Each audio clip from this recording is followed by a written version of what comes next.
Hello and welcome to Tomb Raider 2013.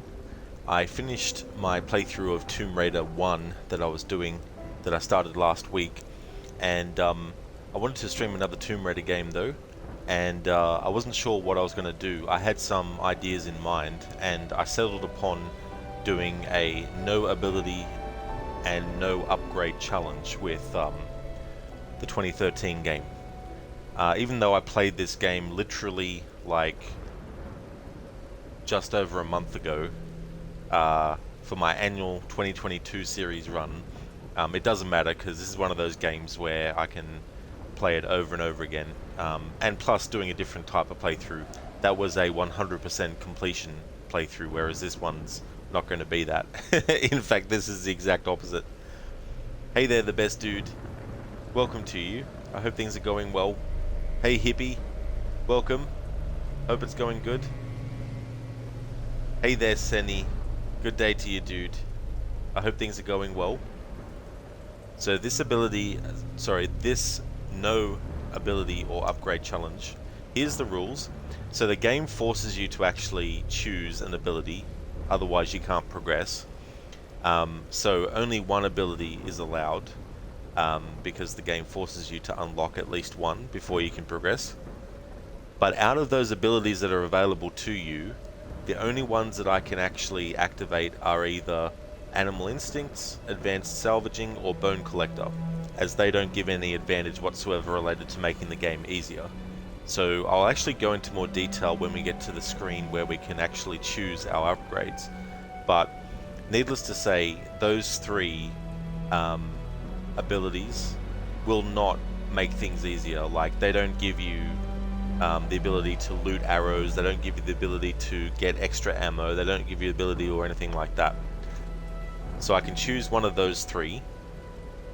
Once one of those three is chosen, because none of them are really going to be helpful for this playthrough, so it doesn't really matter which of the three that I choose, but I'm just going to choose one.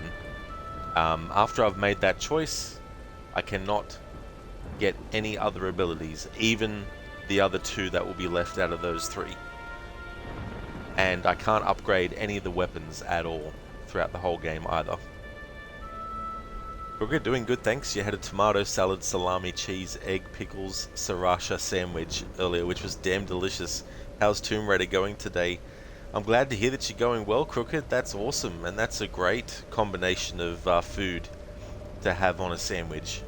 That's awesome. That definitely does sound damn delicious. That's cool. And it's going great, yeah. The irony is that if I wasn't last week replaying those levels, I probably would have finished it last week. Or potentially finished it last week. But in that second stream, I just basically gave up on worrying about getting through the levels quicker, because I wasn't in the mood really to do it. But I wanted to finish the playthrough and see it through, of course. I didn't want to just abandon the playthrough. But it was good though. It was good to replay the original. Alright, so this is my save file from last year when I did my annual 2022 100% playthrough. So we're going to load up this new game, obviously. And I'm just playing the game on normal difficulty as well. The only thing that does is the combat. And since it's not related to abilities or upgrades, then, I'm just going to keep it as normal difficulty. Crooked, that's definitely fair. You get the idea with how to approach a fast playthrough midway through the game already, you assume. Yeah, and I mean, overall, like, when I think about it too, 2 stream sessions to get through that game, and that's not too bad, really. So I don't really have to worry too much about getting through that game quicker. It was just also something that I figured, I might as well do it just to see how it would go. But then I realized that it's just like, it wasn't becoming fun either to do that, so I was just like, I won't worry about the rest of the game, worry about replaying the levels if I didn't get through it quick enough. Hey, Miriam Panada, thank you so much for joining. I hope things are going well. Welcome to the stream. We're just about to start this playthrough, doing a no abilities and no upgrade challenge. I hope things are going well.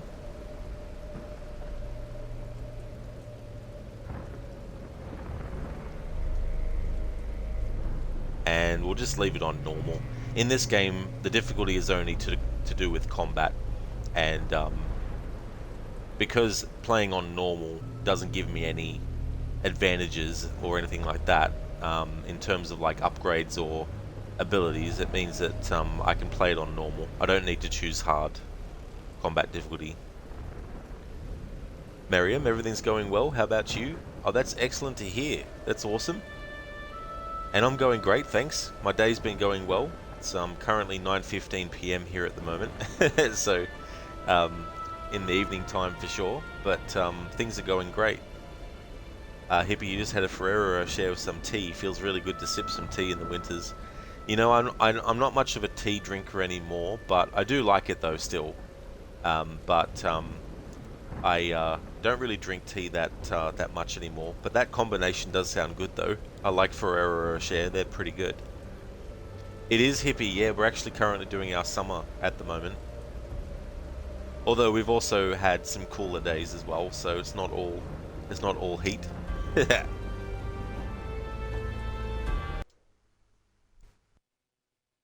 A famous explorer once said that the extraordinary is in what we do, not who we are. I'd finally set out to make my mark, to find adventure. But instead, adventure found me.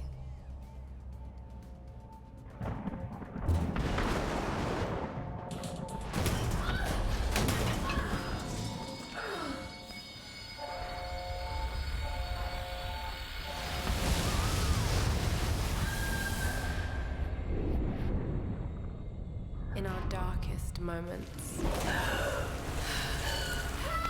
when life flashes before us, we find something that keeps us going.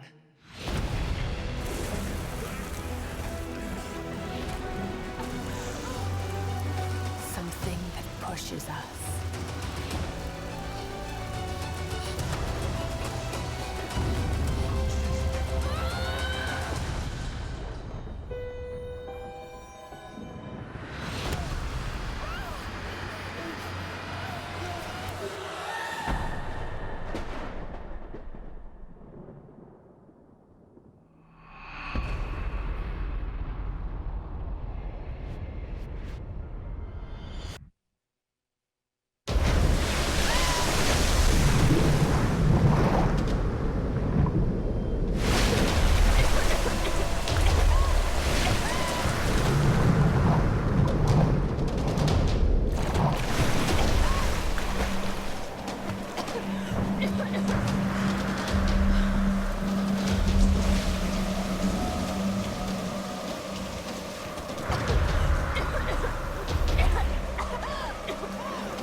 So there we go. What an opening sequence, huh?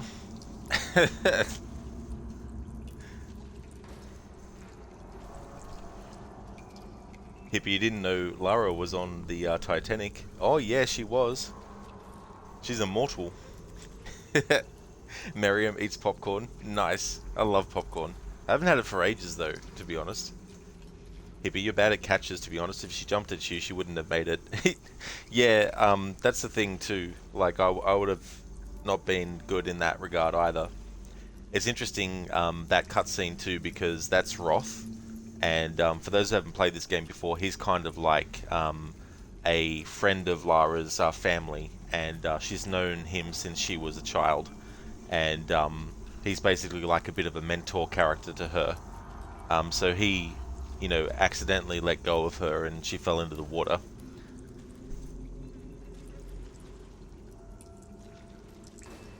Yeah, Miriam. Yeah. Yeah, it's quite brutal. Like, a lot of the stuff that happens to Lara in this game, like, holy shit. And she still keeps standing. It's like Superwoman. Yeah, Hippie. Yeah, Square Enix was making these. Not anymore though, because Square Enix sold the rights to a lot of their franchises, so they're not doing any more Tomb Raider games or Deus Ex games as well. Miriam, oh no, you want to cry, you felt the pain, yeah, but salted or sweet popcorn, yeah, absolutely, especially that iron girder that goes through her side as well, you definitely feel that pain as well. Salted or sweet popcorn? I prefer salted. Like, I don't mind. Like, I know you can get, like, candy popcorn that's, like, different colors and stuff. I'm not really into that, though. Haven't been into those ones since I was a kid. So, pretty much just the standard salted and lots of salt and butter. Hey, E-Tone. Welcome to you. And thank you so much for the gift sub to Ryu. That's excellent, E-Tone. Thank you so much for doing that, and congratulations, Ryu, on getting the gift sub, and that brings you to 25 months in a row. That's awesome, Ryu. Thank you so much, Etone, for the gift sub to Ryu, and congratulations, Ryu. That's awesome. Hey there, Maxi. Welcome back, buddy. Yeah, I decided to play the reboot. Yep. Doing a no abilities and no upgrades challenge. That was one of the ideas that I had for what Tomb Raider game to do next. And I thought, you know what, even though I played this game just over a month ago for my annual 2022 playthrough, I still feel like playing this game, do a different type of playthrough. Yeah, Miriam, yeah, like salted and butter, like I way prefer that much more as well. How's things going, E-Tone? Welcome to you. I hope things are going good. Now, I can't remember, were you here before, like, were you here when I changed the name of the channel? Because I don't know if you were, but if not, welcome to the new name of the channel. Yeah, Maxi, yeah, this game is good though. I do really like to replay this game, so doing different playthroughs helps. I see you're people of culture, good, very good. Oh yeah. Yeah, I definitely couldn't really stomach like caramel popcorn and stuff. This is like, Hey there, Shaky. Welcome to you. Etern, you noticed the change? Oh, good. Oh, that's good. We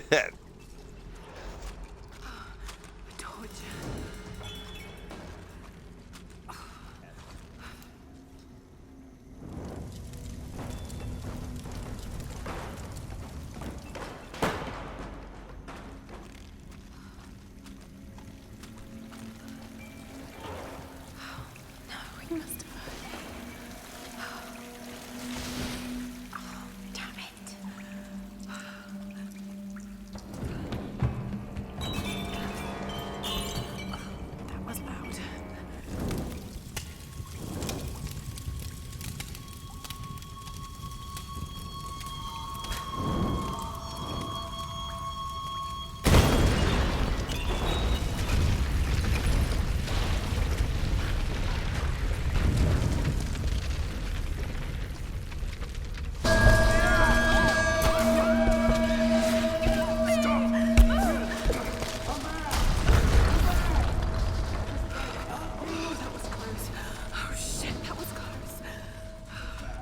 Like, come back, I'm just trying to help you. Sure, dude, sure you were. Just keep moving. I'm not gonna fall for that shit. Hippie, you've been wondering what wax is made of. You know, that's actually a good question. There's so much stuff that we just take for granted daily, and sometimes it's interesting when you think about what's it actually made out of. Miriam Panada, thank you so much for the follow as well. Thank you for doing that, I appreciate it.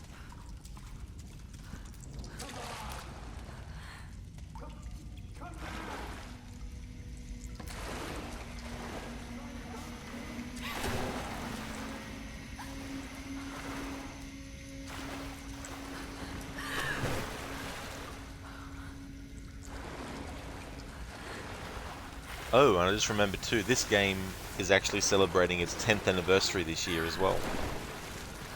I'll have to do another playthrough as well at some point this year, before my annual playthrough, or even after it,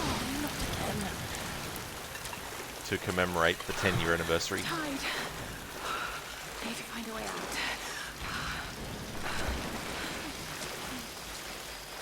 More fire. Thank God. What kind of contraption is this?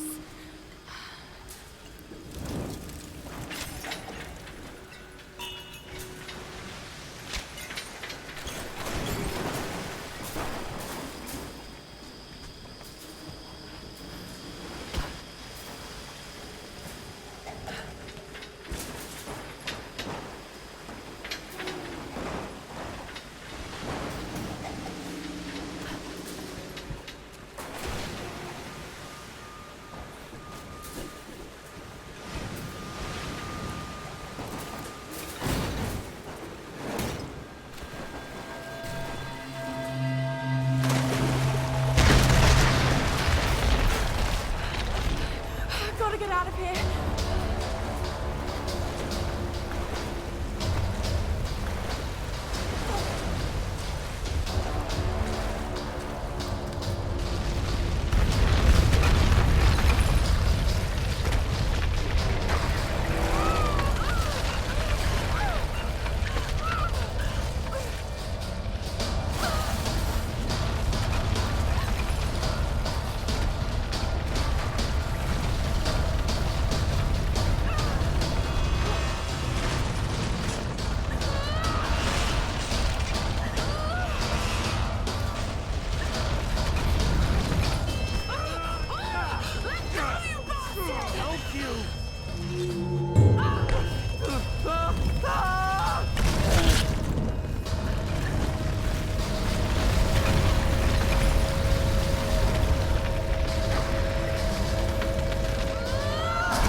Hippie, yeah, you were like, dang, that's a lot of candles on an island. How did he get that many candles? Maybe they're not industry-made candles. What is wax even made from?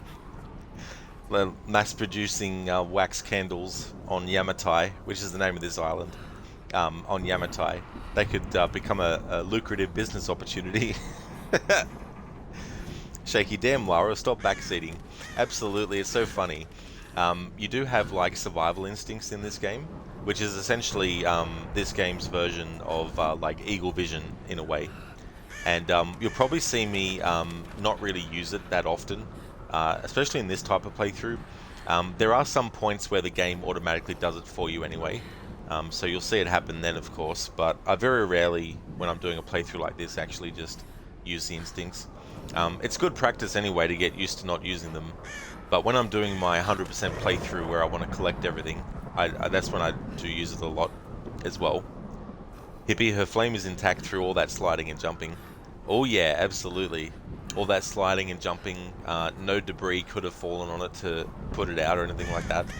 Shaky, and somehow she's not the torch herself now. That is very true. She's very lucky in that regard as well.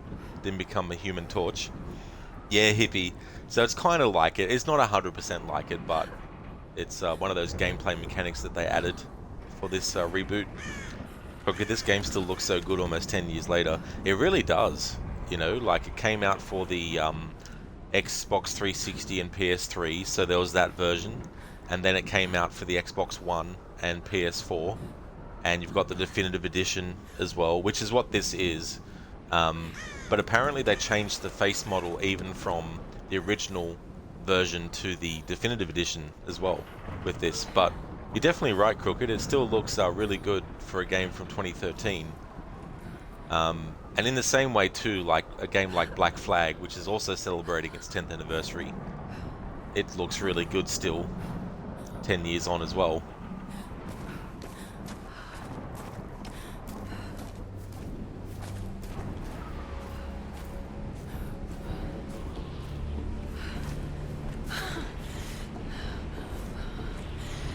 The lifeboat. Where are they? They must have gone inland. It sure was, Hippie, yeah. GTA 5 also came out in 2013. Okay, take it slow.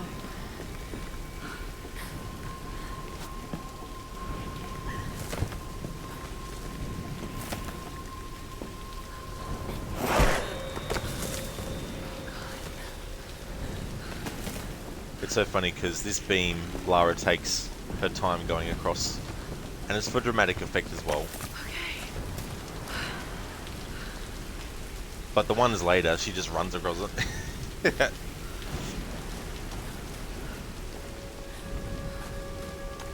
Another game that I'll be doing a 10th anniversary celebration for as well that I just remembered is Outlast 1.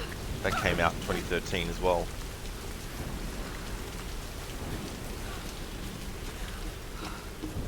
Prince of Persia: Sands of Time celebrating its 20th.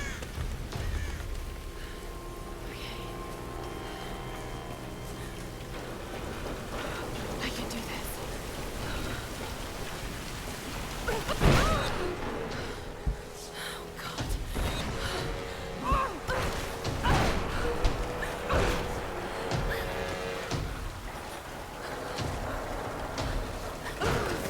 Come on. Come on.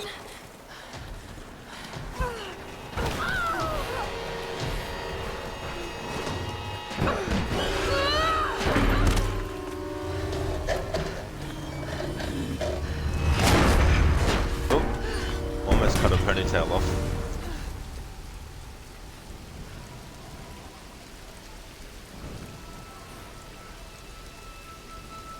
Yeah, Shaky, what a year it was. Some really cool games came out in 2013. Hippie, so Outlast was a great game. It was. Yeah, that was a game that I played even after seeing someone play it from start to finish. And I still enjoyed the hell out of it, even though I knew everything that was going to happen. Because there's a lot of really cool stuff to read about in that game too. Oh, really, Shaky, so you were 21 around then. You were probably 11 at that point, Hippie, in 2013. Yeah, in 2013, I turned 30 years old.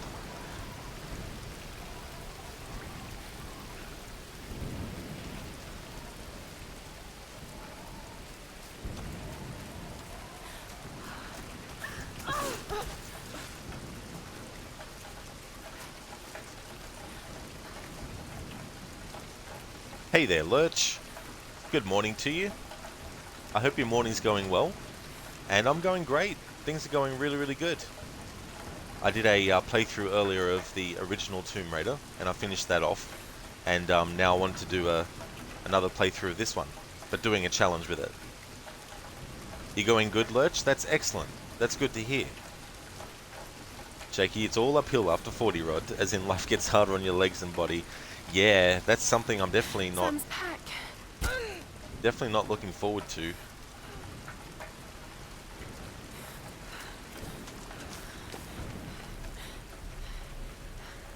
Sam! They must have come this way.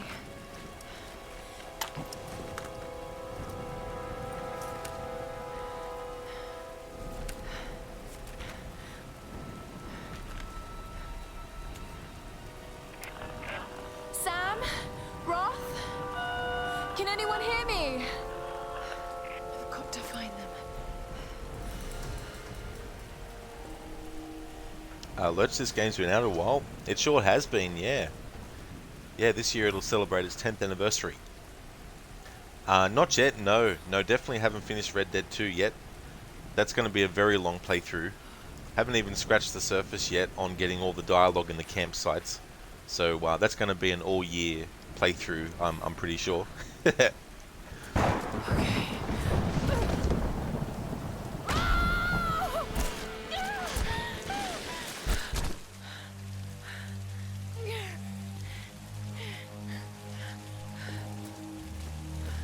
Yeah, Hippie, it's funny you mention Arnie because around the time of Terminator 2, he was actually about 40, 41 years old.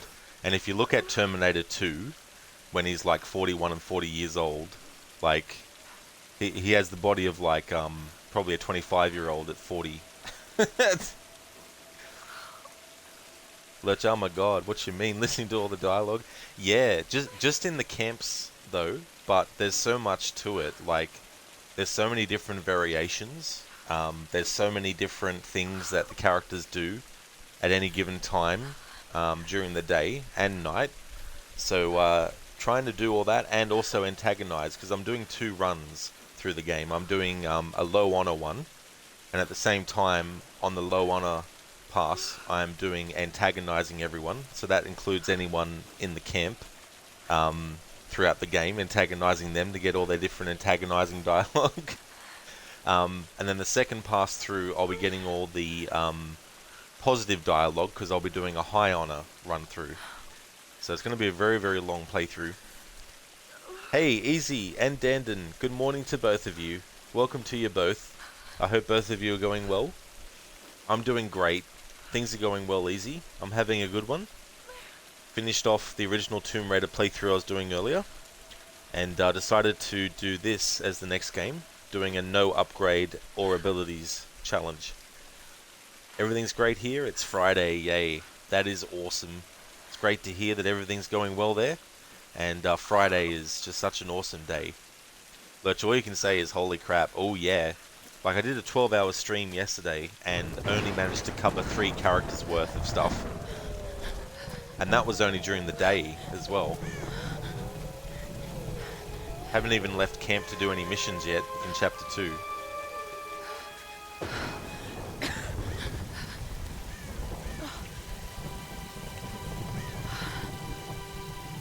Looks abandoned.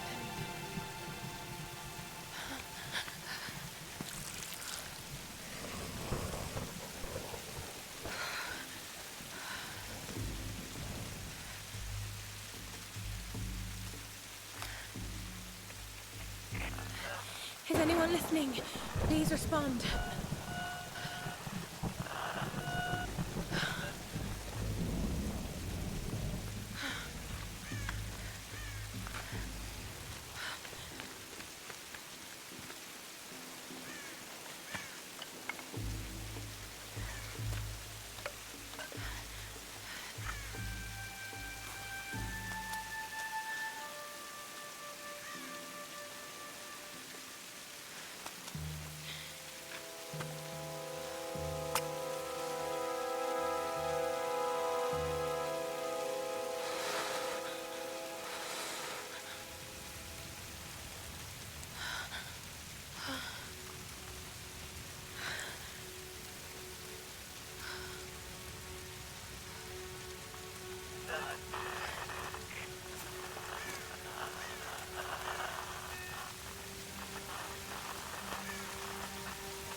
Here's the soon-to-be world-famous archaeologist, Lara Croft, in her native habitat. She's on the hunt for the lost kingdom of Yamatai, home to the fabulous Himiko, mythical Sun Queen, and ancestor of yours truly. Sam, this is serious. Oh, sweetie, I know. I'm just trying to lighten the mood here. Everyone's so on edge. What are you so worried about? I'm close to something. I'm sure of it. I just don't know if the others will listen. Or even if they should.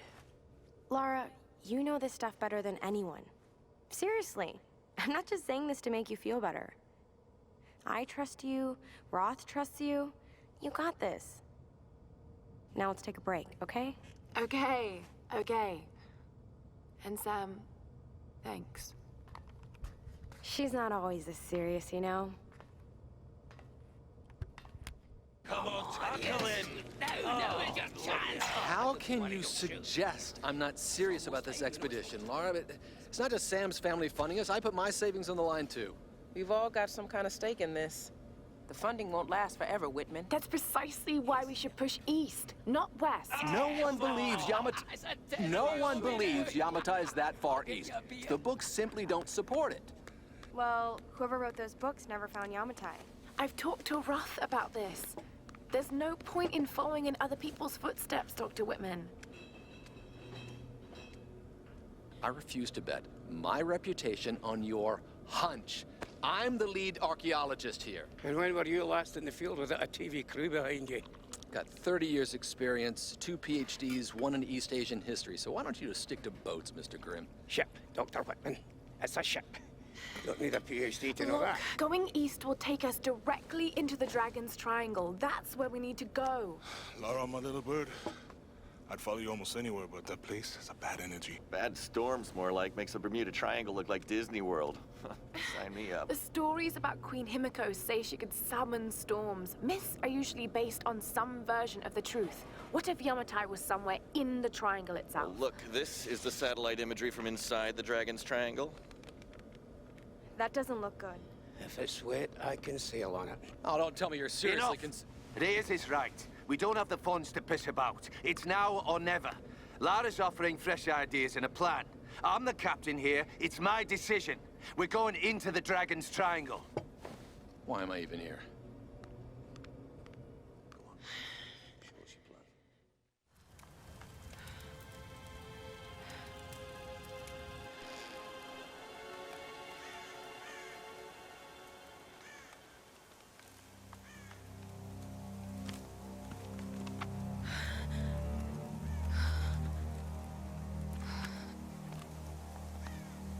I can't just sit here.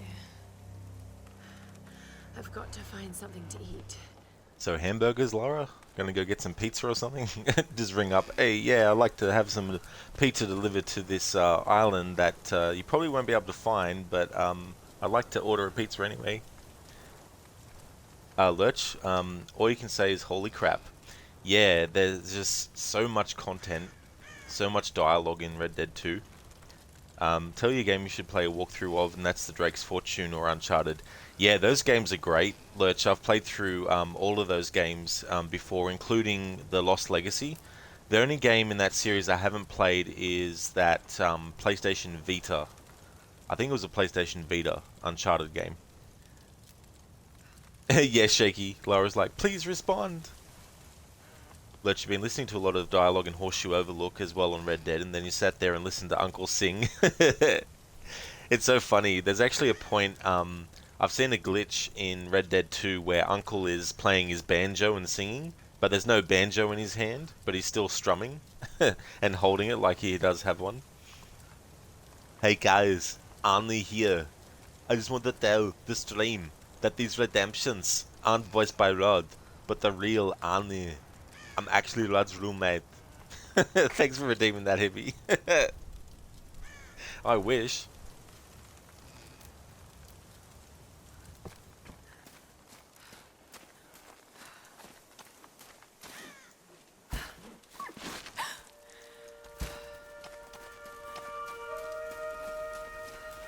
Oh, God.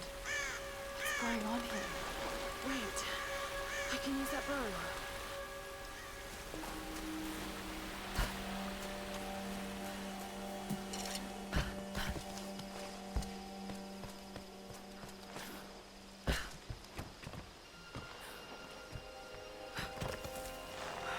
I can do this.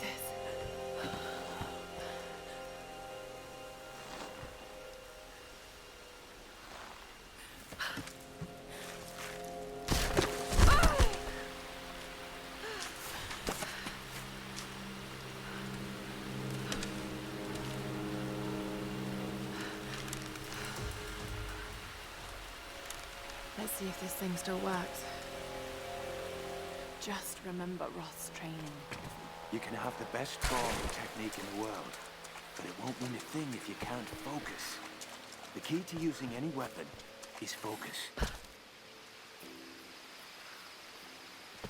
So hungry. I need to find something to eat.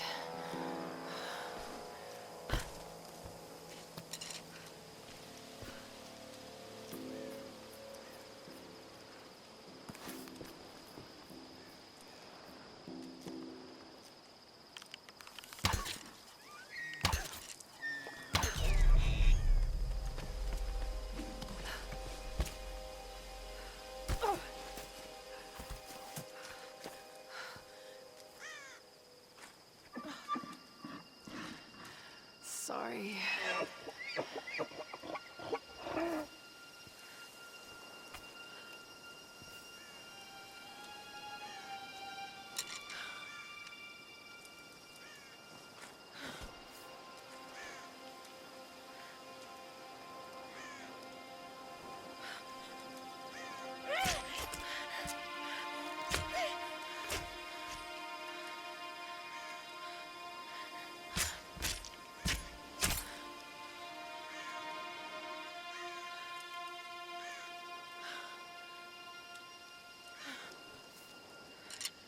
It's not a hamburger, I guess, but it'll do.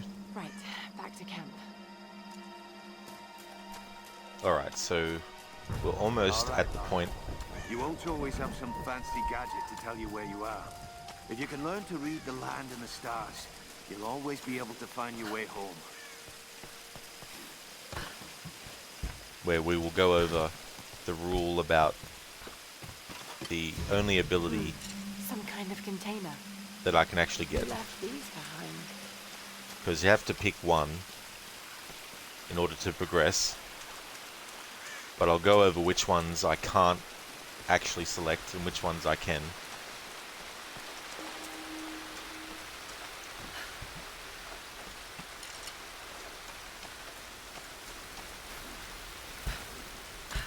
Hippie, you weigh 80 kilograms, you're not climbing thin branches yet.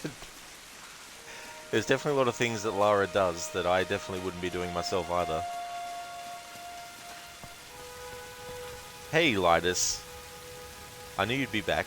You glad you were still lurking when you ended your first stream? Hope you're well, man. Thank you so much for lurking. I really appreciate it, Lidus. I hope you're having a good one. And I am, thanks. Yeah, things are going well. It was good to do that playthrough. Finished off that.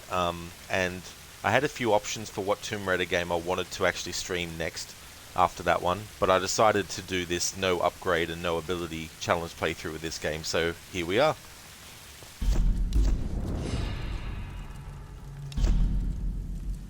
Alrighty then, so for this challenge, see if I can't go exit, so you have to actually choose one ability. So only one ability is allowed because the game forces you to unlock at least one before you can progress, and we're up to that point now. We can't progress until we choose one. Out of the abilities available to unlock, and there's actually 1, 2, 3, 4, 5, 6,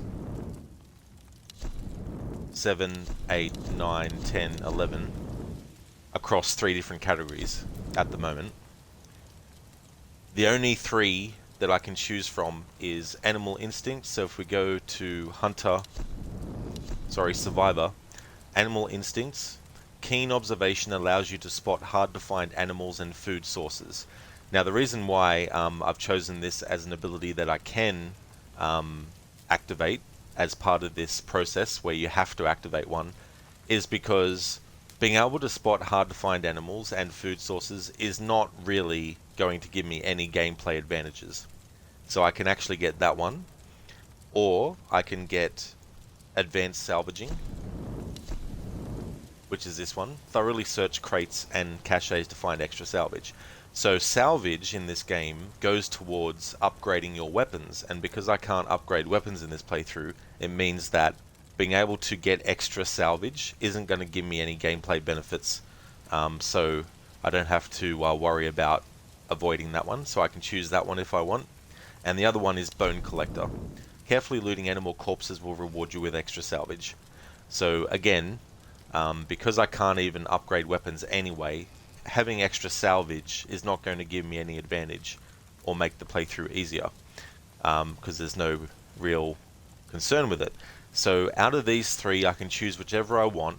However, once I've actually chosen out of these three, then I can't choose even the other two options if I wanted to. Again, all three of these don't really have any advantage, so there's no point in me wanting to even get all three of these ones anyway. But apart from those three, I can't get any other upgrades. So I can't get Survivalist, earn extra rewards when looting animal corpses and food caches. Oh, I guess I could get that, because that's only really going towards like XP, and I can't use my ability points past this point anyway, so I guess I could use Survivalist, but it doesn't matter. I'll just go with advanced salvaging. Alright, so from this point on, I can't even get the other two, or the other three that I came across.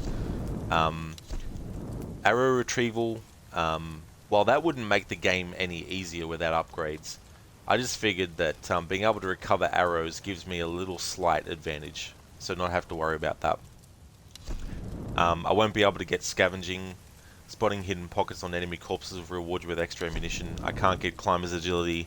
Increase your climbing skills to traverse the environment with more speed and resist falling damage.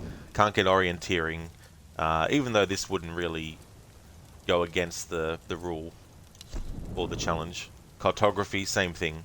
I won't be doing the challenge tombs, so don't have to worry about that. So yeah, so now that's covered. For the rest of the playthrough, I can't get any more upgrades, and I cannot upgrade any weapons whatsoever at any point, unless I'm forgetting a point where the game forces you to at the start. Hippie Animal Instinct sounds good. Yeah, that is actually not bad. Like, if you're wanting to do a playthrough and you want to get like animals that are very hard to find in the environment and all that type of stuff. But what you mean you can't upgrade weapons? Yeah, so that's part of the challenge that I've got going with this game. I can't upgrade any weapons at all, even the bow. Can't even upgrade the... Well, the climbing axe gets upgraded automatically because you have to. You can't progress. But yeah, in terms of weapons like the handgun, the shotgun, the rifle, won't be able to upgrade any of those, or the bow either.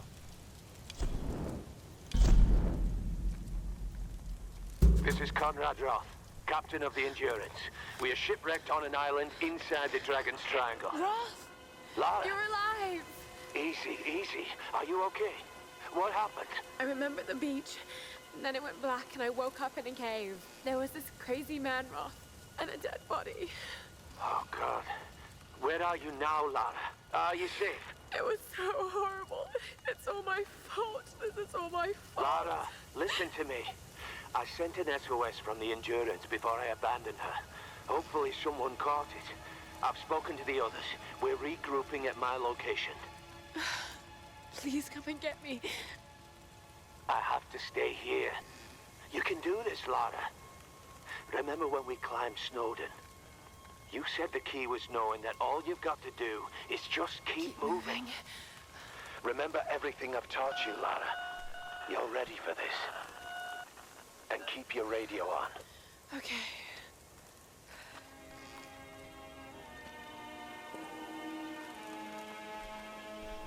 Yeah, pretty much, Lurch. In the past, I've also done a bow-only challenge with this game too, so having done that a couple of times, as well, where I can only just use the bow and I can't use any other weapon. It's actually slightly more difficult than it sounds because it depends on your punishment that you give yourself. So when I do a bow only challenge, I cannot even fire a handgun at a rock.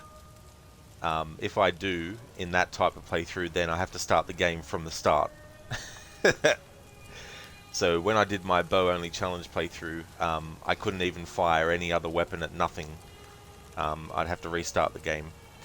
But there's heaps of points where the game will automatically switch weapons on you. So you've got to be careful of that. What, you bloody crazy? Some would say I am with some of the challenges I do.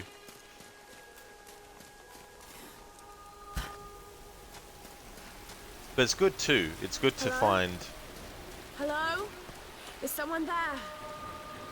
It's good to find different ways to play through a game you've played multiple times, because it sort of helps it keep it fresh for me as well. Like the last playthrough I did of this was just over a month ago for my annual 2022 playthrough of it, and I did 100% getting everything and all that type of stuff. So to do a playthrough not that long later, like this one, is fine because I'm doing something different with it. Red Dead 2 with only a knife. This could be a way through. That would be damn crazy. Damn it.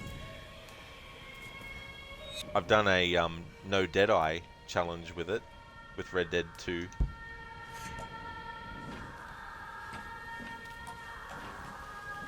I kind of think that might be impossible, but then again, maybe, well, that's the thing, you'd have to watch out because your allies, if you just let them shoot enemies, they might not be able to survive without you helping.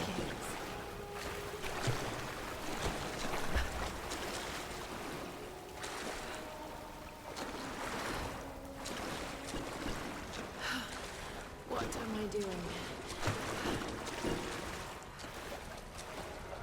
Crooked, going to be lurking for now, but hope you have a great time with this challenge, Senny. Thank you so much, Crooked. The catacombs beneath Paris. I definitely will be, for sure, Crooked. Thank you so much for leaving the lurk as well. Want to highly recommend people check out Crookedale's channel if you haven't before. He's a big fan of games like Assassin's Creed.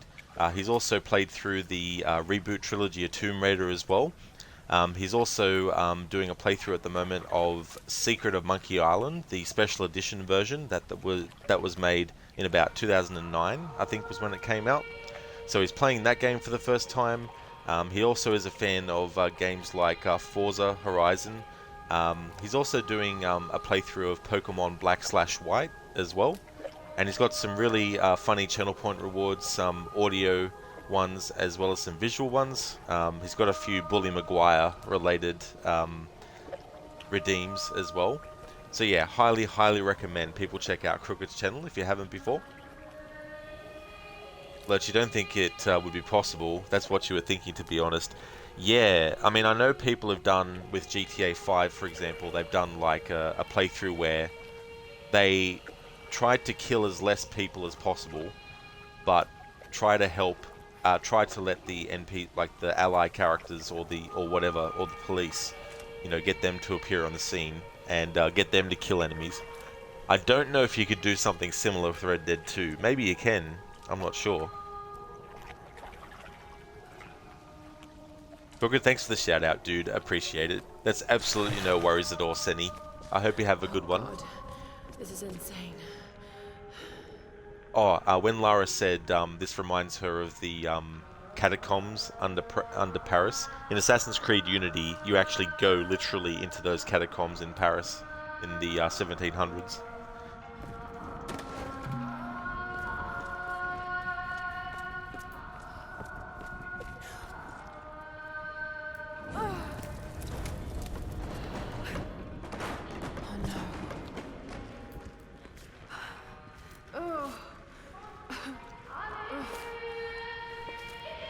Yummy.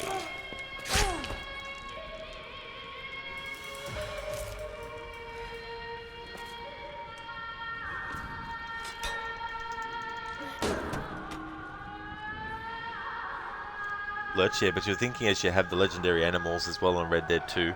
That's true, yeah. I mean, I think some of the challenges, like I think there's a challenge to kill a bear with a knife, but you can use throwing knives that are poisoned as well with that. I have, yeah, Lurch. I've played all of those Uncharted games before.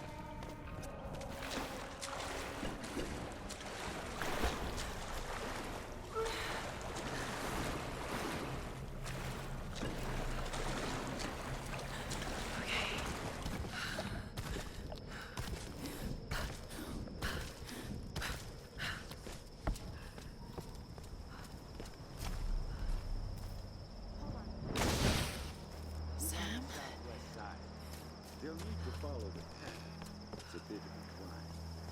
Did you get that? Got it. We have a fire. Look for the smoke. We're on our way.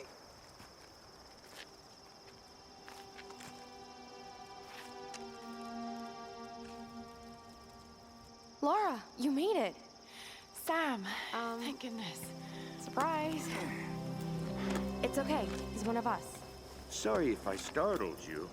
This place would make anyone a little jumpy. We just spoke to your crew. They're on their way. Look, he bandaged my foot. Oh, it was the least I could do. My manners. I'm sorry, I'm Matthias. A teacher by trade. Not really cut out for island life, I'm afraid. Sweetie, you look exhausted. Sit down. Yeah. Sam here was just telling me about the Sun Queen. Right, Himiko. Can you tell me more? I'm intrigued. Well, believe it or not, a couple thousand years ago, Queen Himiko pretty much ran things in Japan. She loves telling this story. Himiko was beautiful, enigmatic, but also ruthless and powerful. Legend says she had shamanistic powers. And this is where she loses me. Well, there's always some truth to myths. She commanded an army of samurai warriors, her magnificent storm guard. They rode the very winds of the battle, laying waste to all who opposed them. They say the sun rose at Himiko's command, and she ruled everything its rays touched, from the mountains to the sea and beyond. But what happened to you?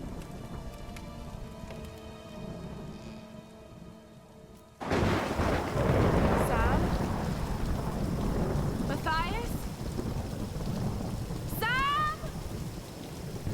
Sam! Shit!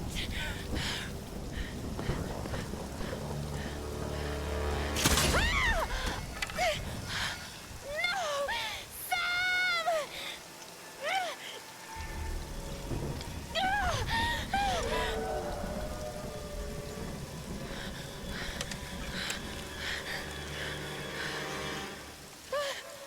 Oh yeah, Lurch, they were great games. I really enjoyed playing those. So I don't know how much longer I'll be on for, but I want to give this a decent stream. I've only been on for almost an hour now. So I'll be on for another hour at least, I think.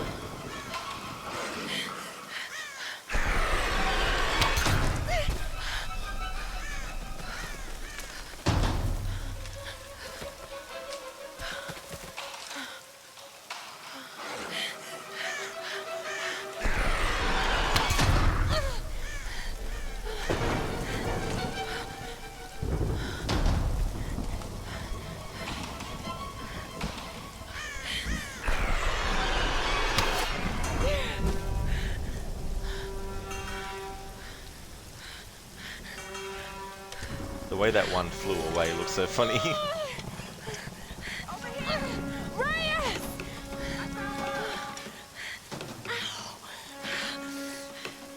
Let go.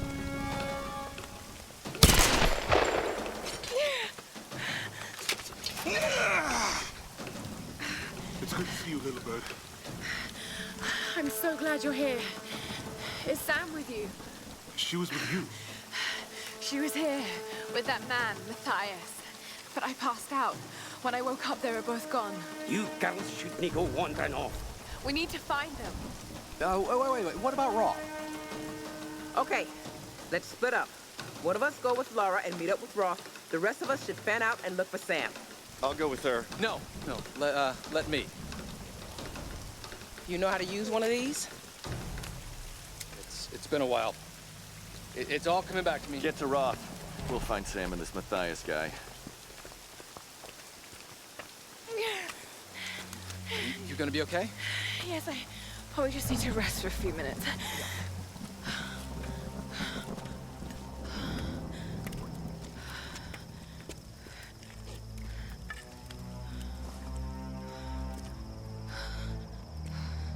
You sit here. I'll check up ahead.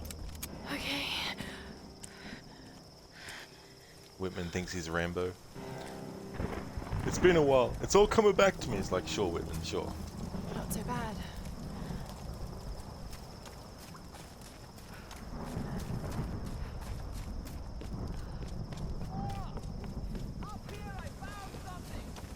I don't like the sound of that. Just head up the hill. Look for the large gate.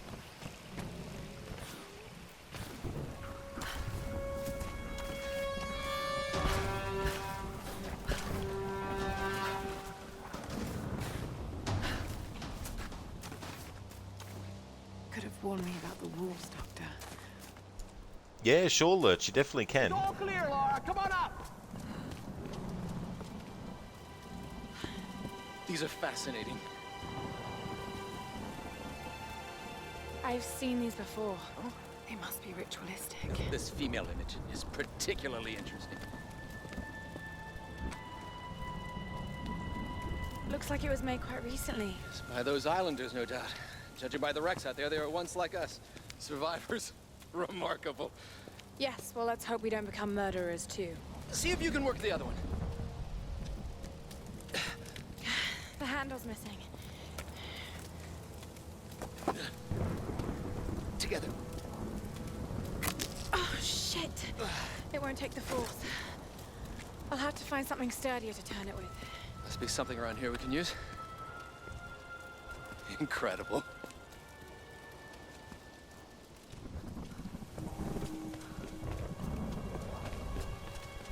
It's like, yeah, Whitman, you do your work there. This'll work.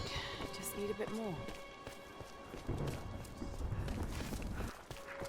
Back off!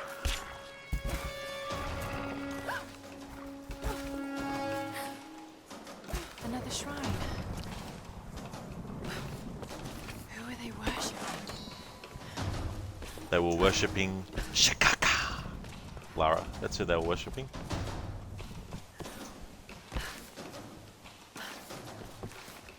Just a bit more.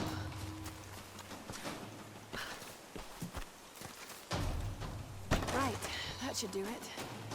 Let's see if I can fix this axe. Alright, so this is an upgrade that we need to do. We can't progress through the story without doing it. And I think this is the only time where the game wants you to upgrade something. I mean, yeah, the climbing axe isn't necessarily 100% a weapon, but I won't be able to upgrade any of the other weapons. Bows, handgun, shotgun, or rifle.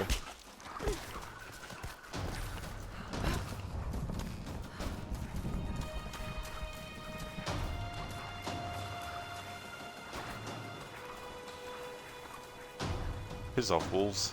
Go somewhere else. Alright, game, are they far away enough yet? Good. How did I start? Okay. This is Lara Croft, an archaeologist from the Endurance, shipwrecked on an island in the Dragon's Triangle, east of Japan. This place is incredible. I've seen wrecks here that could date back centuries. We weren't the first, and I know we're not alone. Something isn't right about this place. If I don't get off this island, maybe someone will eventually find this.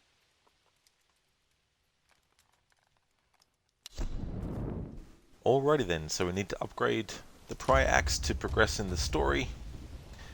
Alright, so from here on out, I can't upgrade anything else.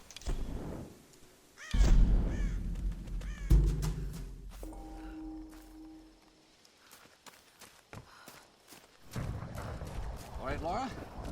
Shall we give it a go then? Let's do this, Doctor. Whenever you're ready.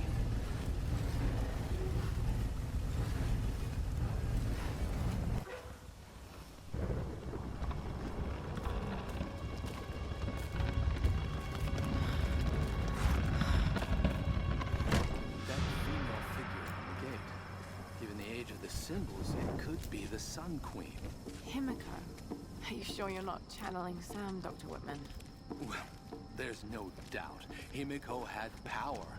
Some say shamanistic, elemental. A woman wields that much power, and sooner or later it gets called witchcraft.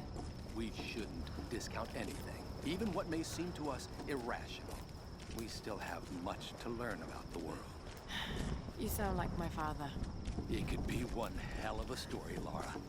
Not if we don't live to tell it.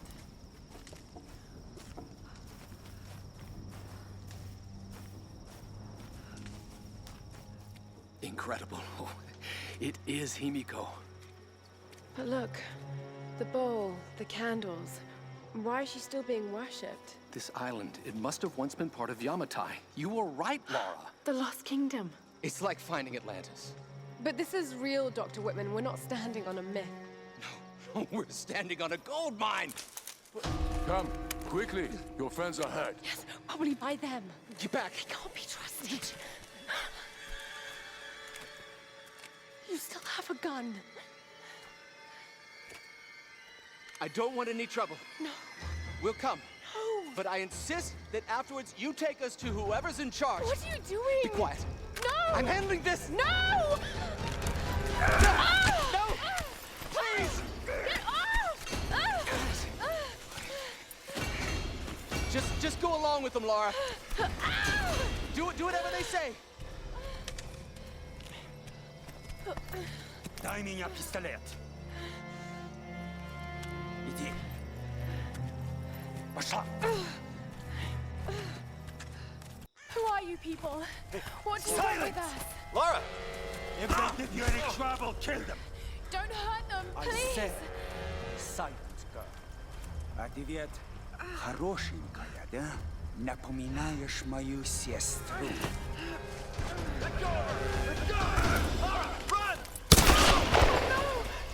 Round them up! Round them up!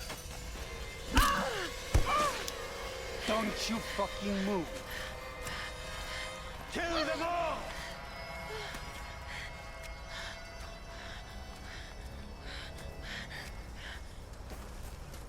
Don't make a sound.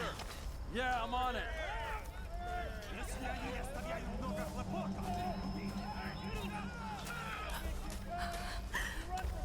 Anything? There! Another one! God! This group's got some fight. Too bad. I could use some recruits. All right.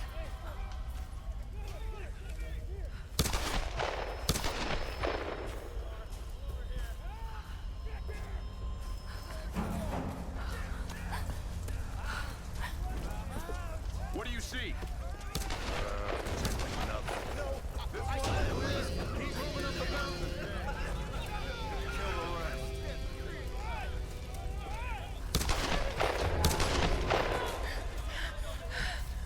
Любишь играться в прятки, малышка? Думаешь, удастся спастись?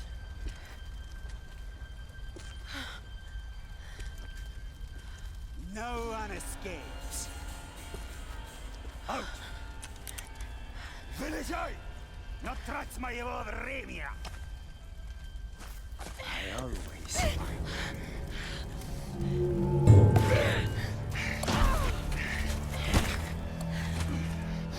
Она тоже была порядочной стервой.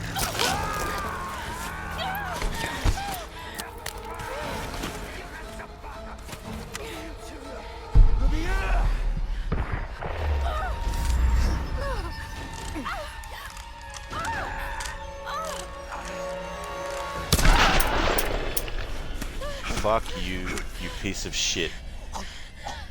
Deserved a bullet. In the nuts and in the head.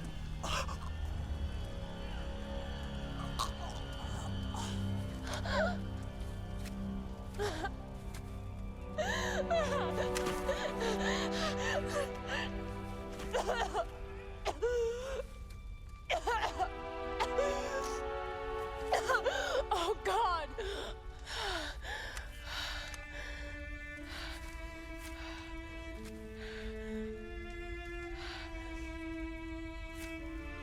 That'll teach him.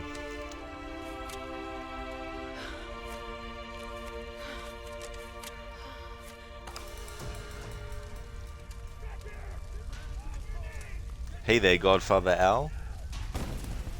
Welcome.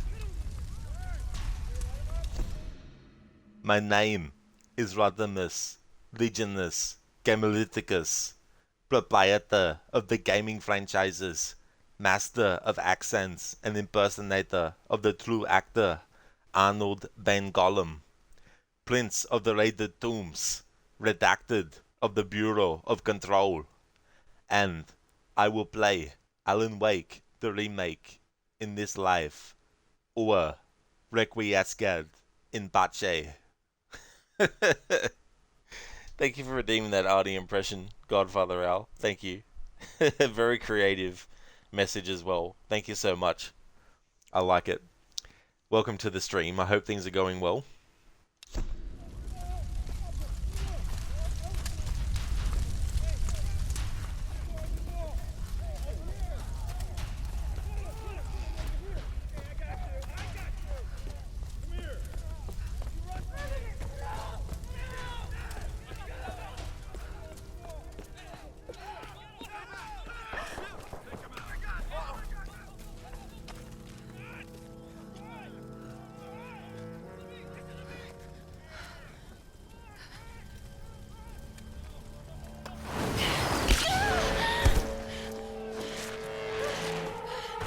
Got another one.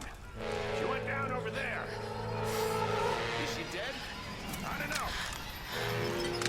Outsider, we know you're here. There's nowhere to run. Shit, got it. Stay away from me!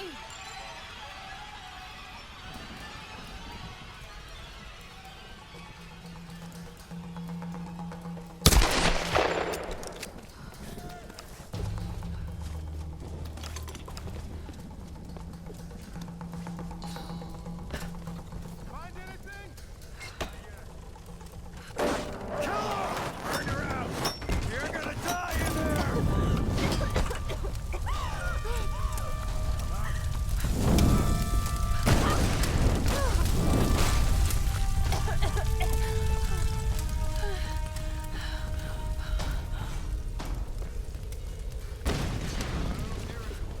What do you think? Probably dead. Check the other hut. Hey! Hey, you find any more down there?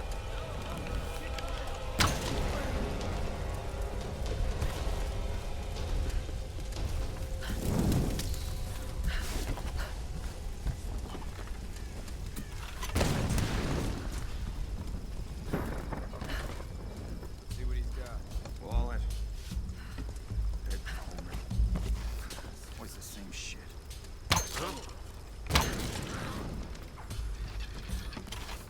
What's going on down there? Everything okay?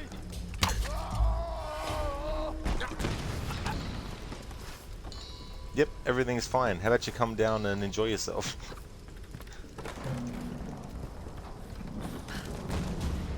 Lara, are you there? Yes!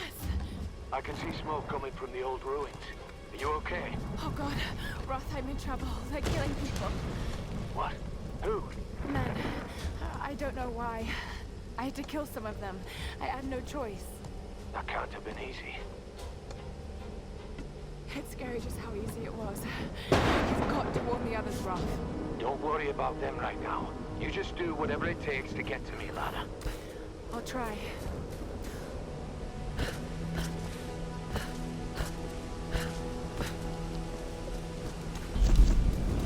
thing about nightmares is sooner or later, you wake up.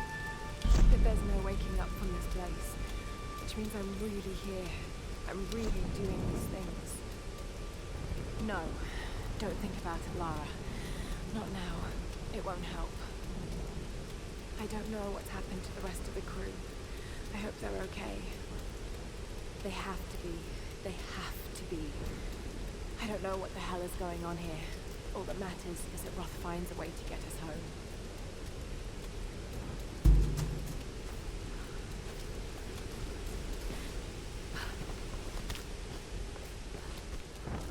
Just got word from the West Beach.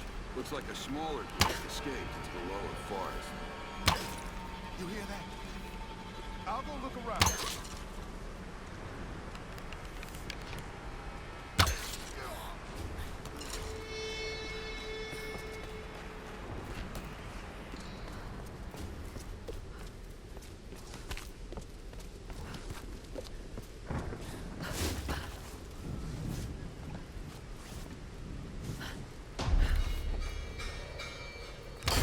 What was that? Quiet! Quiet!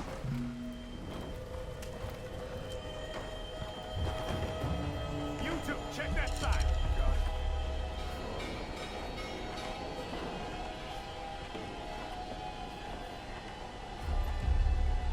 Keep looking. She's got to be here somewhere. You find anything on that side? No! Not a damn thing! Whoa. Hey, watch it. Ah, get over here. There she is. There. Right.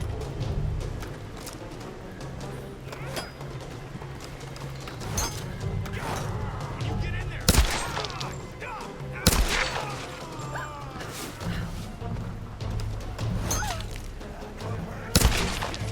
Move to the upper level.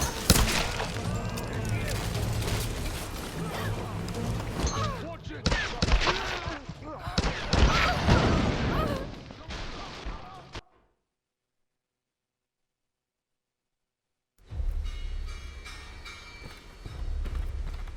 You two, check that side.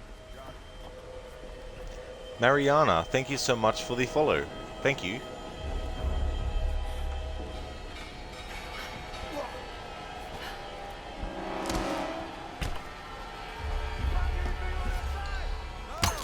Not a damn thing!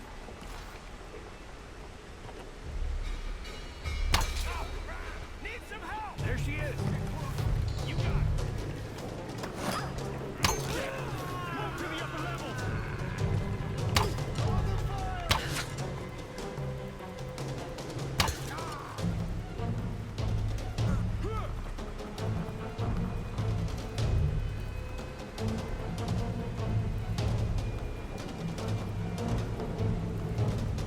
Get around her. Watch it. The fire's spreading. It's got a weapon. Let's go.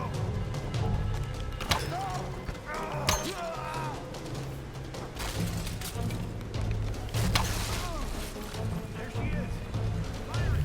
Side.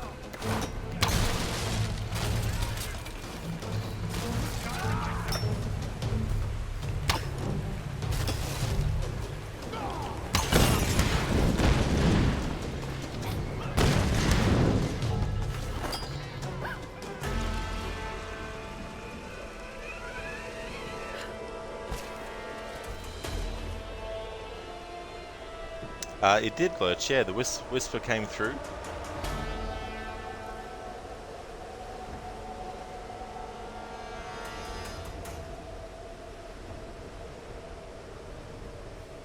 I'll get back to you on that whisper later, Lurch, but thanks for sending it through though.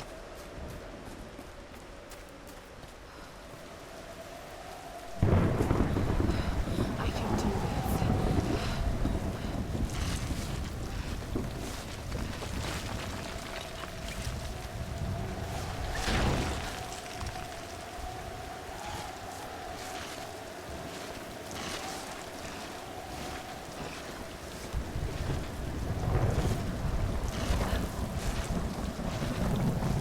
Awesome, Lurch.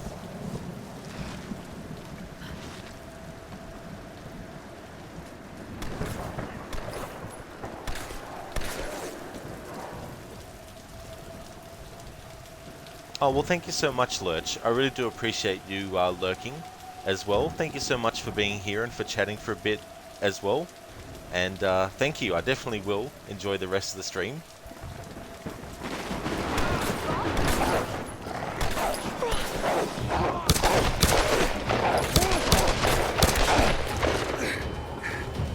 Roth, I'm coming! Thank God you're alive. God's got nothing to do with it. It's good to see you two go. Sorry, they did a real number on your leg. No, looks worse than it is. Have you heard from any of the others? Nothing. Wait, what are you doing? The wolves took my food pack. The transmitter from the lifeboat's in it. If we don't get that back, we're not getting off this bloody island. You need bandages, morphine, antiseptic. Also in the pack.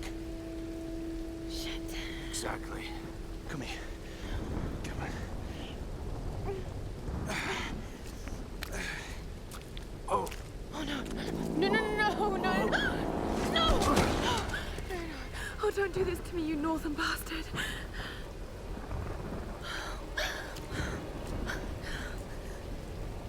Okay.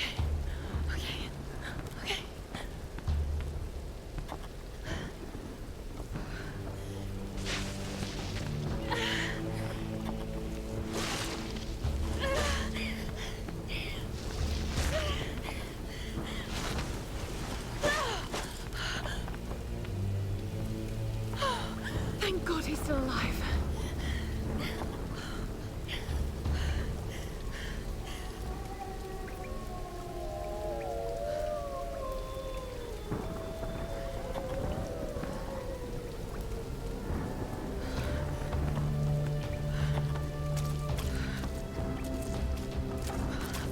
Wolf tracks.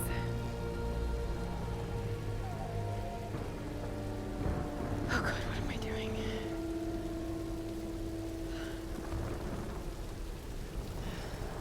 The pack's up there somewhere.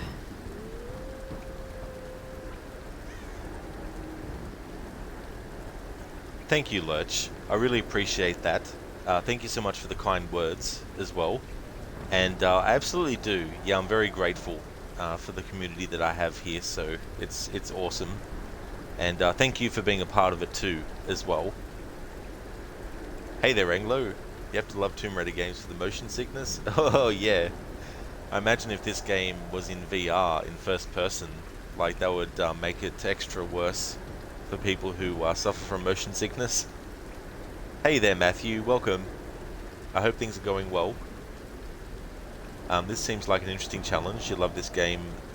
Yeah, this game, I can replay it multiple times without getting sick of it. I do like to do different types of playthroughs though to keep it fresh, but still. It was only like just a little over a month ago now that I actually played it last time when I was doing my annual 2022 playthrough of it. Doing a 100% playthrough. But yeah, I wanted to do a challenge playthrough with a Tomb Raider game. I also have a no death challenge with Shadow of the Tomb Raider coming up, but I'm going to hold off a little bit before doing that because I want to just play random Tomb Raider games in any order and just play different sorts of things. And this type of challenge isn't as pressure filled as a no death challenge is, so doing something like this it's quite fun actually to play through the game without getting any upgrades and stuff, just for something a little bit different, a little bit fresh for myself. Yeah, this is such a great game to do 100% with as well. I love all the lore that you read about, or that gets read to you, I should say. Because that's the other beautiful thing about these Tomb Raider games is that as a streamer, if you want to take a break from reading out text and stuff, it's good to have voice-acted dialogue, and like voice-acted journal entries and stuff. You especially love Legend, Anniversary, and Underworld. Yeah, that's actually a pretty solid trilogy. The only thing about Underworld that I don't really like that much, that kind of gets annoying for me, is the camera. Sometimes the camera just has a mind of its own. You want to put it into a certain position so you can see properly, but then it just moves it automatically to a different position. It can be very jarring as well in its movement. But overall, though, I do like Underworld. I think it's got a great story, and I like the graphics in it and everything like that. Plus, the environments are really cool. Hey there, Ishimura. Welcome to you, dude. And I'm going great, thank you. I'm going really, really good. How about you? How's things? Matthew, oh yeah, you totally agree on the camera issue. Oh, it's just ridiculous. You know, it's like, I can understand when games want to change the camera angle for, you know, cinematic purposes, but when you're literally trying to jump on a ledge and the camera changes on you, it's just like, what the hell? Kind of annoying when games have that issue. It well and truly is, you know. But yeah, that's probably the major downside, I would say, to Tomb Raider Underworld. But apart from that, it's a great Tomb Raider game.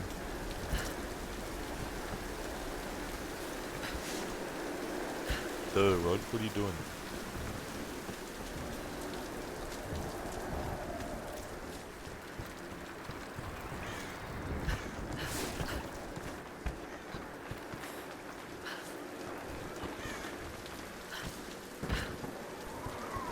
These ruins, Kamakura period.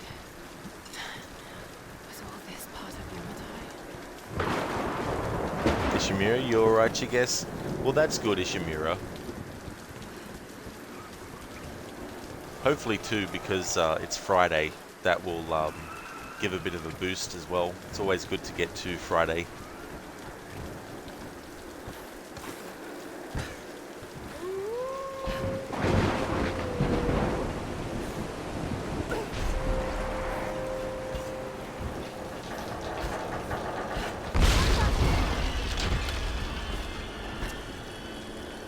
Thunderstruck! Thunder!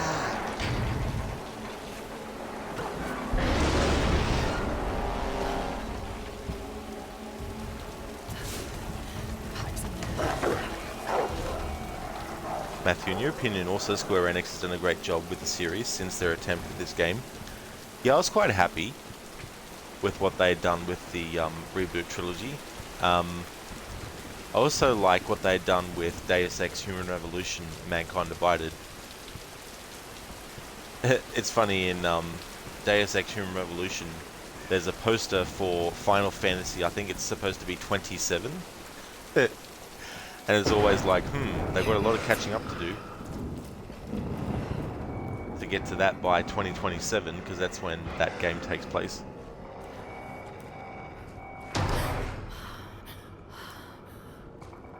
Anglo-Lara called him a northern bastard. The reason she would have said that is because the north and south of England have always taken the piss out of each other.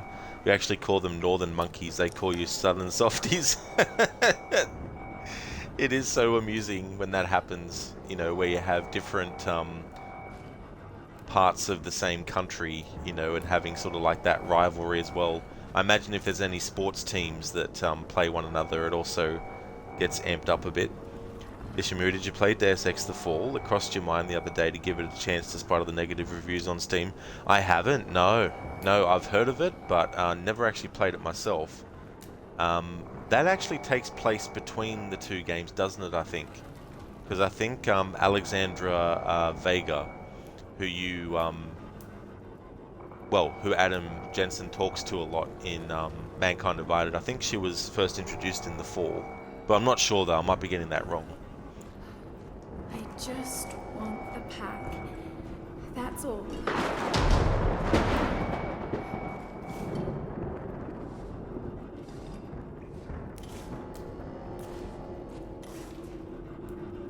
Got it.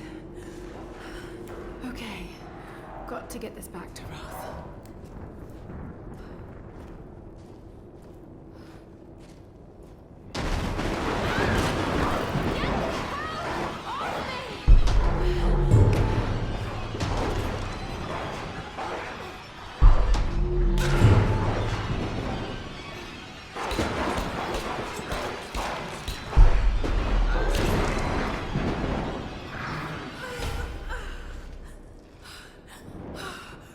That was close. when I did my no death challenge playthrough with this game once, this was one of the places where I died and then had to restart the whole game all over again. But the good thing about this game is that the QTEs and the order in which they happen always happen in that order. The game doesn't randomize them, thankfully. Ishimura, I think it's a prequel to Human Revolution. The fall ends where Human Revolution starts, if you're not mistaken. Ah, I got you, Ishimura, so it's a prequel to Human Revolution. That's cool. I still need to play the original Deus Ex, actually. I was going to do that last year, but I sort of ran out of time. Because I wanted to do a playthrough of the 2 prequels and then Deus Ex last year, but didn't have enough time. But this year, though, is a different story. I want to do my Human Revolution and Mankind Divided playthroughs earlier, and then that way I'll be able to fit Deus Ex, the original, in as well.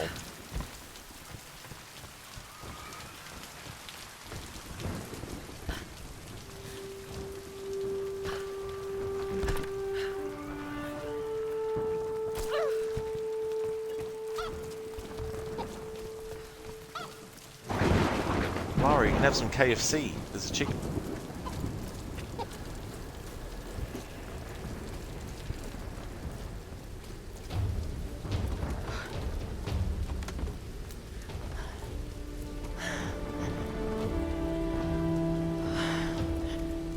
Right. Let's get you patched up.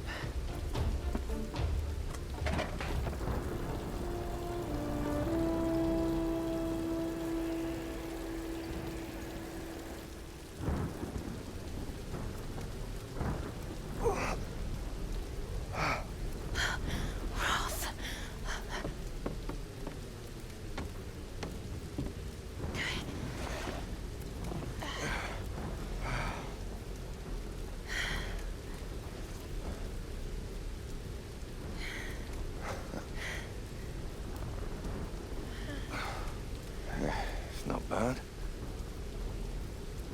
Where does a young lady like you learn to do a thing like that? Late shift at the 9 Bells. Wolf's got nothing on a broken bottle. Hey, you got it. Nice work. So I assume the plan is to take that up to the radio tower. Well, it should give us the best shot of broadcasting a strong signal in every direction.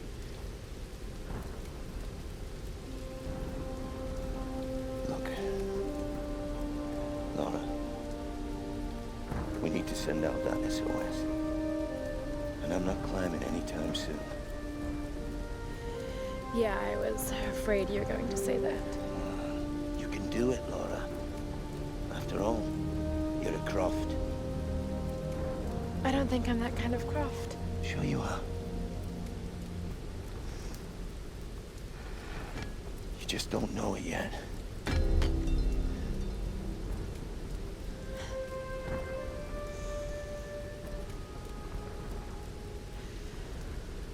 Well, let's hope I'm a fast learner then. Just be careful, Laura.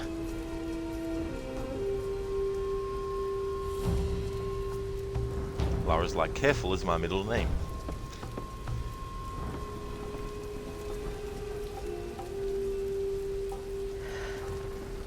LCC, Lara Carefulcroft. You might want to give that axe a go on the rock wall over there first. Hey Roth, no backseating, dude. No, just kidding. Ishimura, original Deus Ex is really good. It's one of your favorite series, great games. Yeah, it's one of those games that over the years has built up such a reputation, you know, and I like the idea of games where they give you multiple ways to do something, and you feel like when you find a way to do something that is better than a way that you've done before, it's really satisfying. So I can't wait to actually play Deus Ex, the original, for the first time. I know I could play it like, you know, on its own, but I'd rather sort of put it as a back-to-back playthrough with the 2 prequels and then play it. Hey there, John is welcome to you. I hope things are going well. Hope you're having a great Friday so far. I can climb this.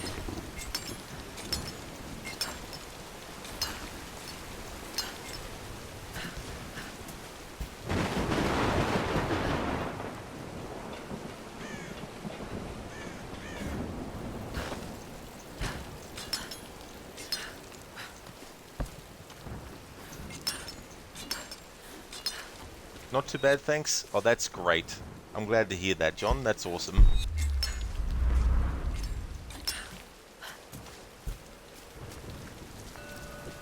In this playthrough, I won't be doing challenge tombs.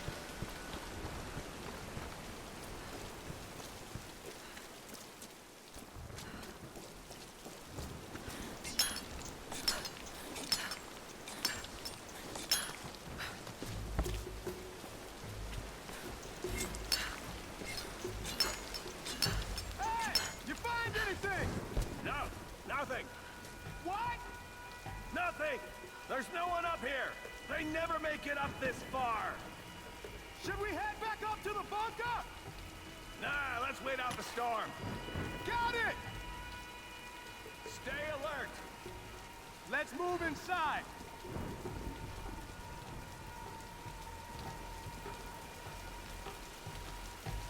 That's a good idea.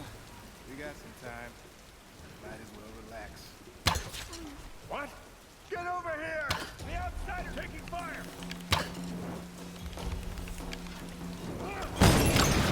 You'll pay for that!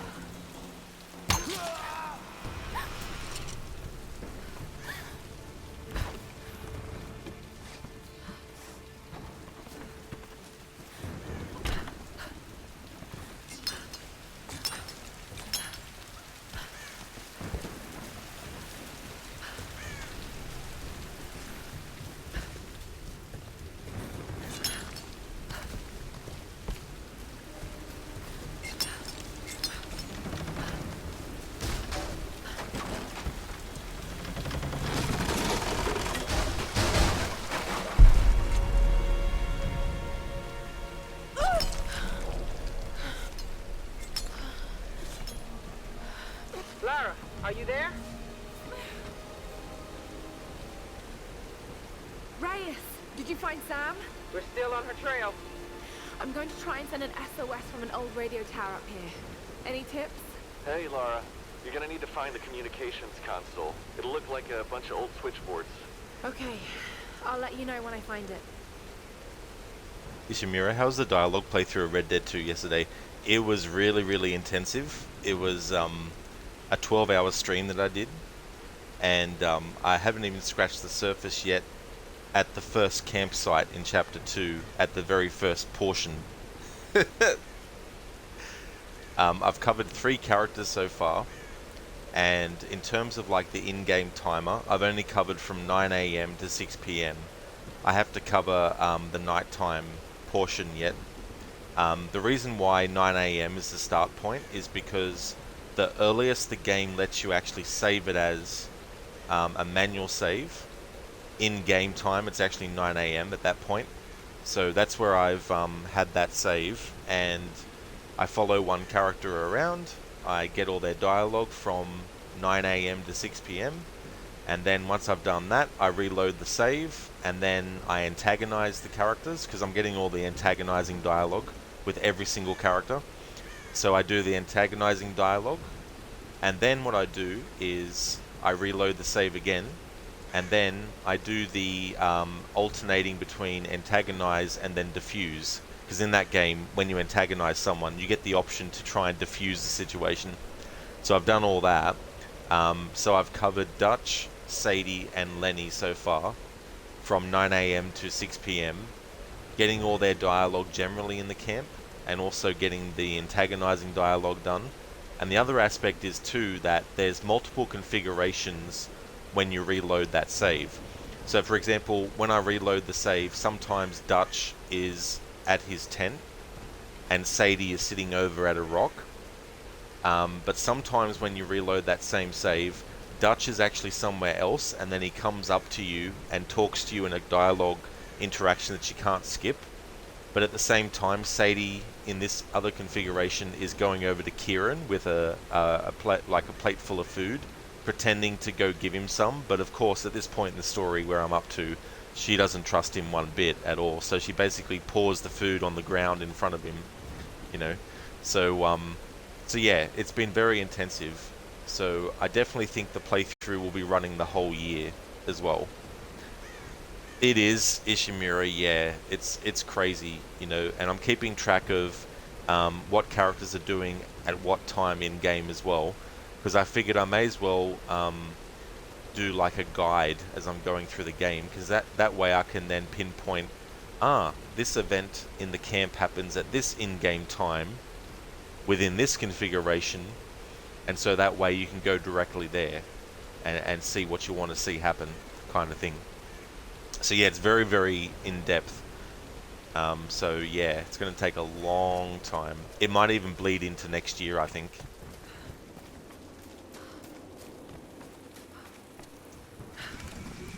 Hey, wake up, we got an intruder! Come on, grab her! Please! You don't need to do this! I'm not going out there!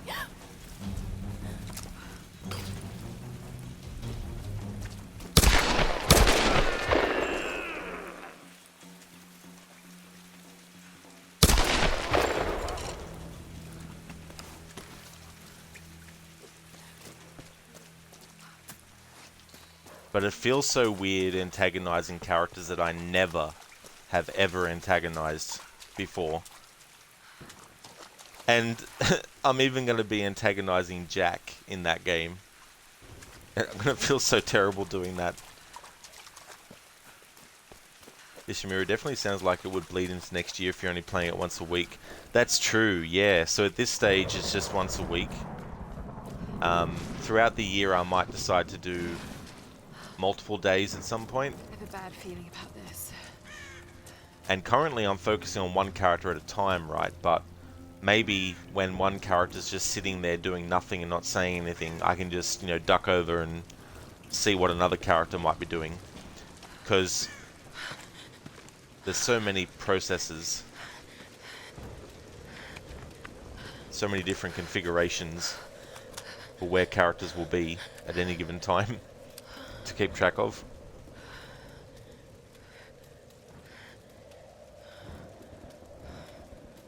I'm telling you, Reyes, it's mechanical, not an electrical problem. Now, Alex.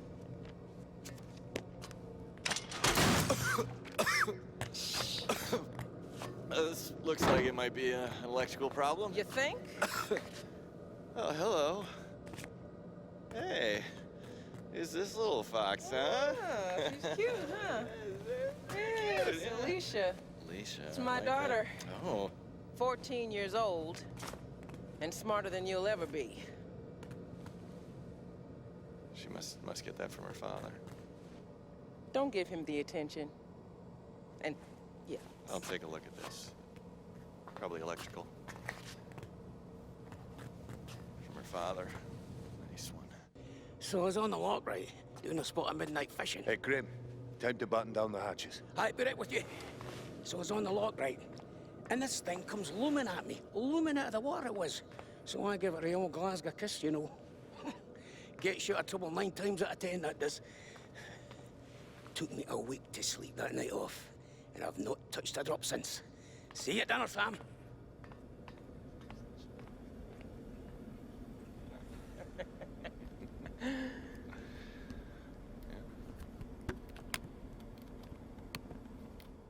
All right, can we take B-roll, please? Thank you. Dr. James Whitman, filler 15, take 3, and action.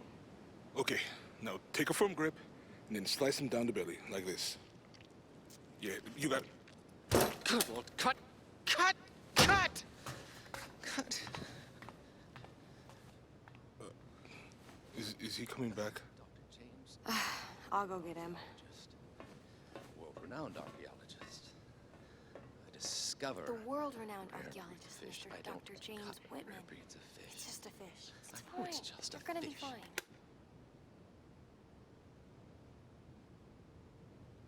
This damned reality TV business. I'm meant to be bringing culture to the people, Sam, not dinner. No offense, Jonah. The audience demands content, Dr. Whitman. You know that. So until we find the Lost Kingdom, we need footage like this. Come on, let's just take it from the top, okay? We're gonna make you look like Gordon Ramsay in editing. Dr. James Whitman, filler 15, take 4, action. Okay, now take a firm grip, and then slice him down the belly, like that. I've studied them so much, I can see charts on the back of my eyelids. But if I'm not right about Yamatai being in the Dragon's Triangle... I remember when you found that one of your father's digs. You ran up and showed it to me dressed in your penguin pajamas. I was 5 years old. It was my first find. Yeah. You've got great instincts, girl. You just have to trust them. That's what my father used to say. Now, there was a man that ran on instinct. For better or worse. He would have been so proud of you, Lara. We're getting closer to the storm. Well, whatever's coming, we'll get through it, eh?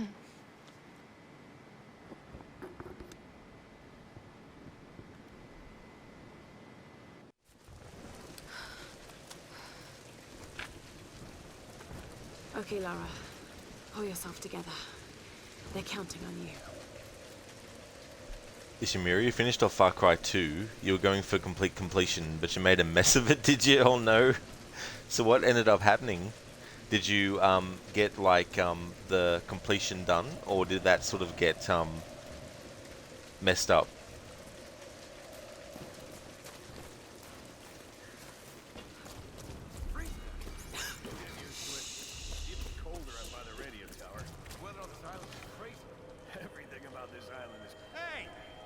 Get that damn gun off me! Nah, I'm good.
That.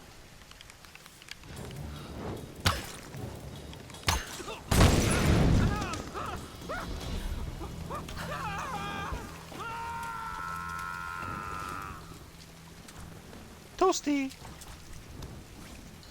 Ishimura, there's 12 buddies in the game you have to rescue. Supposed to rescue 6 of them before reaching a specific point in the story, but you only got 3 of them. You were 10 to 15 hours past that specific point, so you decided to just leave it. Didn't like the game though to redo all that. That is so frustrating when that happens. You know, when you reach that point of no return where you can't go and backtrack and it gets spawned out of the game. You know, despawned I should say. And I don't blame you. Like, if you weren't enjoying the experience of playing the game, then I don't blame you for not wanting to redo it all. Like, that's just so frustrating. This bunker. World War II era. Probably Japanese. WWII. It's freezing. The brothers inside your power. You okay? Fine. Just do the job. How many came in from the new rack? A couple dozen. That's nice, bro. Yourself. For the ritual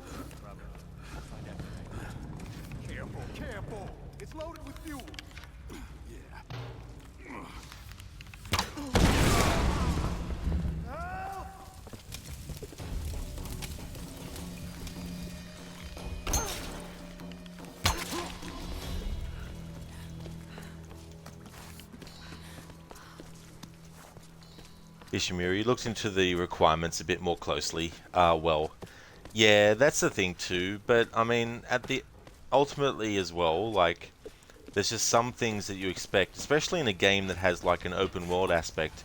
You just expect that you'll be able to backtrack later and actually get something. And, you know, anything that you might miss, you think, oh yeah, I should be able to backtrack later. I like how we can blow up explosive barrels in this game using an arrow. And not even an arrow that has any special things on it. Like, it's not like Lara has a flame arrow at the moment.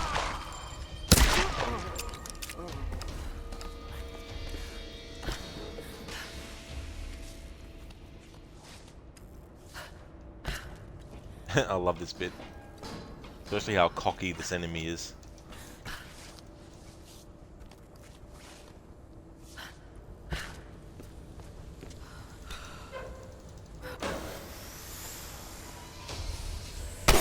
There's nowhere to run, outsider! What the hell?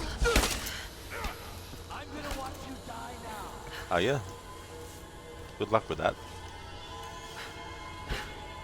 Like, I'm gonna watch you die now. Really? Hey! What are you Uh-huh.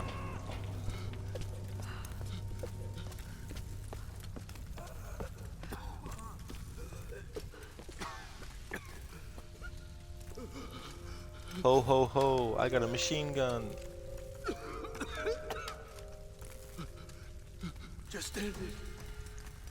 Please. Oh, you want me to end it, do you? End what? Don't you want to suffer? Just kill me now. Nah, I don't feel like killing you. I'll let you suffer. Actually, nah. Go to hell. Exactly, Lara. Shoot him in the nuts. There we go. Give him a few more shots for good measure. He can take those bullets to the afterlife with him now. Numbers. Some kind of coordinates. Ishimura, it'll annoy you now, To be found. since you 100% completed Far Cry 3, 4, and 5 and Blood Dragon and Primal. The streak has been broken. But I mean, you know, if you didn't enjoy Far Cry 2, then not getting that done as well, you know, it's not as bad then.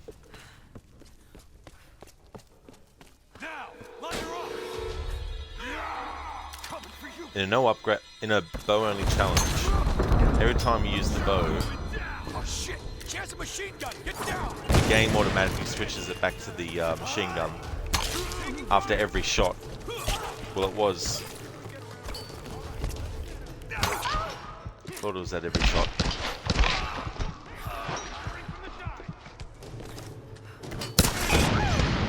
Wait. Fucking hell. That's what I get for trying to explain something while shooting. Just...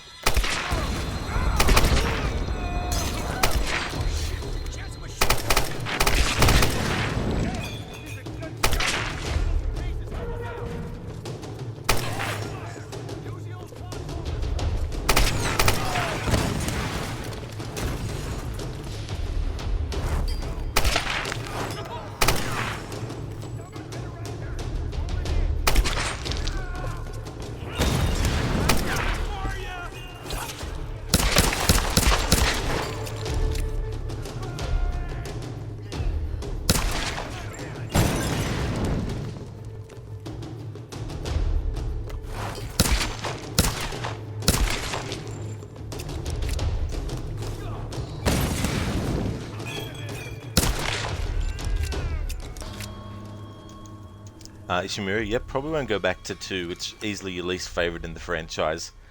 Yeah, I remember when I gave it a bit of a try, it just didn't appeal at all, you know, and I don't know if I'll ever actually try it, to be honest. I don't know, it just feels a bit like there's so many games in that series now, and they're so, you know, like, yeah, I just can't imagine myself playing all Far Cry games in a row, at least anyway. Maybe I'll play them just one at a time in between different games, maybe. That's okay, Shamira, don't... That's no worries at all.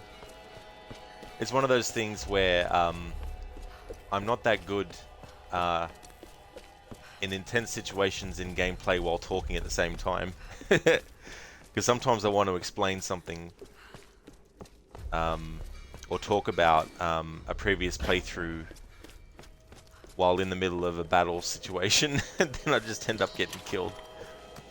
But yeah, if you do a bow-only challenge, the game likes to switch your weapon automatically.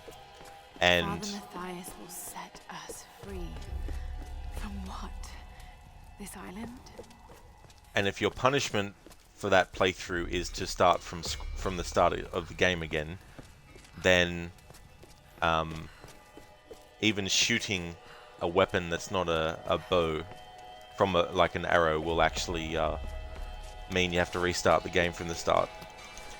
So that's what I had as the stipulation anyway when I was doing my bow only challenge with this trilogy of games. It was like, can't even fire a handgun at a rock, otherwise I'd have to restart the game. So you have to keep an eye on what weapon Lara has selected in that kind of playthrough, because in the middle of battle she can switch to a handgun. Hey there, Ryu. Welcome back, dude. I hope you had a great sleep.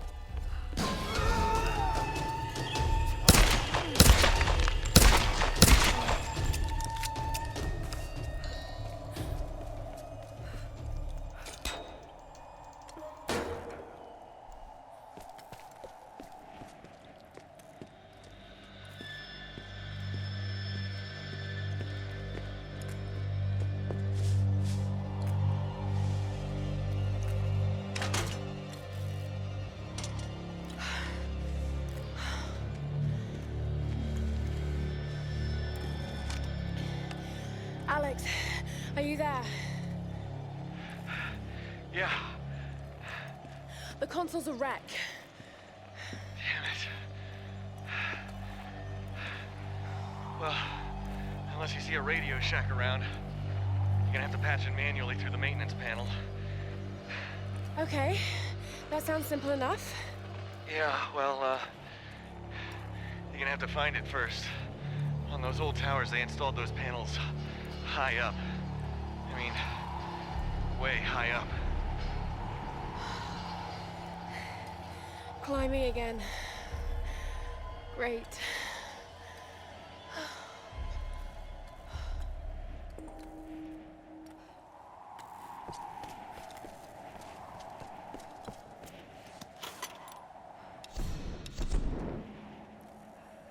It's funny, it's a force of habit when I'm playing this game to just spam the loot button to collect like stuff, but also to interact with journal entries and things. Because this is one of those games where if you want to get XP, you don't even have to focus on getting everything collected. As you go through the game, simply just pick up something and then exit out of the part of the screen where it goes to talk about the journal entry, and then you get the XP. Even for challenge objects like this thing here, even if I'm not doing a playthrough where I'm getting everything done, even just simply doing one part of a challenge requirement will actually give you XP as well. Hey there, Lucinda, good morning to you. Welcome on in. How is the Tomb Raider going? It's going really, really well. I finished the original Tomb Raider game I was playing and decided on doing a challenge playthrough with this game. Not a really difficult challenge, just wanted to do something that I could still enjoy the game, and also, since I'm going to be doing my no death challenge with Shadow of the Tomb Raider in the next probably month or so, I felt like doing a challenge that wasn't as intensive as that one's going to be. So it's going really good. We're just currently up to this part in the story now. Still pretty early, but I can't get any abilities and I can't get any upgrades for the weapons for this game. Hey there, Geek Tom Plays. Welcome to the stream. How's things going?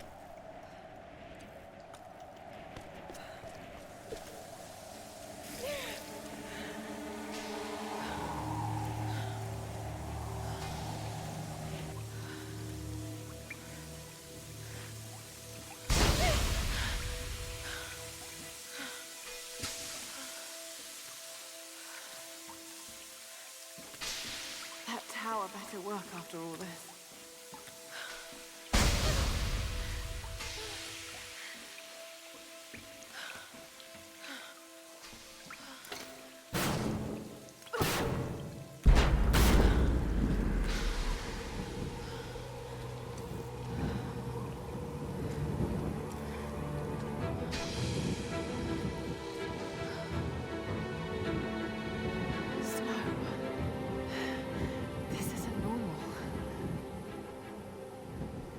Lucinda, is there a base difficulty you select? So in this game, the difficulty is only related to combat, and there's 3 options. There's just easy, normal, and hard.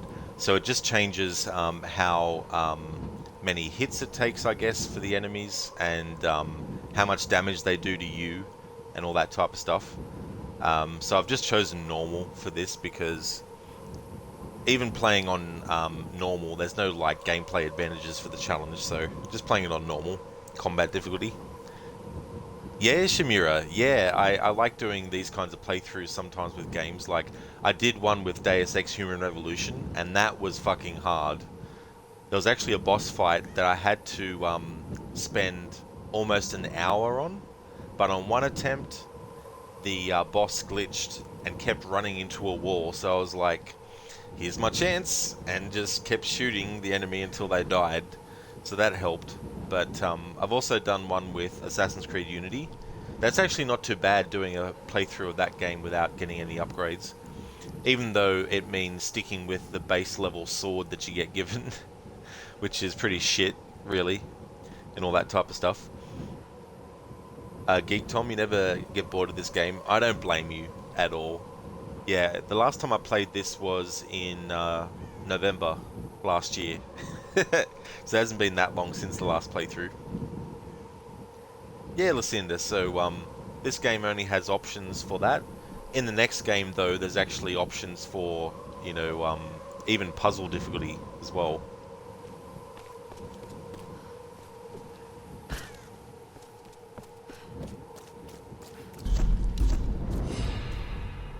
Thank God for us training. All those treks, all those climbs. It's as if he'd been preparing me for something like this all along. It's clear that there are people living here, and they're organized. They're killing and recruiting. But why? It's like some kind of cult. But a cult of what? What do they want? What are they looking for? They're a cult of personality, Lara.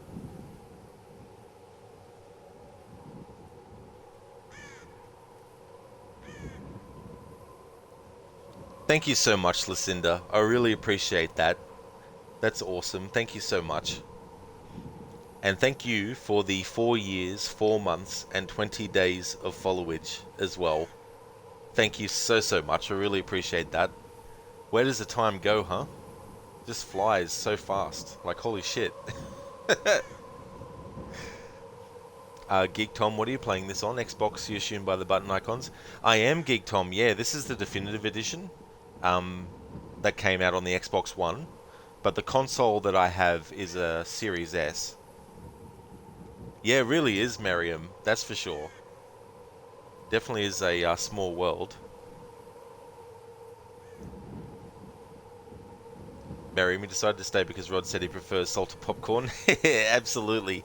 Yeah, definitely don't want sweet popcorn like caramel flavored or something like that.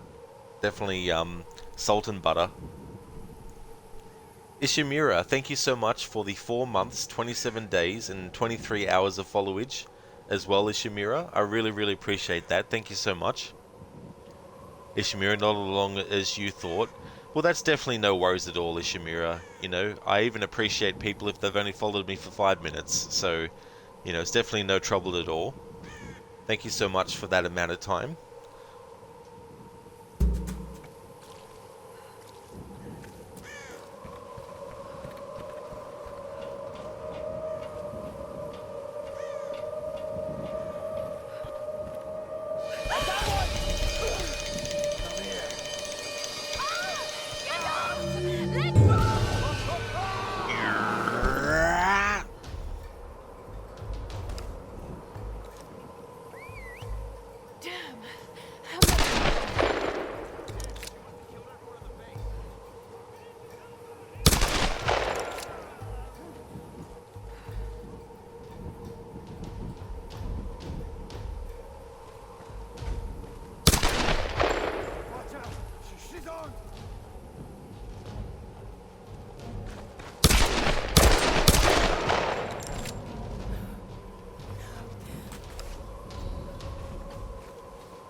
Hey there, Mariana.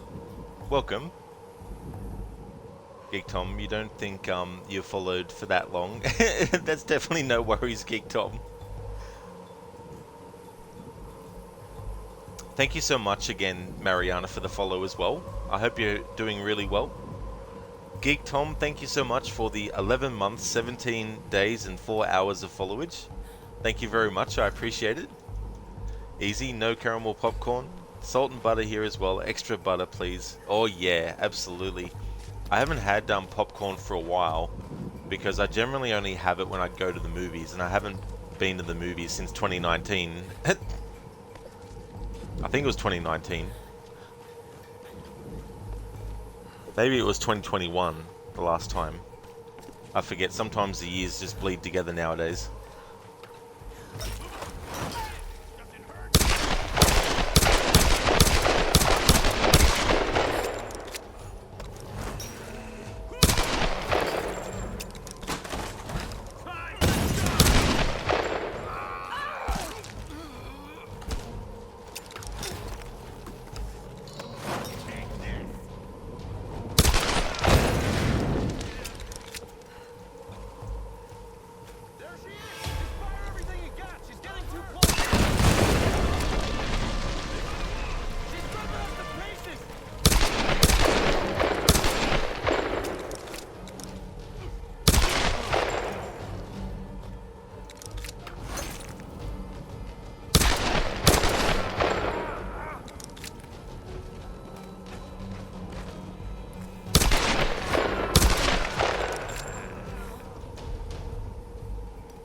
Big Tom, that's longer than you thought.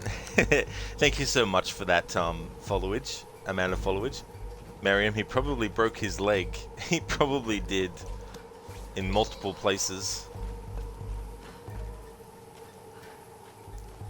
Mariam, thank you so much for the 1 hour and 47 minutes of followage as well.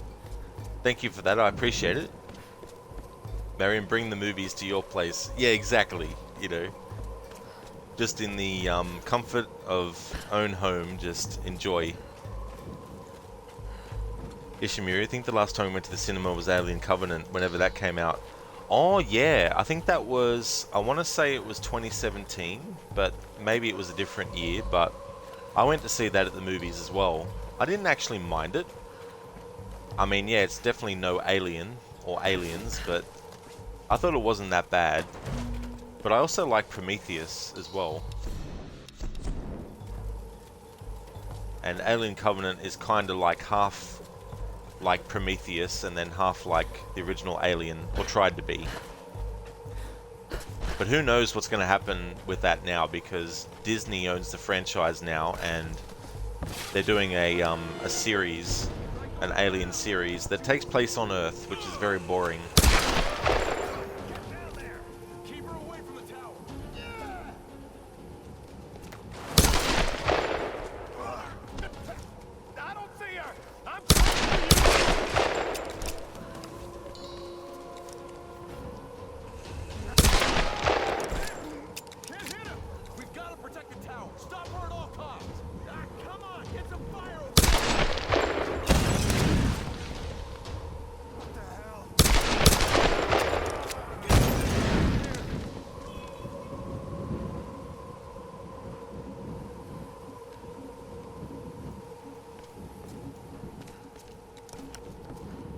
Lucinda, you think the last movie you saw in a theater was Mall Cop? Forever ago? 14 years ago? Holy crap.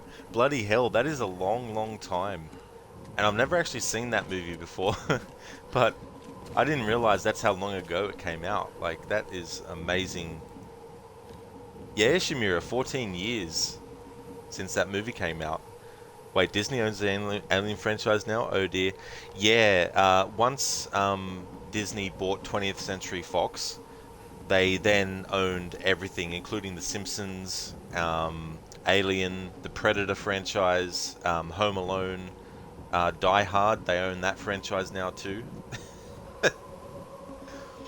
Anglo Disney seems to buy every show. Oh, they definitely do. They'll probably buy Ubisoft one day. They'll probably buy they'll probably buy everything. Lucinda, yeah, you were a big fan of Kevin James at the time, watched a lot of King of Queens, one of your favourite TV shows, and when that movie came out, you're like, gotta see it.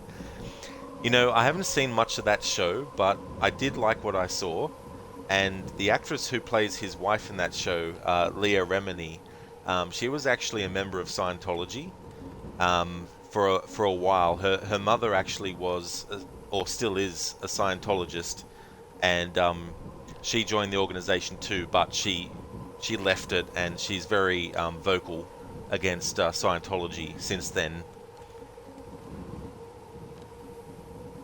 Hey there, Harbinger. What is going on? Did you travel in time? I thought you were playing Tomb Raider 1. I sure was. I played the original, got that playthrough finished, and I decided that I'd want to replay this game again, but do a challenge with it. Geek Tom, right, I should probably take a nap because you have work tonight and should probably get some rest. Well, that's absolutely no trouble at all. Completely understandable too, as well.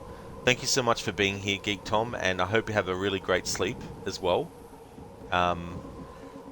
In preparation for your work at night. Ishimura, didn't realize they brought 20th Century Fox. Yeah, Ishimura. I think the only thing that they didn't buy as part of the deal was Fox News and Fox Sports, but maybe they did. I don't know. Maybe I misread that or something. Harbinger, did you decide not to play them in the order they were released? Yeah, when I'm not doing my annual series run, I just play them in random orders until I do my annual series, and then I play them in release order. Geek Tom, they'll probably end up owning Square Enix too. Yeah, I wouldn't be surprised, like at some point down the line. Yeah, Miriam, so Disney's buying up so much stuff.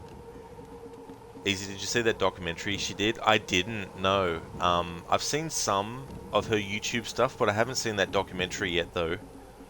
Listen, you did not know all that. Yeah, it's just crazy some of the stuff she said that they want people to do when they become a Scientologist and when they get into the upper echelon of the organization. You know, some of the stuff is crazy, like they have to draw on a picture of the body every single living organism that is in their body, because they believe that we are made up individually of actual alien organisms or some bullshit.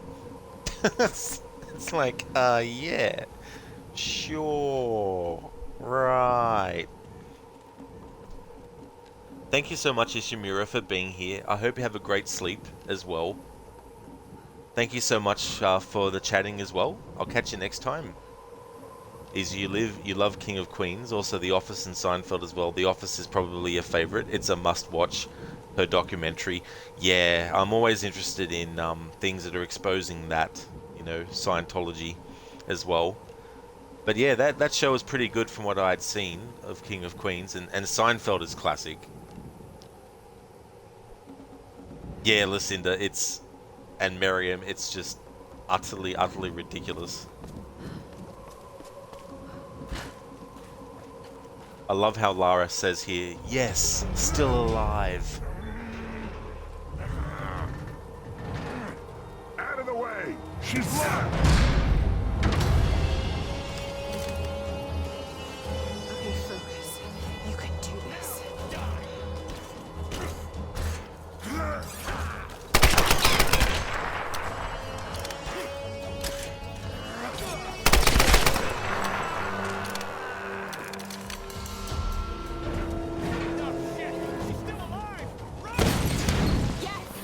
Still alive.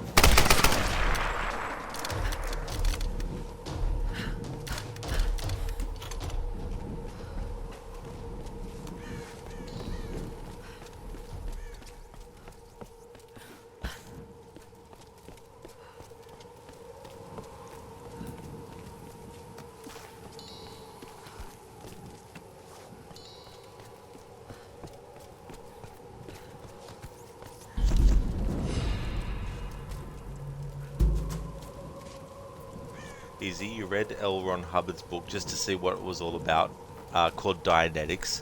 Yeah, I haven't actually read any of his stuff. I do know that they made a movie adaptation of one of his works though, Battlefield Earth, which had John Travolta, who's also a Scientologist of course, as well as Forrest Whitaker. I don't know if he's a Scientologist, but he was in that movie as well. But yeah, even Will Smith is a Scientologist, which I thought was crazy. Tom Cruise, obviously, a massive one. Catherine Bell, who used to be on JAG, she's actually a Scientologist as well. I mean, there's the list would be endless. They tried to even get Christopher Reeve to join, but he sort of laughed at how ridiculous the recruitment process was, so he just left the building.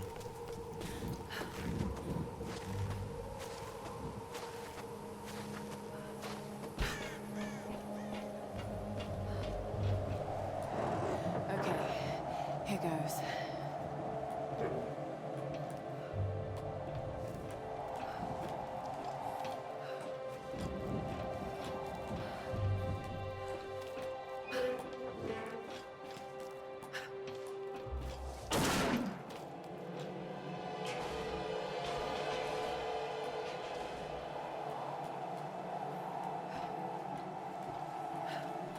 I love the progression of the music in this part. It really matches what's happening so well.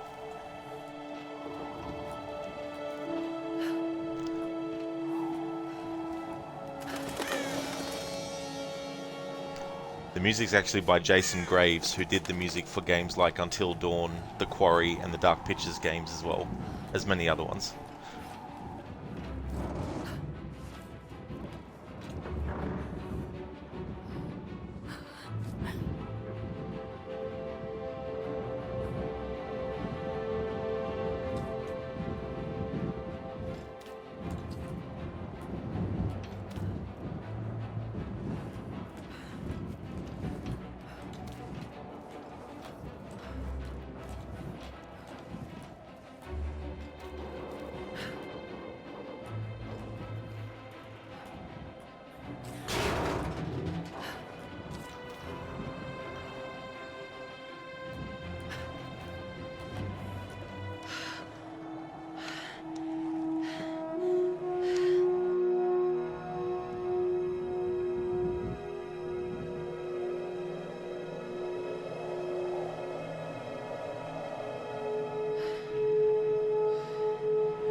at the panel. Okay. The tower should boost the signal from the transmitter.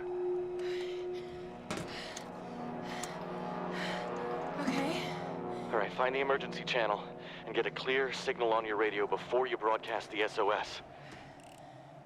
Hey, we got everything crossed for you down here, LC. Thank you. Sending out an SOS.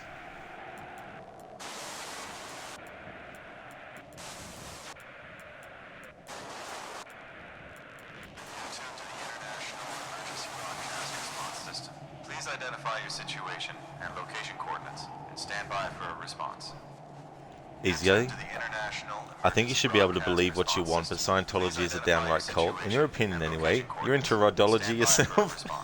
Rodology. Well, that is true. You know, as much as I think Scientology is ridiculous, you know, there's so many different things that people believe as well, you know, so definitely good to have the freedom to believe what you want, but also to have the freedom to think it's ridiculous as well. Mayday! Mayday! This is Lara Croft of the Endurance. We are stranded on an island in the Dragon's Triangle. We need help and medical supplies. Please respond. Come on. Mayday! Mayday! This is Lara Croft of the Endurance. This is aircraft Nautilus 177 Alpha. Searching for you since the distress call from your vessel. Almost given up hope. So had we. Got your approximate position. We could sure use a visual. I'll figure something out. We'll be heading your way soon. Out. Lara Croft, you are my hero! Hey, you know, Reyes actually just cracked a smile. Right. Need a signal. A fire. Fuel, flames. I can do that. Give me fuel, give me fire, give me that which I desire.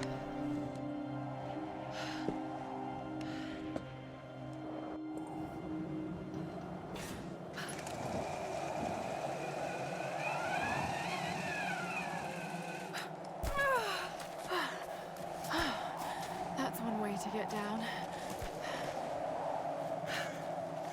Fuel tanks.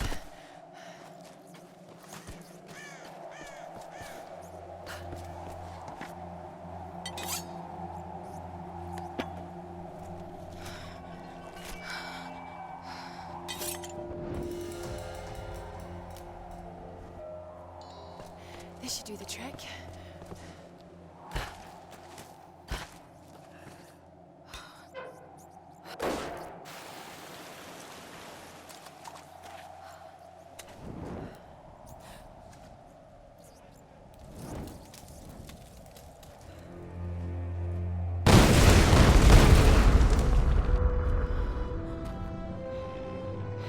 There it is!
The pilot.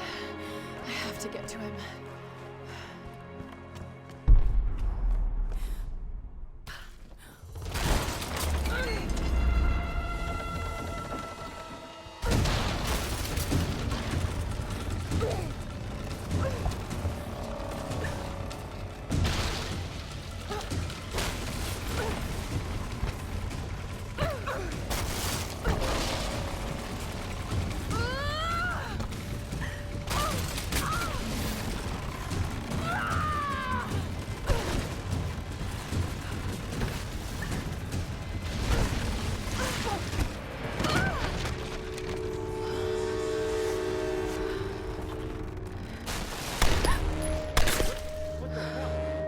Go away!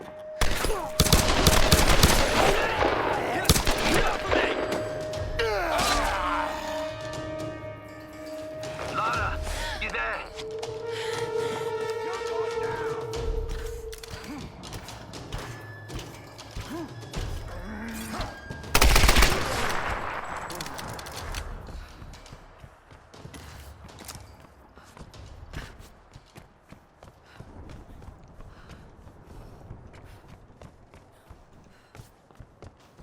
Poor pilot, getting stabbed like that with a machete, no less.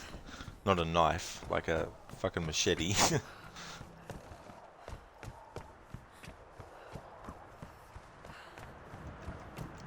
That dude thought he was Jason Voorhees or something.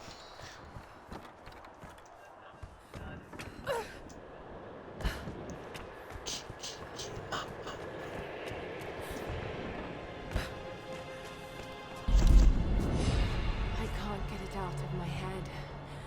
A storm that came out of nowhere, out of a clear sky, and brought down a plane.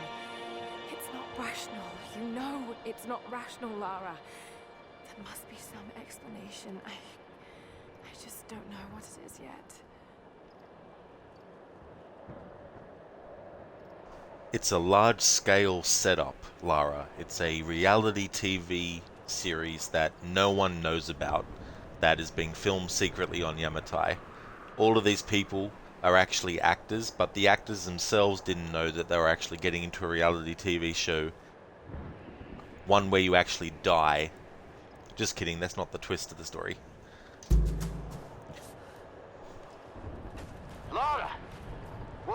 happened? This storm, it came out of nowhere. These clouds, they just surrounded the plane. Lara, listen. I saw the crash from here, so you must be close to my position. Just get back here safe. All right.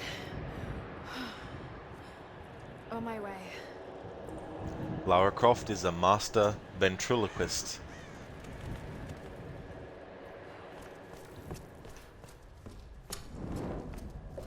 Her lips did not move at all while talking.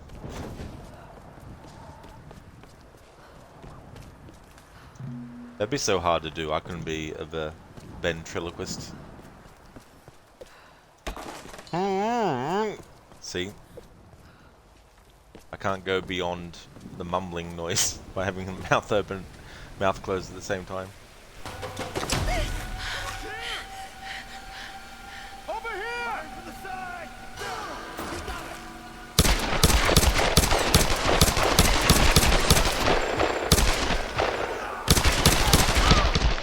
Wait.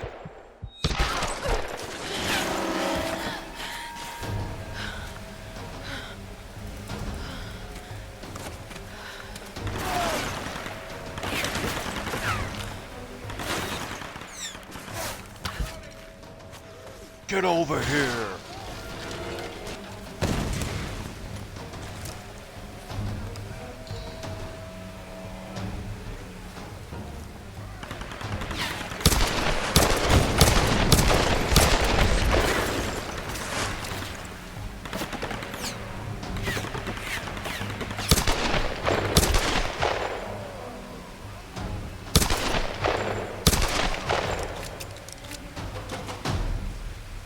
There's got to be a way up.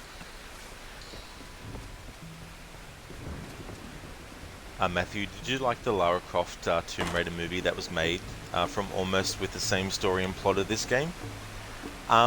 It's one of those cases where I really think they did a poor job at adapting the actual story because they gutted it, really, to be honest, and they completely changed Himiko as well, from being what she is in the game to just being simply a dead body that has a virus on it. And I thought that was a cop-out kind of change, and it went too far into Resident Evil style of stuff, which, don't get me wrong, like, Resident Evil is a great franchise, but I mean to say,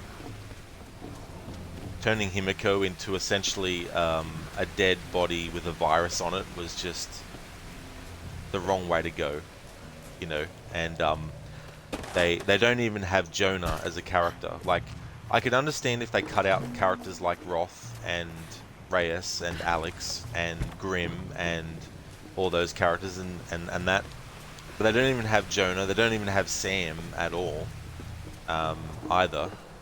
However, I did like Alicia Vikander as Lara, and I did like the actual parts of the movie that had her exploring the tombs, solving the puzzles, the traps that she had to dodge. I also loved the parkour at the start of the movie on the bicycle and all that type of stuff. So there were good things in it. I'd say it's a great Tomb Raider movie, but it's not a good adaptation of this game's story. However, because you're dealing with a movie, you only have a certain amount of time, so I understand having to change this game's story. But at the same time, it would have been better to do an adaptation of this game as like a series, especially given how much stuff there is about the island. Like, I've said this before in the past, but I would have even liked a mini-series that was only 3 seasons that adapted everything that happened on the island in the different time periods. So season 1 would be back when Himiko was alive in the first instance and back in her time period, and then the second season I would have liked it to be World War II era, when they were trying to figure out ways to stop the storms on the island. And then the third season and the final season of this mini-series, I wish they did, would have detailed when Matthias turned up on the island in the 1980s, and then that season would end, with the ship that Lara was on crashing at Yamatai, and Matthias would go down to the beach with everyone else, and that's where the miniseries would end. Beginning right where Lara gets out of the water and gets knocked out in this game, that's where the miniseries would end just before. So I think there's a lot of stuff that, oh shit, that was close. I think there's a lot of stuff that they could have done with this game if they made it into a series instead of a movie. They would have had more time to develop characters and all that type of stuff.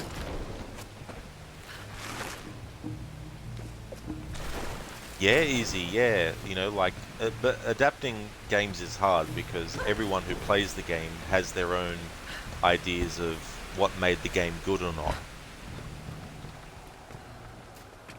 But I'd say it was definitely a good effort at a Tomb Raider movie. But don't know what's going to happen now because the sequel that was in development was originally postponed. Then the director left the project, but Alicia Vikander was still involved. And then they got a different writer on board. And obviously COVID happened, so that put a spanner in the works with the sequel. But then MGM Studios, who had the rights to making movies of Tomb Raider, for some reason they didn't renew the rights, and so the rights were bought by another company. So now the likelihood of the next Tomb Raider movie starring Alicia Vikander being a sequel is probably 0% at this point. So they'll probably look at starting again from scratch with a Tomb Raider movie. And if they do, I think the best thing to do is just come up with an original story, like they did with the first two movies that they did with Angelina Jolie. They're not based on any particular game that came out. They were just completely original stories that they made up. That looks like a good spot to hook into. So it'll be interesting to see how things pan out. Matthew, hey, you never know. They might eventually make a Tomb Raider series because they are doing the Last of Us series starting this Sunday. Yeah, and I think doing that with video games is much, much better because in a movie, you know, you can do a 3-hour movie, obviously, so that runtime gives you more to play with, but with a series, you have like 20, 30, 40 hours worth of story that you can actually do across so many episodes that it gives you time to have characters that the audience really gets to know quite a lot, you know, and talk about fitting in lore from a series as well, like from a game into a series. You just got so much room to move, so to speak. They are doing a Netflix animated Tomb Raider movie though. Hayley Atwell is going to be playing Lara, and it's going to be set after Shadow of the Tomb Raider. I'm really glad you moved. You and me both, girl. One moment they were fine, the next, there was this storm. It came out of nowhere. It's not your fault, Lara. I called them here, Roth. Hey, we'll find another way. Mayday, mayday. This is co-pilot Jessup of Air Another pilot. 177A. Hello? Hello? Can you hear me? Yeah, badly hurt when I landed and need urgent aid. Is anyone there? Captain Jessup, do you read? I've deployed a smoke signal. Please Damn it, he can't hear me. I have to get to him. No. His signal's just over there. We've got our own people to worry about. We'll need to regroup as soon as they find Sam. I can't just leave him out there alone. I need to get to him. Sometimes you've got to make sacrifices, Lara. You can't save everyone. I know about sacrifices. No. You know about loss. Sacrifice is a choice you make. Loss is a choice made for you. I can't choose to let him die, Roth.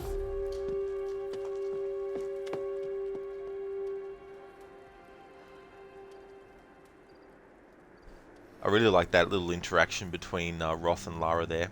And it sets up a theme that even runs through Rise of the Tomb Raider and Shadow of the Tomb Raider, this idea about sacrifice versus choice. And how Roth says, you know, sacrifice is a choice made for you kind of deal. And that theme plays out in this game. And I like how Lara responds with, you know, I can't choose to let him die. Which is a good kind of comeback, if you will, for Lara to say there. I mean, sacrifice is a choice that, you know, you make.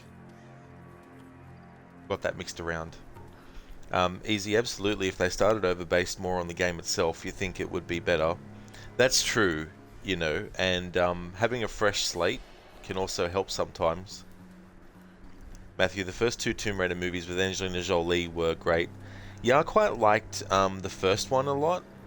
I didn't mind the second one, Cradle of Life, but I probably found the first one better. It kind of felt more like an action-adventure movie to me, whereas the sequel felt more like a James Bond action movie.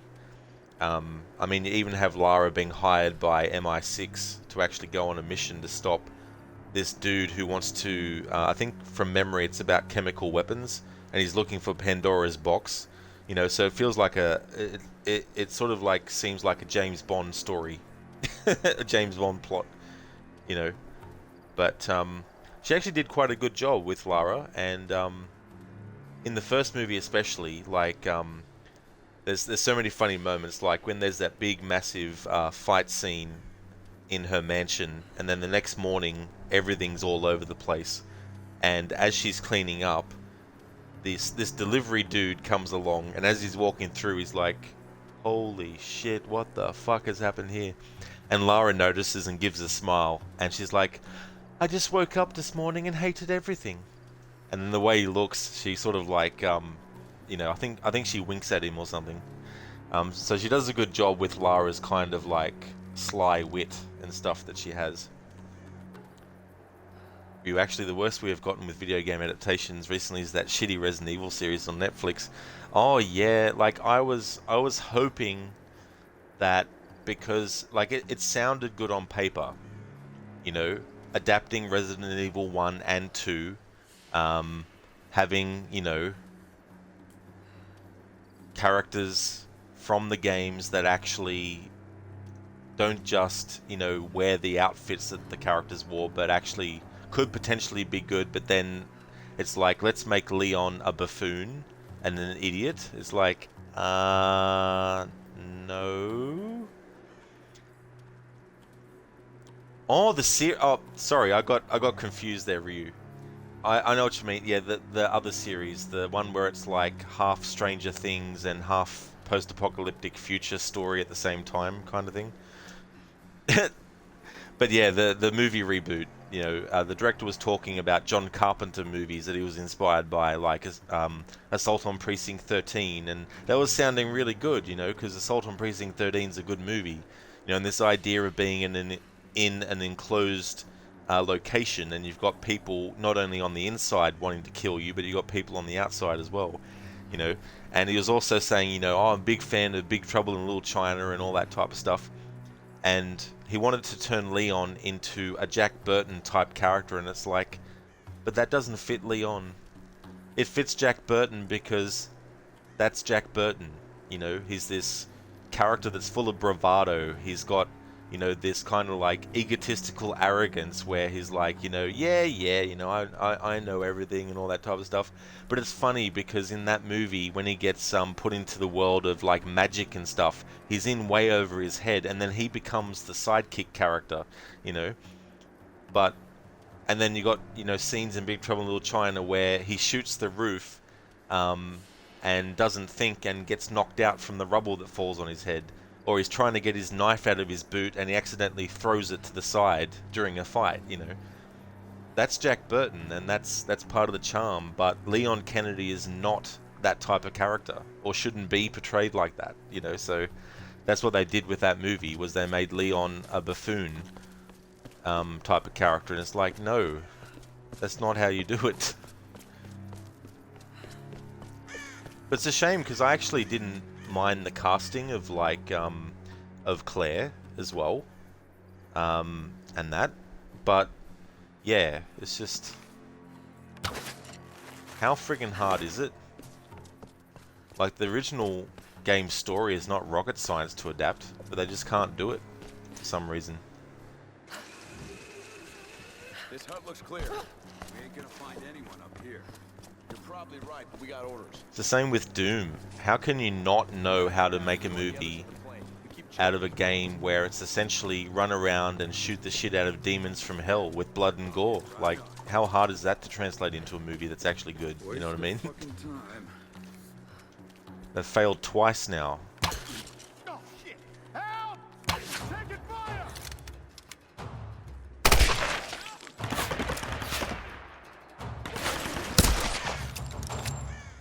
It's not rocket science to adapt these things. You know what I mean? Like, Anyone out there? Huh? I'm here, Reyes. What's your situation?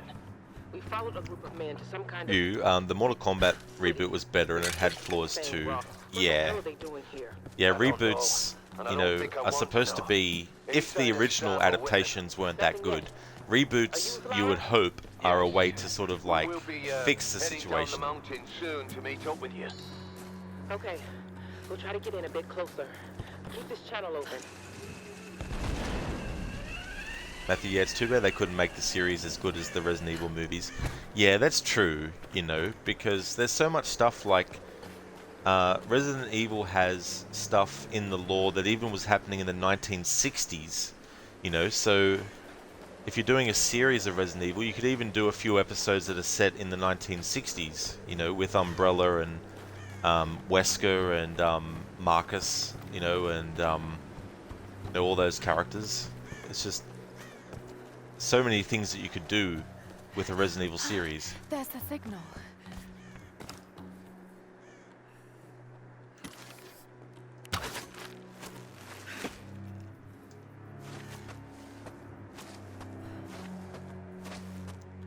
And the thing about Resident Evil as well, like, don't get me wrong, like, as awesome as the remakes have been and, you know, all that type of stuff, at its heart, Resident Evil is really a B-grade horror movie in video game form, you know, so when it comes to adapting that into a movie, it doesn't need to be 100%, 1000%, you know, A-grade quality. It can be very B-grade-ish, you know, but they just don't really go for that even.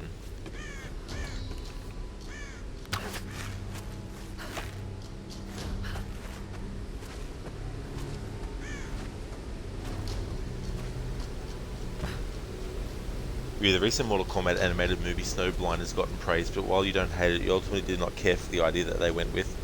Yeah, I mean, I don't know, like, it's cool that they're sort of like doing focused stories on a group of characters, you know, but at the same time, from what you've told me about them, it doesn't seem like they're really getting them right. It's a what if, but it follows Kano's Mortal Kombat 11 ending, does it? Ah, okay. Yeah, that can be tricky too sometimes, doing what if kind of stuff.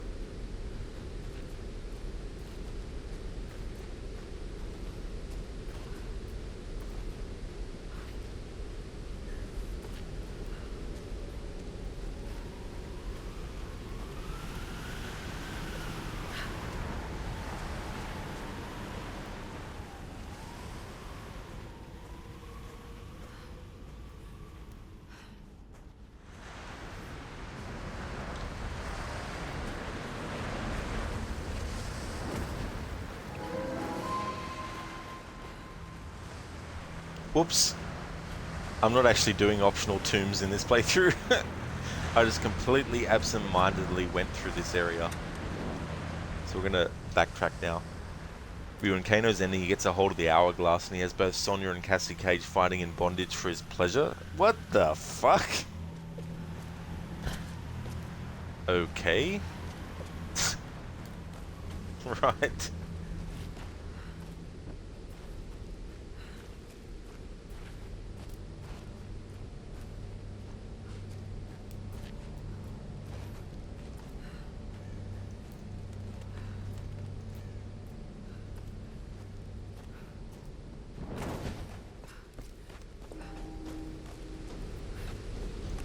This is where I need to go.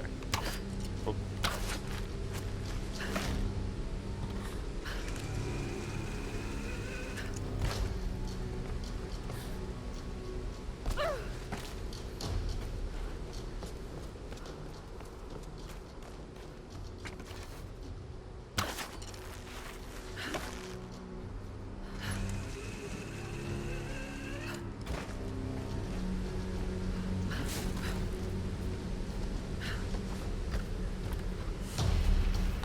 I have to get over there.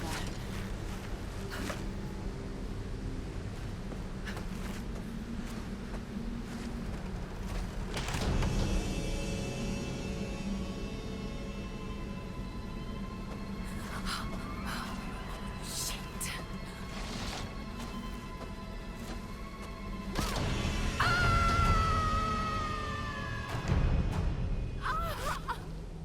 Now I was spamming the X button the whole time, and Lara did not even use the climbing axe. I have to get over there.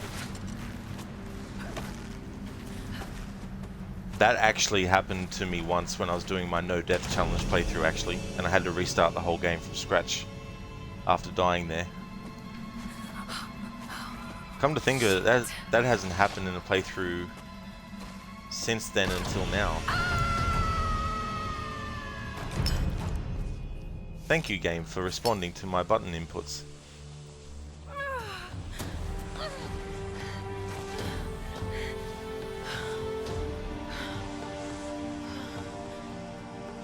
Captain Jessup! Why did he go? Easy. What did you think all about the Witcher series on TV?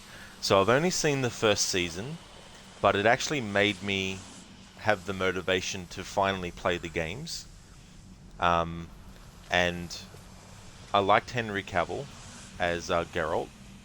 When I played the games, I really understood why people really like the character of Geralt, and I really loved Doug Cockle as Geralt. I think he does a great job as the character. But as for the series, I saw only the first season, and I didn't mind it. I thought it was quite good. It blew my mind that there was actually already a live-action adaptation of The Witcher back in the early 2000s in Poland, of course, which is the origin of the novels, and the writer is Polish as well. So I thought that was interesting. But yeah, I didn't mind it. But it seems weird that well, Henry Cavill leaving the show, and then after he'd left the show, he was returning as Superman, but now he's not, because they basically rang him up and said, "We're not gonna go through with you as Superman anymore." And it's like, you fucking idiots. Like, if there was ever an actor that deserved to have another shot at an actual solo Superman movie, you know, they had it there with Henry Cavill, but they've just shot that to shit. So that's a waste of talent and opportunity. I mean, the Man of Steel movie came out 10 years ago this year, and yeah, it wasn't like, you know, an amazing Superman movie, but I did like Henry Cavill. And then of course we had Batman vs Superman in 2016, which was more of a Batman movie really. But I was really hoping that we would see an actual sequel to Man of Steel with Henry Cavill returning, but we won't be getting that now because James Gunn and whoever else is in charge of DC now with the movies decided that they didn't want to go through with his character, or go through with him as the character.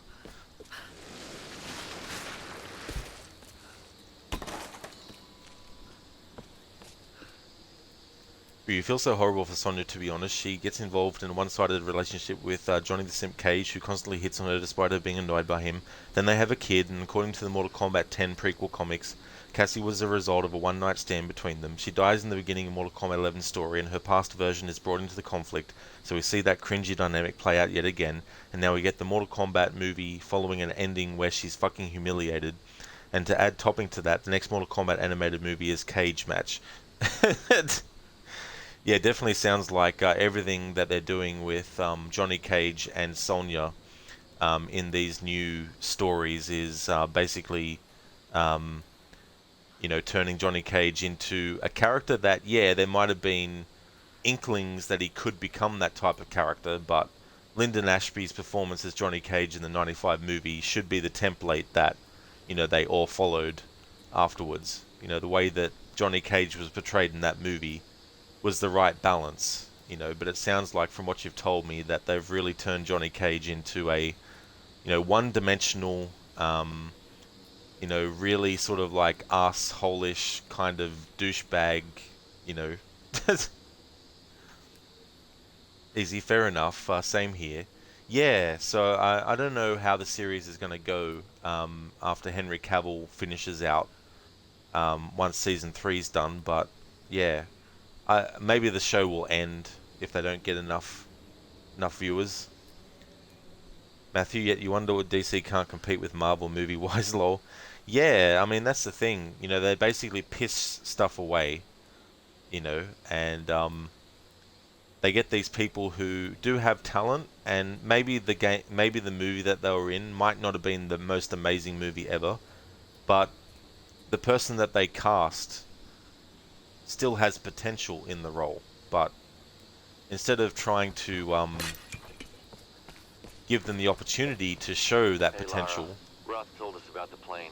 Don't worry, there's got to be another way off this rock, right? I hope so. Any sign of Sam? And we tracked her to some old Japanese palace. I don't like the sound of that. Hey, don't worry, she's probably just sightseeing. You're a terrible liar, Alex. You have to be careful in there. Good luck. At least give them the opportunity to realize that potential, instead of just changing direction so abruptly and so jarringly. It's just, yeah, it's just ridiculous.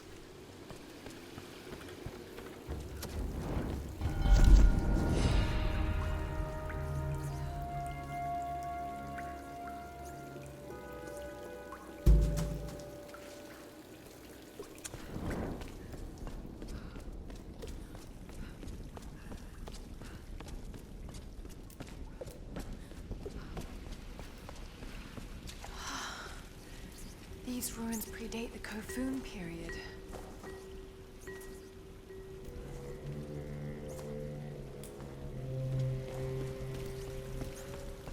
A pilgrimage.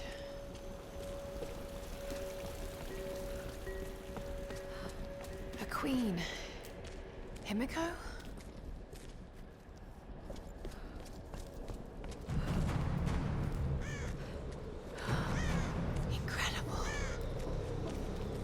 Captain Jessup? Oh my god!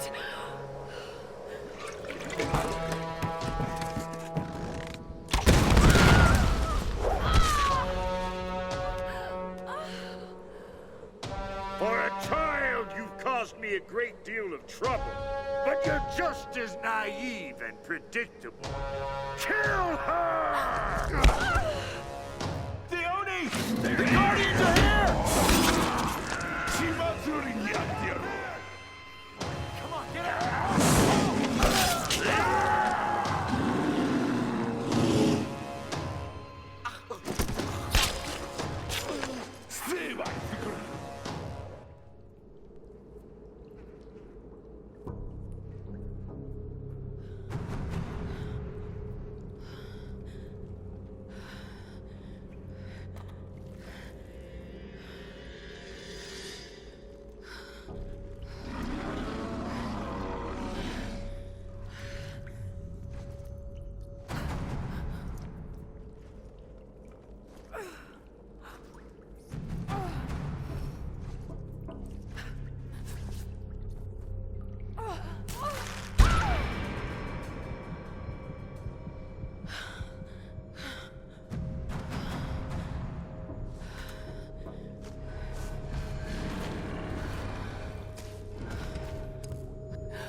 now we get the shotgun. I love shotguns in video games.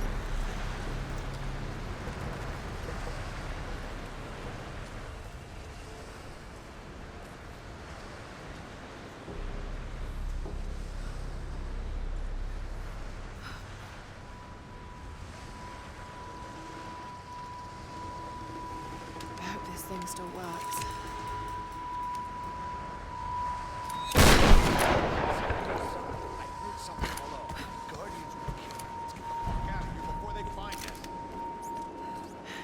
They're looking for me.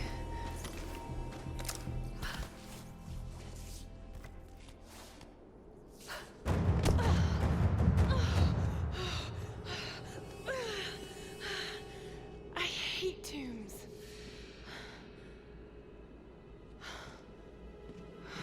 A Sun Queen and her Storm Guard.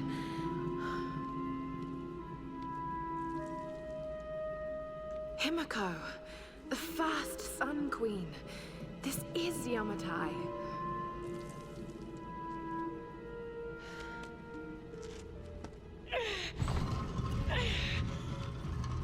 And you're really here. And really, really dead.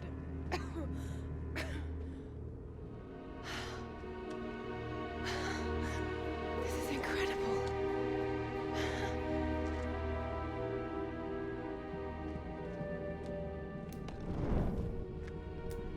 This looks like some kind of fire ritual. A sacrificial ritual. Horrible. But why were the women burnt like that? A journey. A pilgrimage to... Is that this monastery?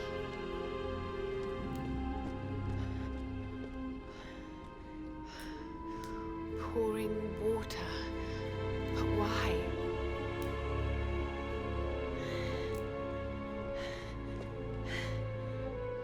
And there you are, Queen. Wait. It's not pouring water, it's transferring power. This is an ascension ritual. It's how you chose your successor.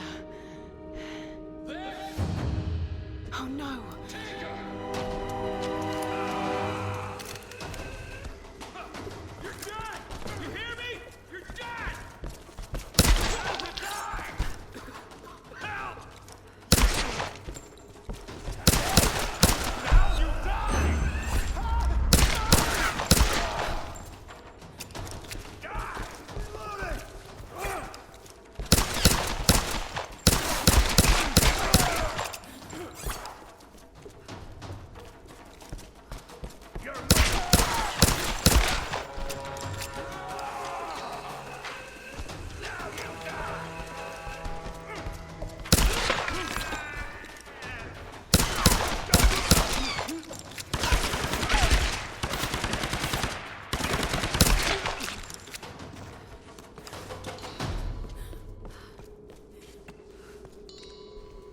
Matthew, you don't mind shotguns in video games. It depends on the game, really, because in some games they are really good or really bad, lol.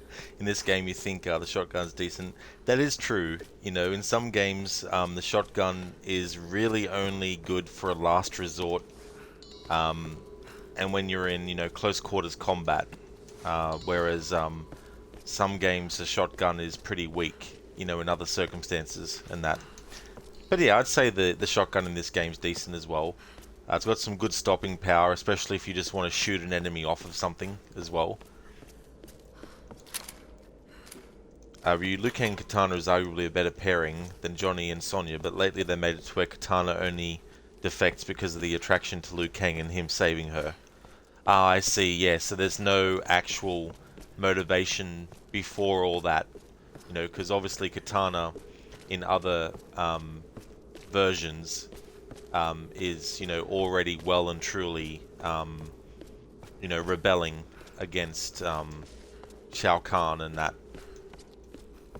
Whereas to make it just that she's doing it only because she's attracted to Liu Kang and that he saves her as being very sort of like, you know, 1950s cliche damsel in distress trope.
She's here!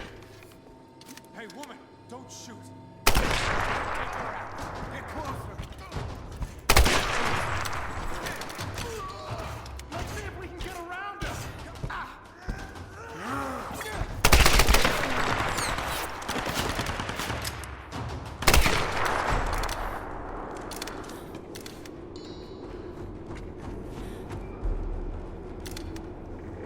View says, like, no wonder you changed it to where it's Liu Kang and Sonya for your alternate universe. Oh yeah, exactly.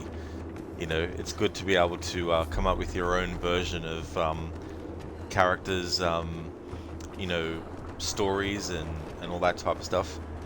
Hey woman, don't shoot. I just did. Yeah, exactly. Like, of course Lara's gonna shoot you. The way out of here was right below them.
That should do it.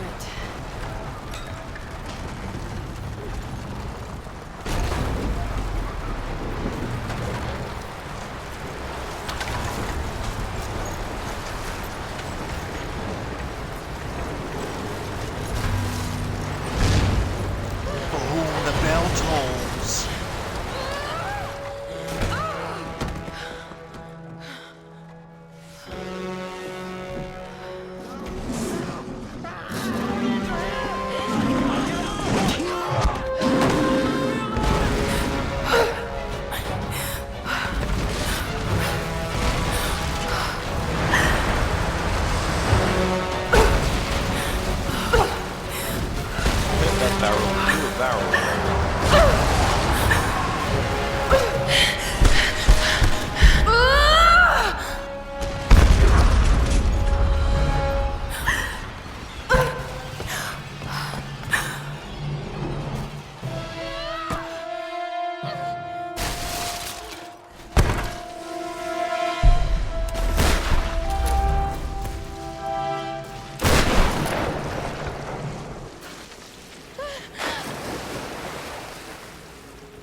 It's Lara!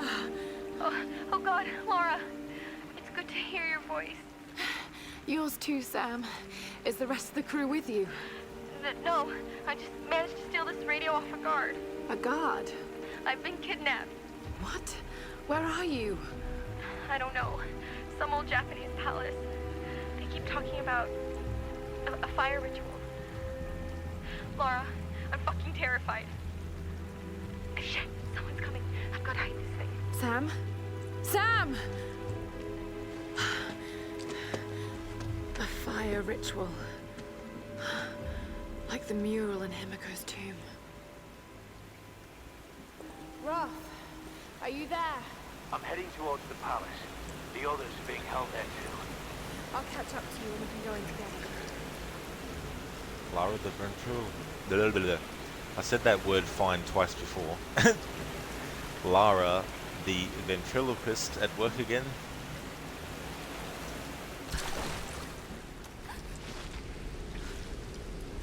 You mean you could easily do the canon pairings in the way you feel they should be done, but you kind of wanted to do something different for various reasons, mostly because of how the story unfolds and the characters themselves. Oh yeah, absolutely. You know, if you're going to do an alternate universe take on something, it does make sense to not just make every configuration exactly the same. You know, it's good to shake things up, you know, and make it different, because it's, you know, a different timeline of events as well.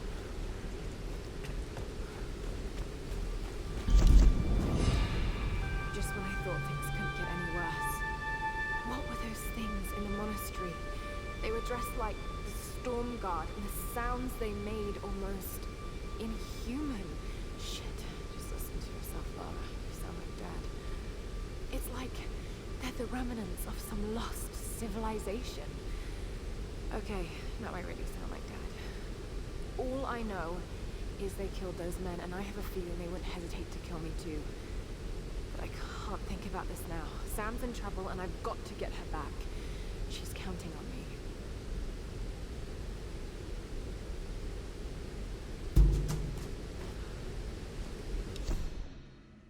Freddie Mercury, Venus Williams, and Bruno Mars walk into a bar. They didn't plan it that way. I love that, Mr. Gote. That's very creative. Freddie Mercury, Venus Williams, and Bruno Mars walk into a bar. They didn't plan it that way.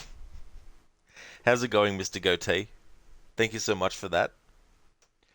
Oh, I forgot to mention, because I added it recently, but I just remembered. I've got a new channel points redeem that is active not only when I'm playing Red Dead Redemption 2, but all the time around.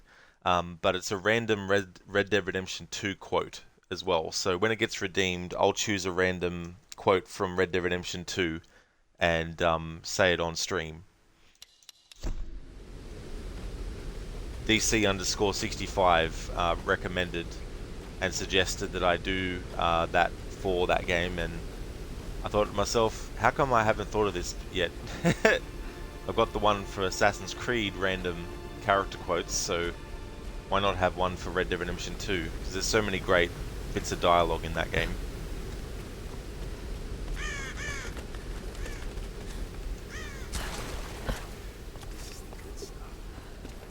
If you showed that ceremony drunk, Father Matthias would cut you apart. I can hold my liquor. Fuck!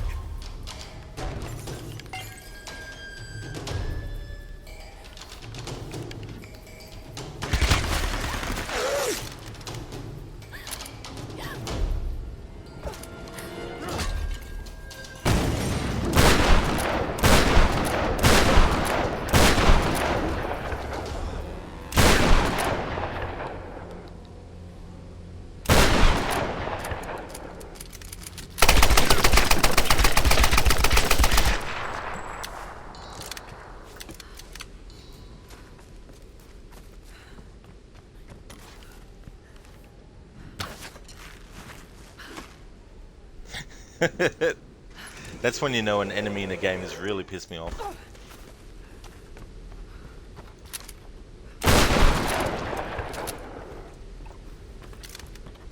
Mr. Gote, you been going good?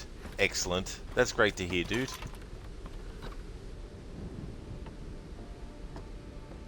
Oh God, that was close. Are you there? I'm here, Sam. Are you okay? What do they want with me, Lara? A fire ritual? This is so fucked up. Listen, I'm coming to get you. I'm going to get you out of there. Please, please help me, Lara. I promise. I promise, Sam. Hey, she just... Oh no! Sam! No! Sam! Help me! Stay away from her, you bastard! Stay away! No!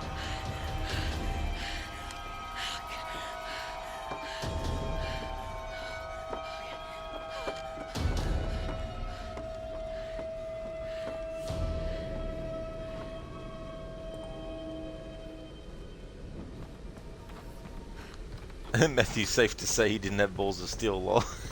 Definitely not. I don't think after doing that there'd be much left there.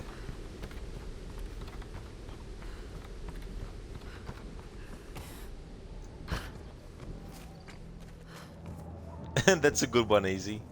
The Egyptians don't believe that there are crocodiles in Egypt. They are in denial. Mr. Gote, welcome to Pizza Tut. How may I take your order?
So coming up is another part.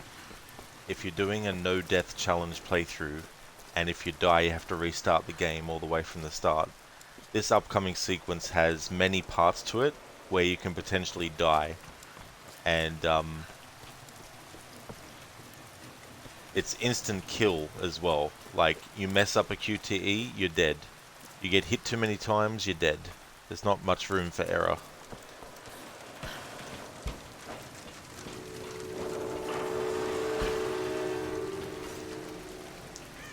It's such an amazing sequence though. It's one of the highlights of this game's action. No way around. I've got to cross.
One more hit in the trees and I would have died.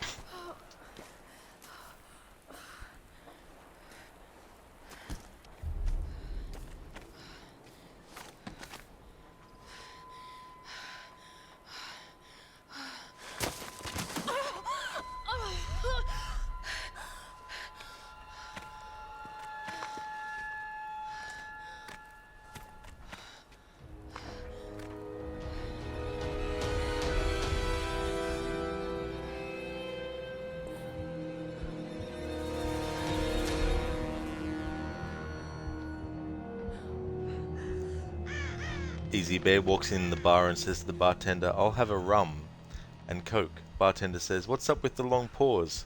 Bear says, "I take after my dad." Oh dear, I can barely stop myself from laughing on that one.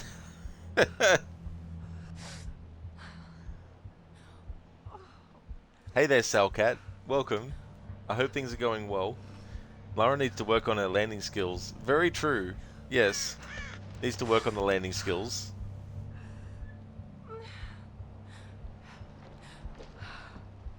So as you're going through the water, you've got things that will impale Lara instantly, so you've got to dodge them. You've got barriers to make sure you shoot through with a shotgun. You've got QTEs you need to hit with the parachute failing. And then you've got trees to look out for, otherwise you'll get killed if you get hit too many times. So that whole sequence can be daunting when you're doing a no-death challenge playthrough, because if you die, you have to start the game from the start again. There's not really that much room for error, especially when you're going through the water and you hit an instant kill trap like some spikes. You should watch AC Odyssey in Valhalla, you become immune to fall damage there. Yeah.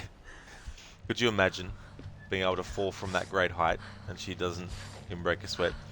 Although, you know, by this point Lara should have well and truly been dead, you know, considering all the knocks that she's taken at this point in the story. With more to come as well.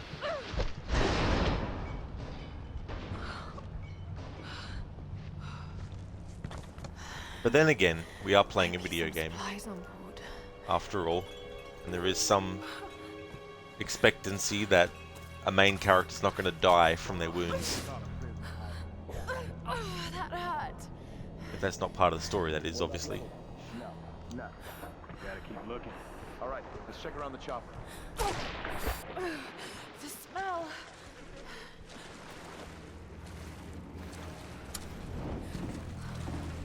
Where's the old man? I don't know what you're talking about. Please. You are lying. I know you are. Please. I don't. Back to your phone. Come on. Come out here. Come on. Look, Captain.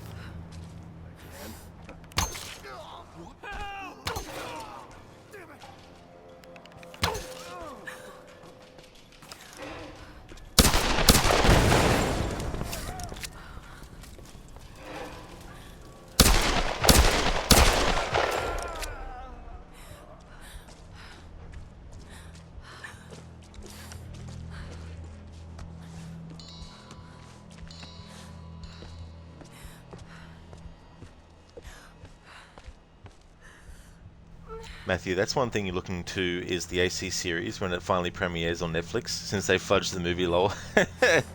Yeah, the movie definitely has its issues. I like it enough to re-watch it, which I haven't actually done for a while. I've only seen it 3 times so far. But it definitely does have a lot of issues, and hopefully in the Netflix project they actually do a better job at doing things where the movie failed.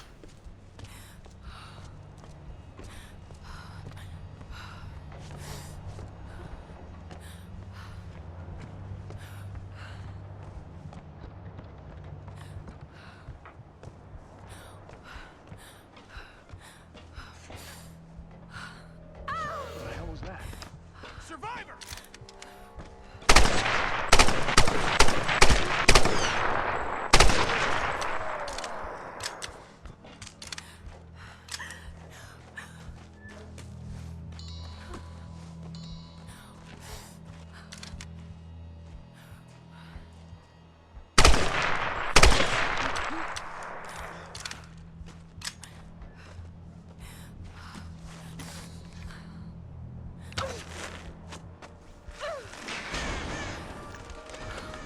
It's similar to how you feel about the 2021 Mortal Kombat film. Granted, you have seen it more times than you have seen the AC movie, so you've been able to dissect it quite a lot and sort of examine where it goes wrong and all that type of stuff.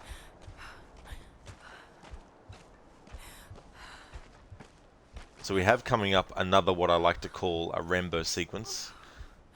Not that Rambo's the only character in the history of characters who's been injured and has actually had to self-surgery on themselves, well, do self-surgery on themselves, but there's several moments in this game alone that are very reminiscent of what Rambo goes through, including when Lara fell through those trees. There's actually a movie where Rambo falls through trees like that. First Blood, the first Rambo movie. And then you got various scenes where he's having to cauterize wounds and, you know, do self-surgery on himself.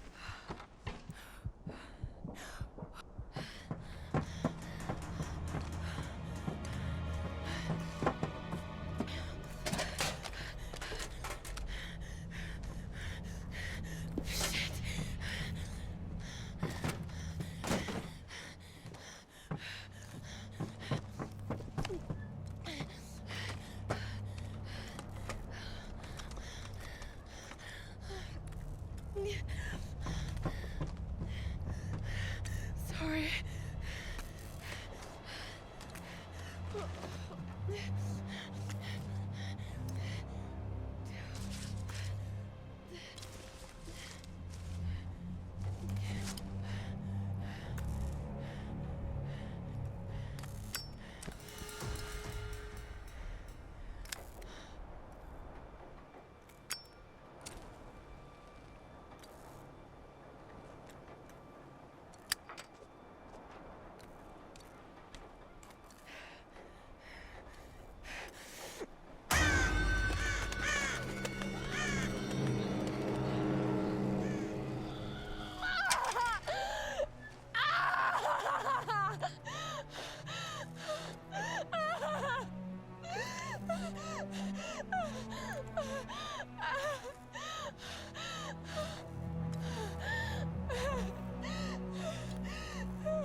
Roth, can you hear me?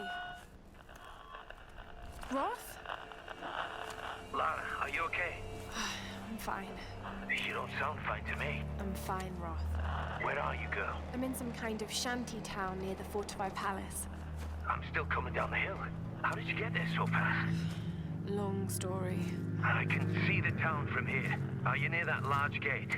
I'm heading towards it. It's the outsider. Oh, shit. There!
There we go.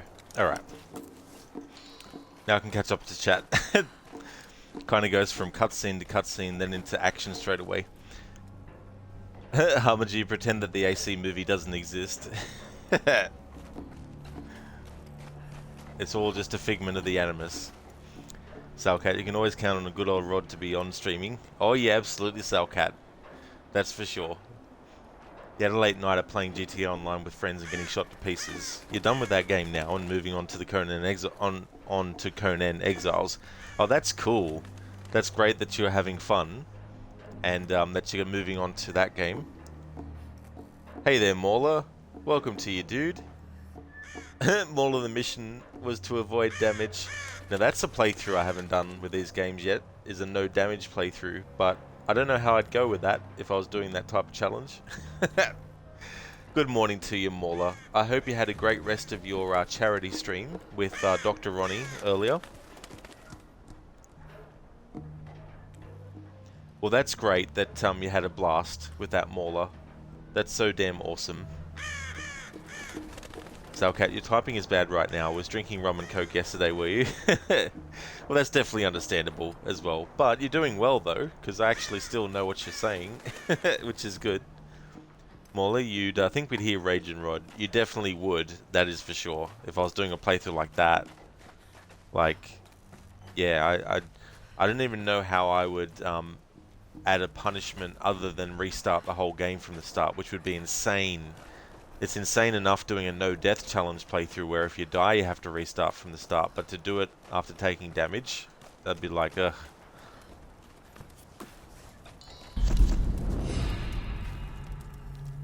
The game's like, you can upgrade this now. Which is automatic, you can't avoid that from happening. But doesn't really do much. I'm pretty sure that it just gives you the ability to add more upgrades.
Nah.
Sailcat, thank you so much for the 200 bits. Thank you very, very much for that. I really appreciate you doing that. That's awesome of you. Morla, how are you doing this Friday evening, Rod? You really need to get into the Tomb Raider series.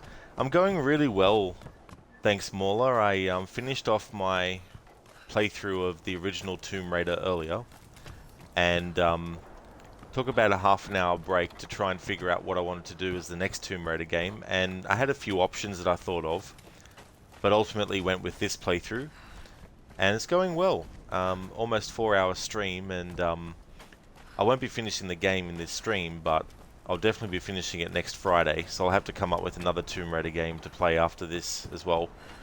But I'll have a week to think about it after this stream, so that'll be good.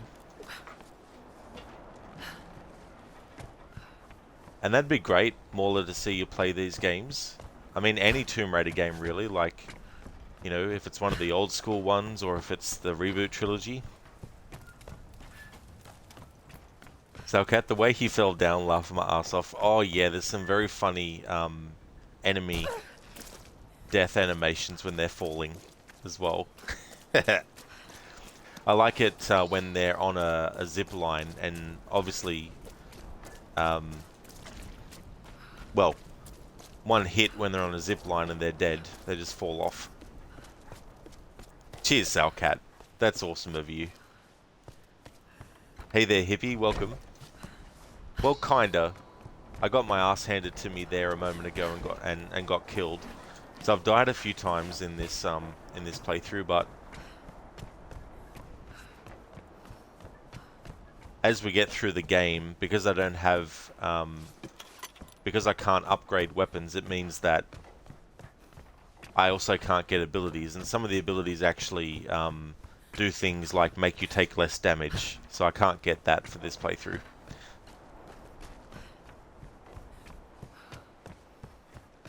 The worst enemies in this game are really the ones who use rifles, because it doesn't really take them long to kill you.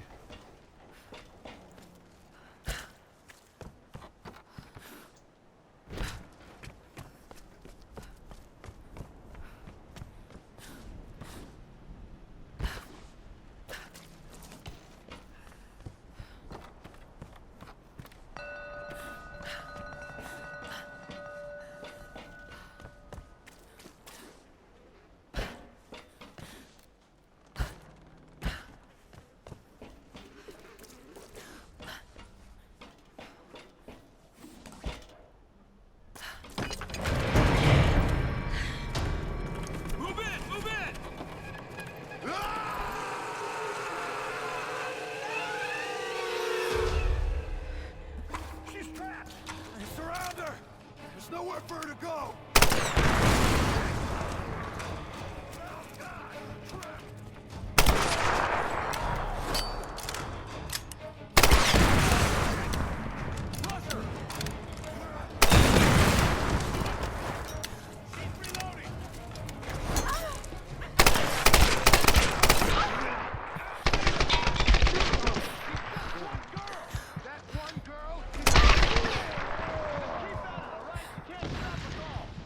Get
Hippie, well, it makes it more fun though.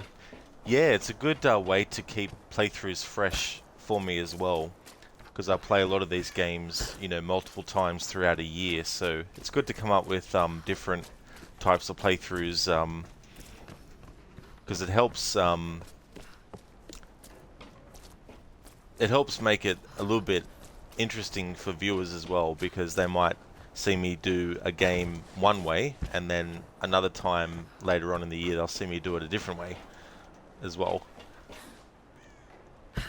Not really, no. There kind of is, but they're not really intensive boss fights. You know, like there's some enemies, like there's a dude that you have to kill later with a grenade from your rifle, and you have to get the timing right, otherwise you'll die instantly. And he's kind of like a prominent enemy. Then you got this really big dude on the ship that you need to take care of. So he's kind of like a bit of a boss type thing.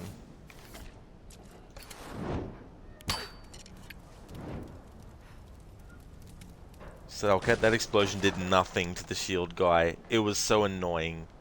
You know, I thought that he was close enough for it to actually make a difference, but nope. Thank you so much, KMK, for the follow.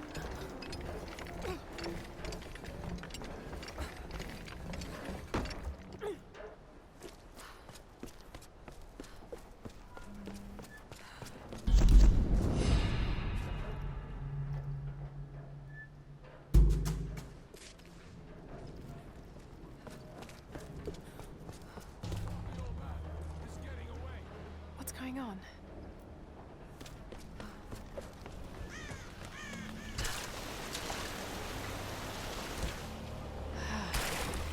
How can they live like this?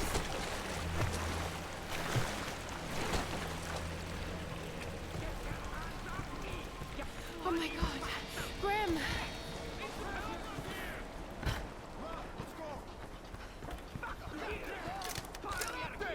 Easy, old man. Take it easy.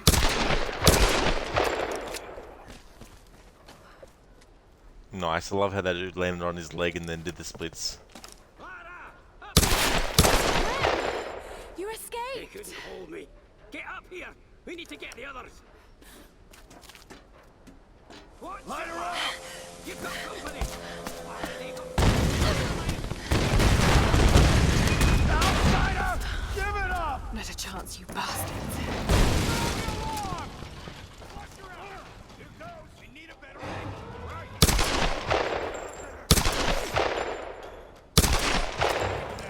I think she's reloading.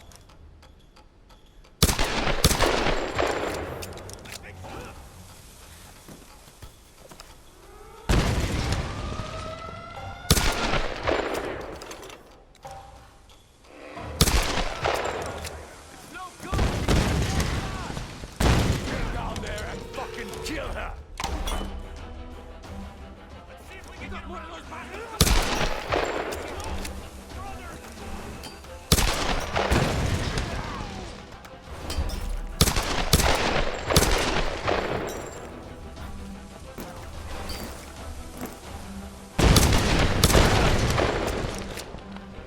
We need a better angle.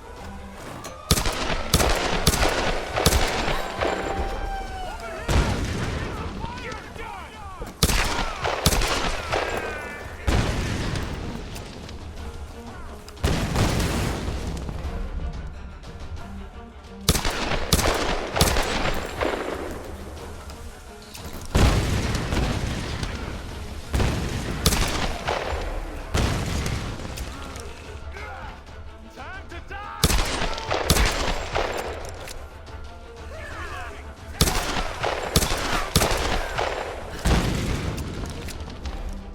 She's reloading! Get reinforcements! Go! Go!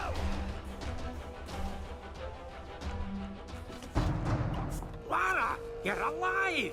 Just barely. Where are the others? Still locked up inside, but I know where they are. Get up here and we'll get them out together. I can't climb up there from here.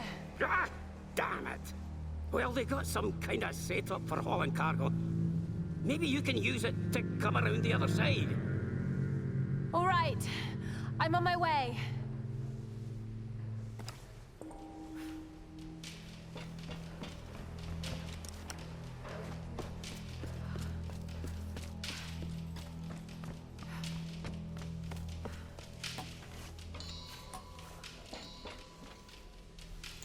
KMK, hi, enjoy the challenge. By the way, I read the info panel about the channel stalker. If it's true, then you know what it feels like because you witnessed that too.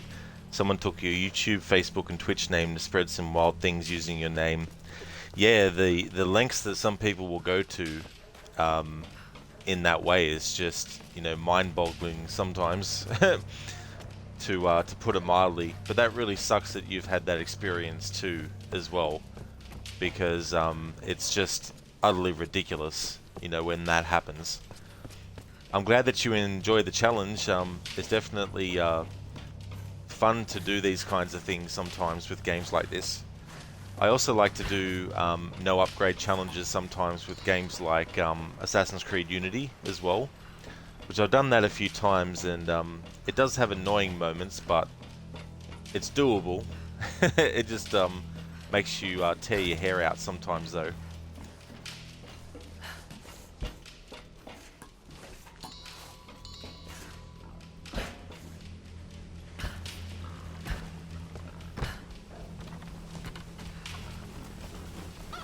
Someone say KFC?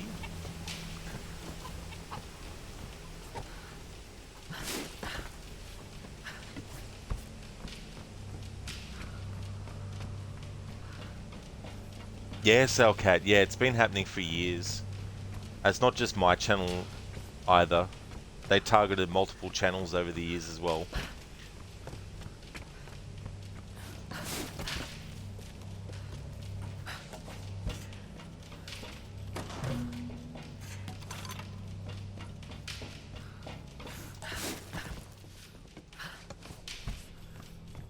The outsider is here! Warn the others!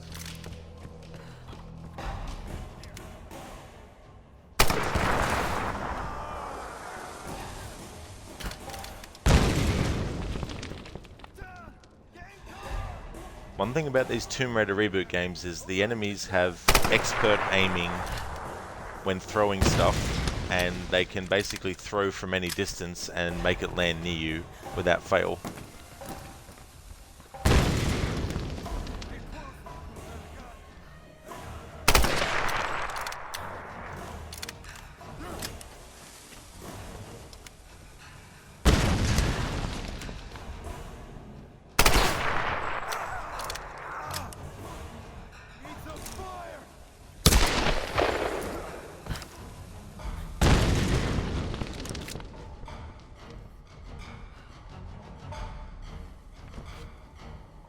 Where'd that guy go? Ah, there he is.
Yes, Hellcat. It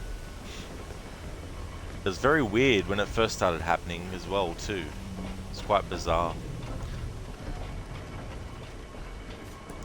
KMK, yeah, only if it would be spamming or some easy things, then you guess you would be okay, but you know that those people took your name and smeared your name so ridiculously bad, painting you and your family as the pathological ones when you know the behind the mess is bad person. Ah, really? So they went to that extent as well. I mean, that's going above and beyond for them to be targeting your family as well. Like, that's just insane.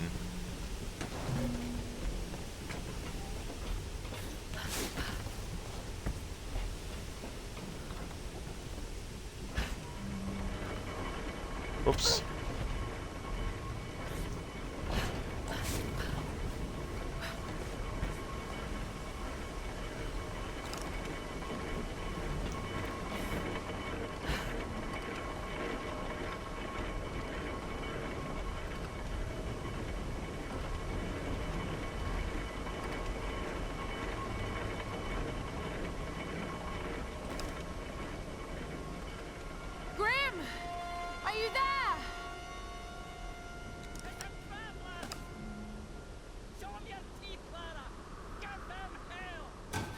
Oh no.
Drop your weapons!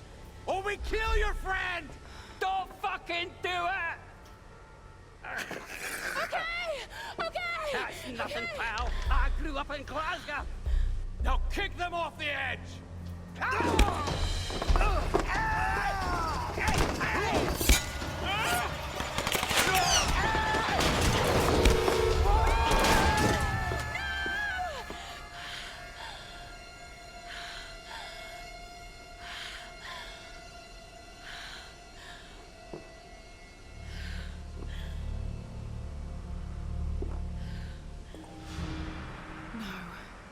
Grim.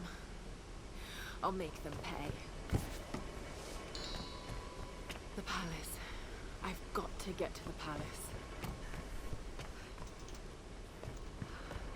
Grim, rest in peace. Going out. Not without a fight.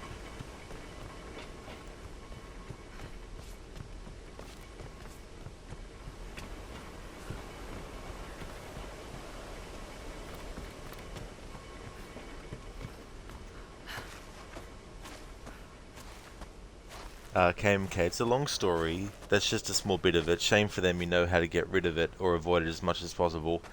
Yeah, it's just annoying to have to go to the trouble of that though, you know, like...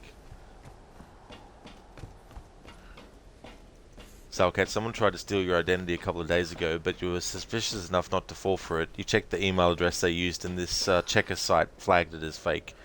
Well, that's good. That's good that you're able to, Salcat, and avoid that as well. That's very lucky too.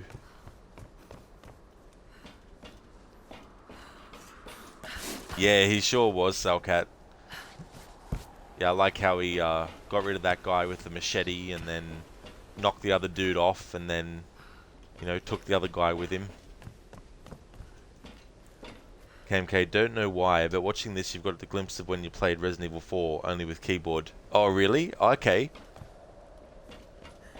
Yeah, Resident Evil 4, I haven't played the game for a while, but I'm looking forward to the remake of it, and I'll be playing that when it comes out. Hey, come on, there she is! Cut the line! I'm on it.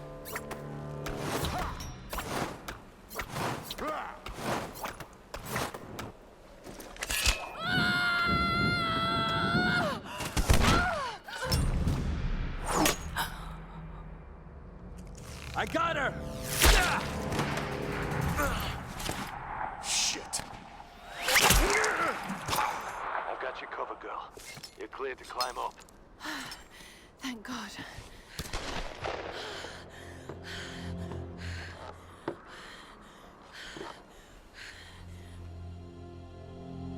Ross, Yeah. Grim's dead. They tried to use him as leverage to make me surrender, but he wouldn't let them. Grim, you stubborn bastard.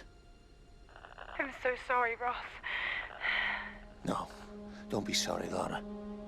Just make it count. We'll raise a glass to the old man when we get out of here. I'm going to try and get closer. Can you cover me again?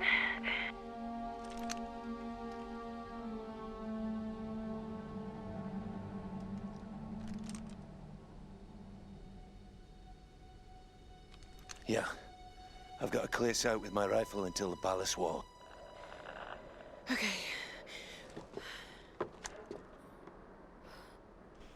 Oh, you did, KMK. You played the entire non-Steam version only with a keyboard. I've never actually played Resident Evil 4 with a keyboard on PC. I've tried the Wii version that came out that they made, but the first version I played was the PS2 version when that came out. And I remember really enjoying the atmosphere in Resident Evil 4. I still do. Probably the starting part has the most atmospheric stuff for me, I feel. So I quite like that. And then after that point, I eventually got the Xbox. I don't think it was the 360 version. I think it was the HD version, actually, that I eventually got. Rescue chopper N888RC responding to SOS, inbound from Freighter Trinity. This is Conrad Roth of the Endurance. Do you copy? Lara, did you hear that? A rescue helicopter is inbound. That's great news, Roth. Set up a signal. I'm going in for Sam and the others. But Lara, maybe I should... This isn't like the pilot, Roth. I got Sam and the others into this mess. I'm getting them out. So, okay, by the way, you can get this subscription to this online identity protection service. Maybe look into it. They can fix it when it happens pretty easily, people say. A friend recommended it to you. Oh, nice. That's cool. Yeah, if you definitely want to post that in chat, or even if you just wanted to whisper it, feel free, Salcat. KMK, it was only one time you played it like that. You have the non-Steam, Steam, PS2, PS3 and Wii version. Normally you play it with a controller or mouse with a keyboard. I don't blame you if that was the only time that you played it like that. It probably feels a bit weird playing that game with a keyboard and mouse. I definitely probably would prefer the controller for sure over that.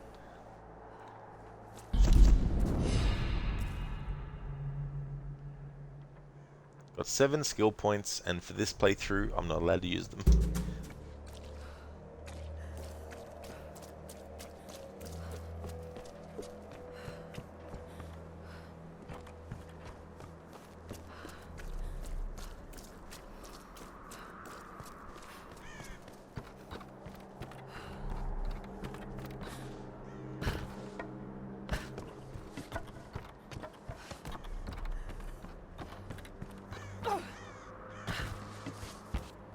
All right, Lara. That bridge is swarming with guards. Great. Any ideas? It'll be tricky, but you can probably make your way across underneath. I was afraid you were going to say that. Don't worry. I'll be covering you the whole way. Oh, that's completely fine, Salcat. That's no worries at all.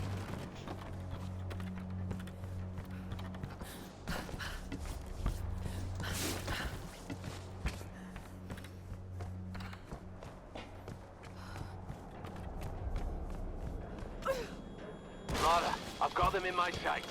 Here goes.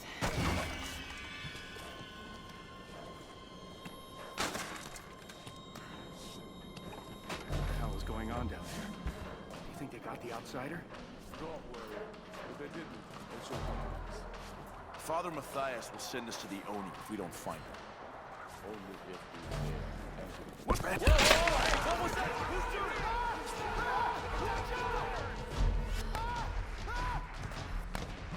I thought I lost you, girl. Are you okay? That was too close.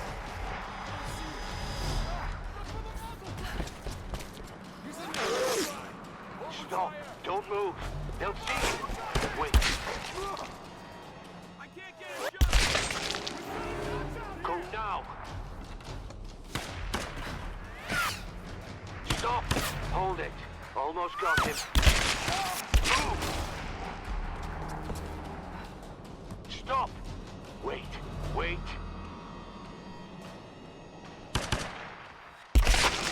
Lara, I think you're clear. Thanks for the cover. I think that makes us even. Lara, look out!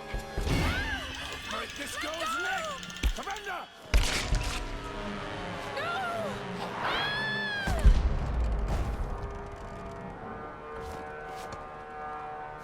They went over! Is she dead?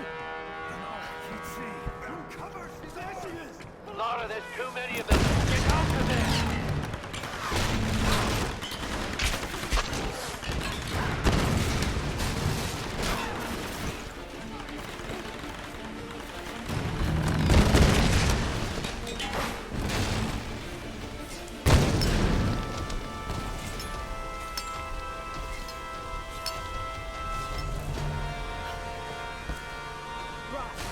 I'm heading in.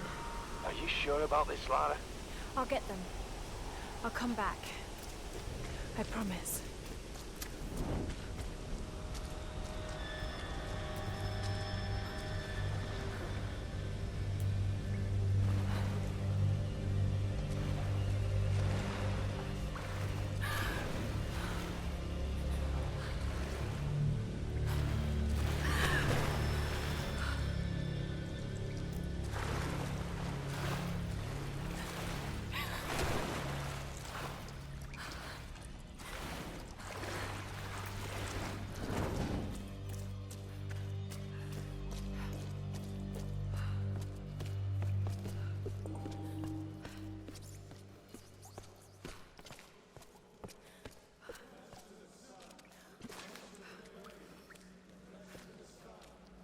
My brothers, listen to me now. Out in the world, we were nothing. But here we are the Solari, the Sun Queen's children. She brought us here for a reason. I know you want your freedom. I know you want to escape this place. But to do so, we must release our queen. Like us, she is a prisoner. If we can free her, we free ourselves. This girl, she carries the blood of this land. She could be the key. The ritual of flames will show us the truth. Himiko, you are the first and the last. Speak to us now.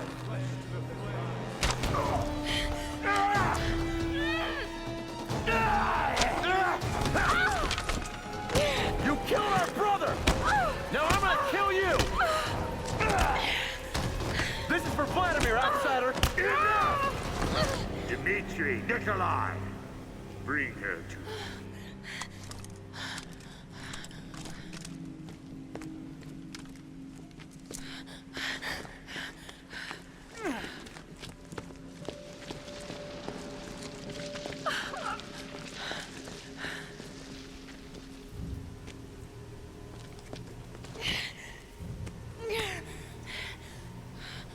Every creature in nature will turn and fight when its very survival is at stake. So don't think I don't understand you, girl. I've just been doing this a lot longer. Ready yourself, brothers! Our queen is about to speak! Speak to us, Himiko! Speak to us through the face! I'm so sorry. Just look at me. Look at me, okay?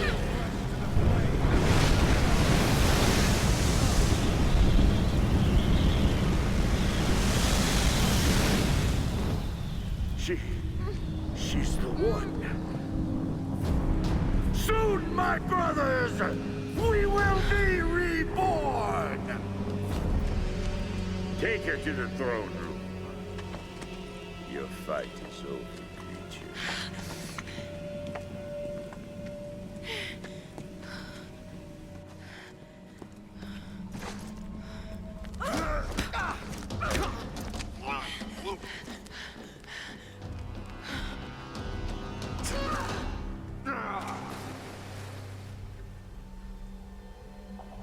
I can't see the body. I don't think she survived the fall.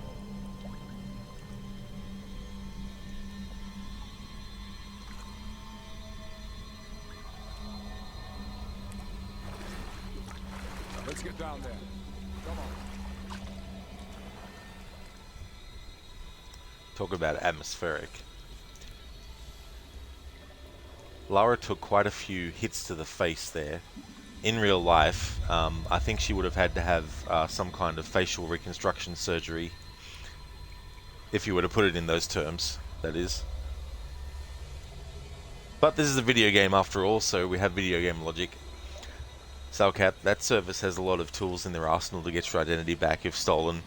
It's always good to have as many options as possible, and to have many different methods as well, because there'd be so many variations that I guess that they could actually do. So to have something that can combat that would be great.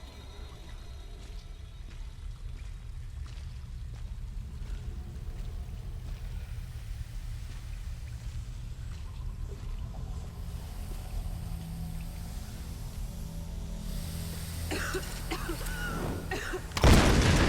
of natural gas.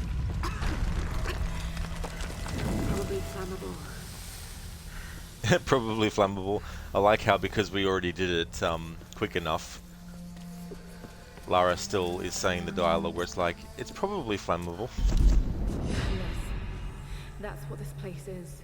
Matthias thinks Himiko's spirit is keeping us here. That's not possible. It's not possible.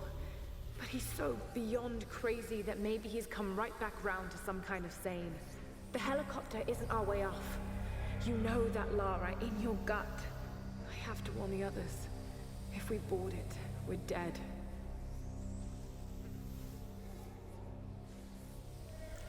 Hippie, what do you think of Assassin's Creed Origins? I actually think it's a really good game. I know that there's people that don't like it because it's the first game in the series that turned it into like an RPG series with, like, you know, leveling up and upgrading your hidden blade and all that type of stuff. Whereas before, the hidden blade was a one-hit kill regardless of whatever level the other enemies were, you know. But I actually quite enjoy it, and I think they did a great job with the origin story of the group that would eventually change their name to the Assassins.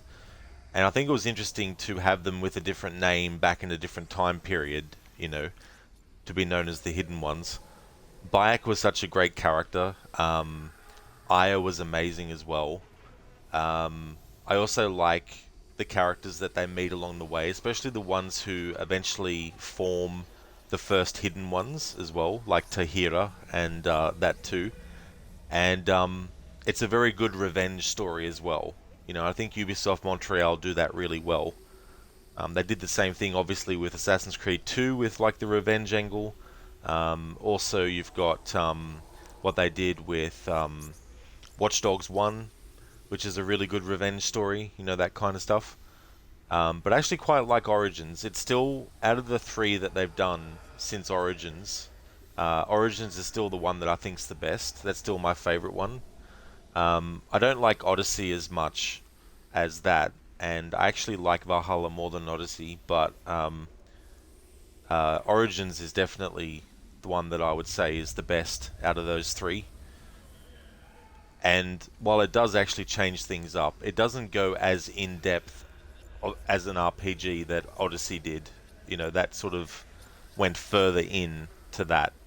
In Origins, there's still that idea that you have these weapons and things that have different stats and all that, so it can become a bit of a numbers game in a way.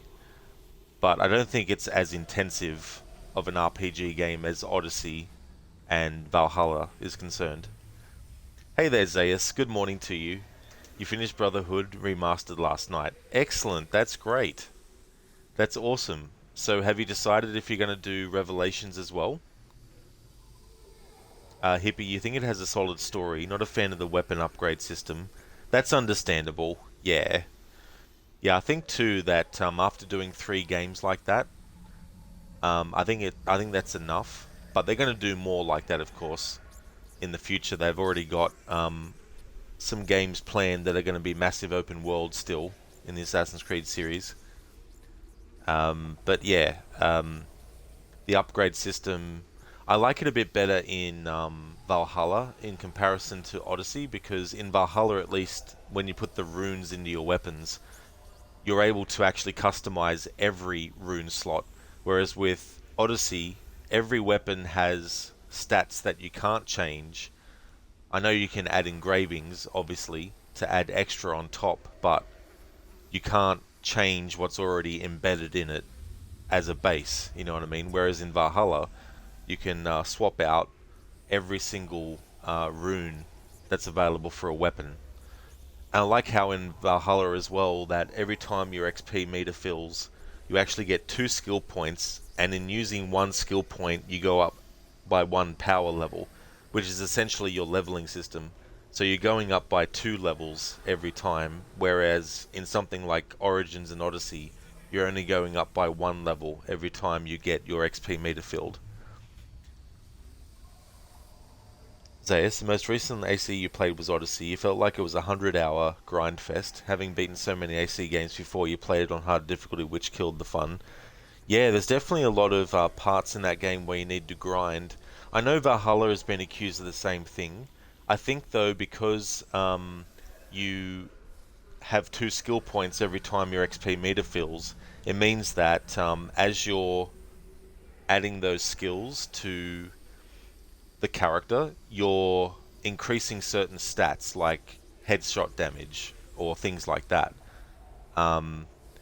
So I think that the grind isn't really as much as Odyssey is, but I think too that can be subjective as well. But that's definitely understandable too, for it to kill the fun if you're playing on hard difficulty. Hippie, you reckon you make your own Assassin's Creed style game, Ubisoft will sue me? Probably not. I'm actually surprised that we haven't actually gotten a rival franchise that actually has parkour as a massive focus. Doesn't have to be, you know, historical setting either. Like, I'm surprised there hasn't been a modern day parkour game. You know how you got like Tony Hawk's Pro Skater, which was a really, you know, well, it was solely focused on skateboarding, you know. I'm surprised that a game that is solely focused on parkour hasn't actually come out. Like, you got Mirror's Edge and stuff like that, which has parkour in it, but I'm talking about a very, very in-depth parkour system with a new IP that is way more advanced than what even Assassin's Creed was in the past. But as it stands now, even Assassin's Creed 1, in some ways, has superior parkour to Assassin's Creed Origins, Odyssey, and Valhalla.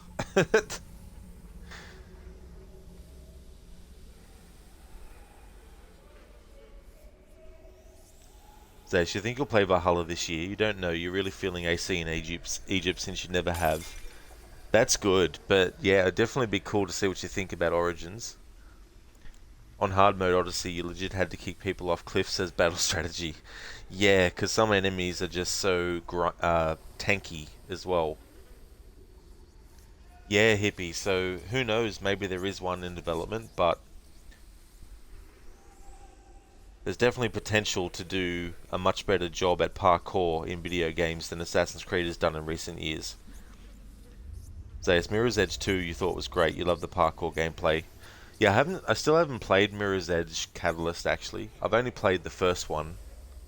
There was even a Java, I think it was a Java Mirror's Edge game, a 2D one or a 2.5D one that you could play online, but it's probably gone now.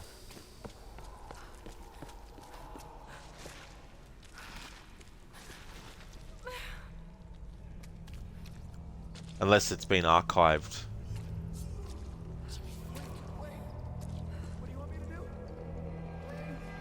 Don't struggle too much. And hope to kill you fast. Oh God. No. This is horrible.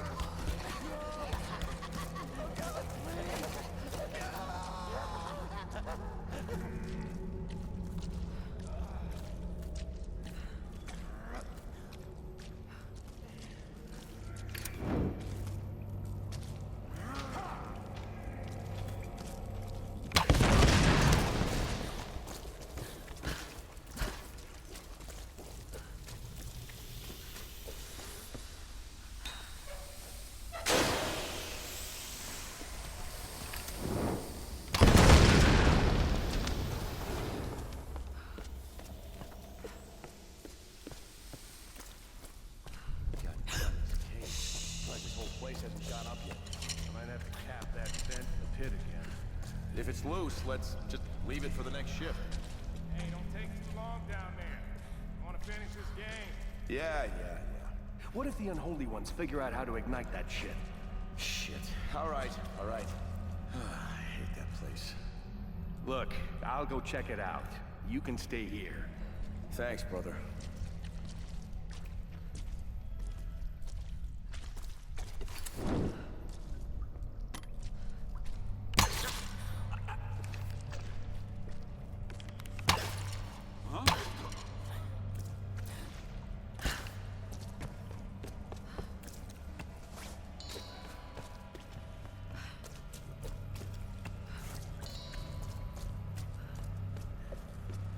Watch it, you're fucking up the board.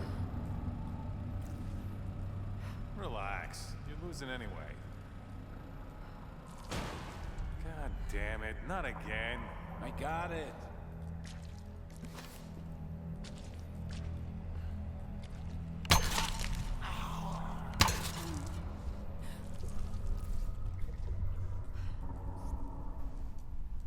Salcat, the most fun thing about Odyssey is watching people fight the boar on hard mode.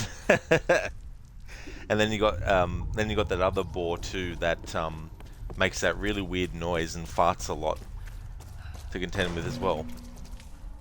Hey there, Walker Man, welcome on in. There's a ton of parkour in Horizon Zero Dawn, and you can even unlock air attacks that is very similar to air assassinations, but you don't think any franchise will make a game with as much parkour as the Assassin's Creed games. Yeah, they really were doing a great job in Assassin's Creed in the past with their parkour. And even though it did have some things that needed to fix, they shouldn't have started to reduce the advancements that Unity introduced, starting with Syndicate.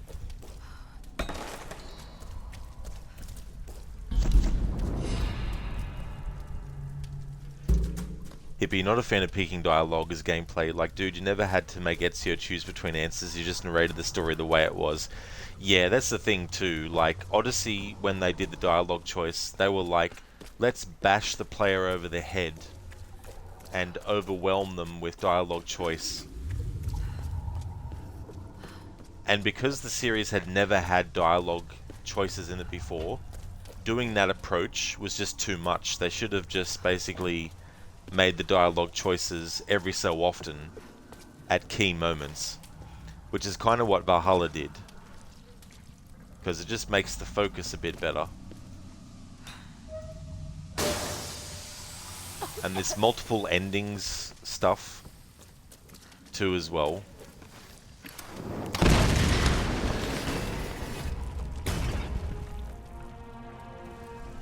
I mean, you're dealing with events that have already happened in the past. You know, there's no alternate ending of something that's already happened. You know what I mean?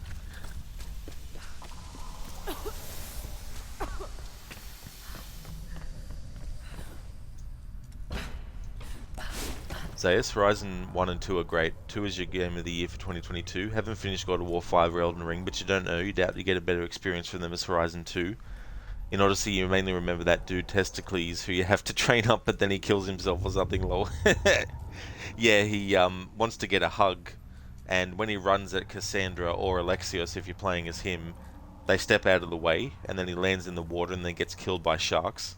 And then that's when you have to take his place. But that's cool, because those two games look really good, Horizon 1 and 2. I know they have different names, but I know what you mean. Zalcat, the Poison Tusk Spore, that's the one. Yep. That particular one is so damn annoying. Oh, fuck. I forgot about the smell. It's quiet. I don't think she's down here. Maybe... Get over here!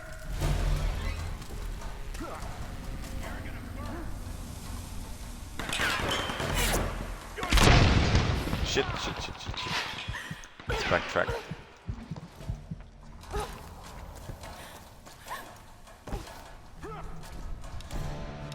Whoops. Oi.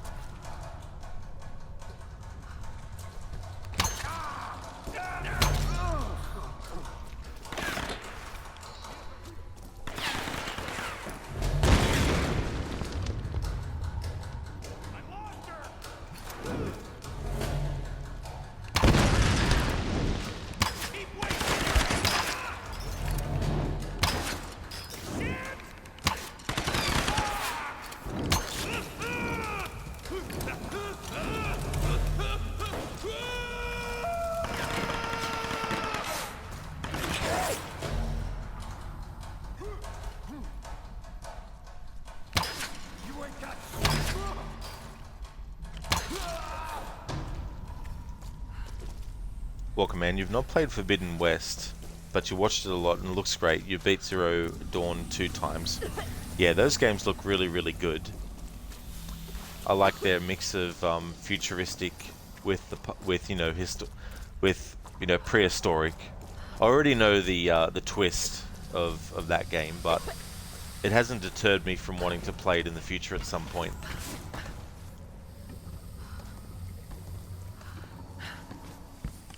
Zayas, yeah, you beat Horizon Zero Dawn twice. The second is such good stuff. You used to live in Las Vegas, so exploring the Vegas ruins in Horizon 2 was amazing. Same with SF. That would have been interesting too, and a bit surreal at the same time also. Hippie, like, man, you can understand multiple endings when maybe you're playing Detroit. Why are we changing around the history? How did we get here from having 50% synchronization in Brotherhood?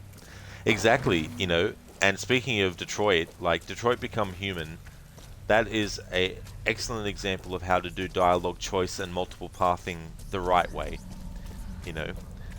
And you could argue that, yeah, Ubisoft wasn't experienced with that, which is, again, why they shouldn't have put dialogue choice and all that as 95% of the game, because since they don't have any experience, you'd think they'd want to ease themselves into it, you know what I mean?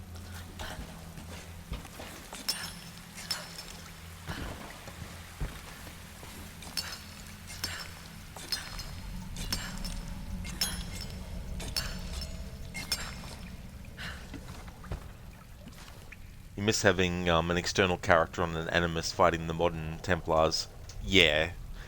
That was something else that they didn't take full advantage of. After Assassin's Creed 3 in present day, when you had Desmond going to different places, actually fighting, you know, and using the hidden blade and all that type of stuff.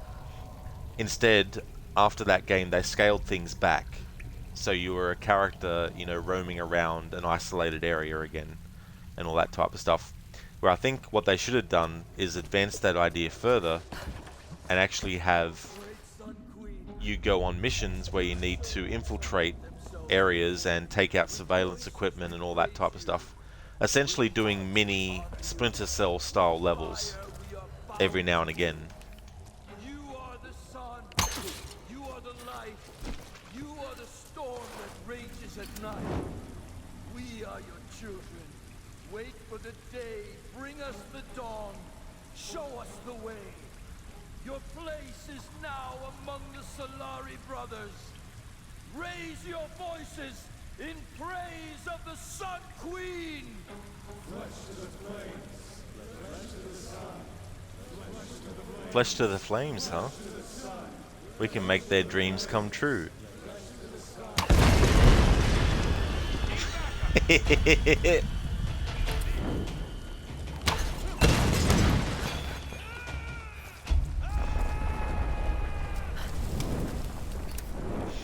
That was like getting a strike in 10-pin bowling, the way that they flew up in the air.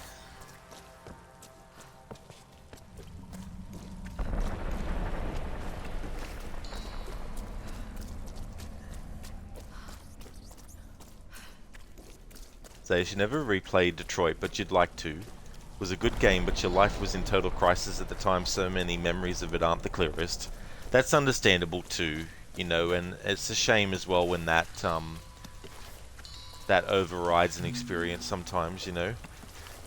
In your recent replay of AC2 and Brotherhood, the Desmond parts are so goofy and meh.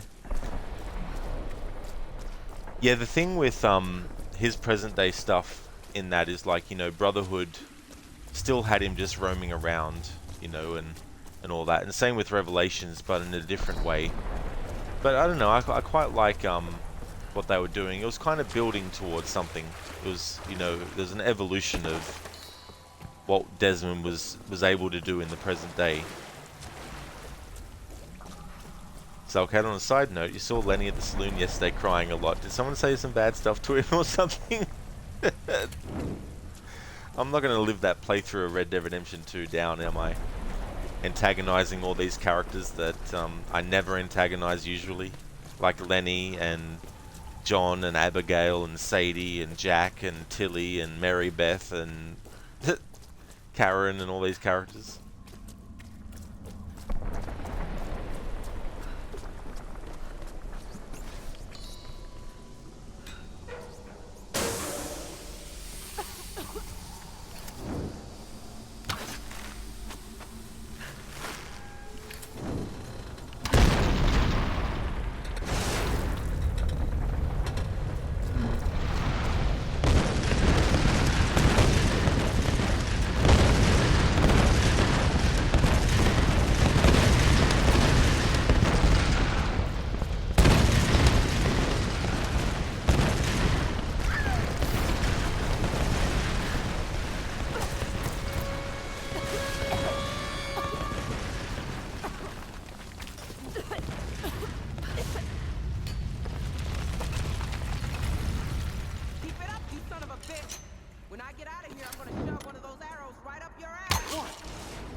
Keep it up, you son of a bitch!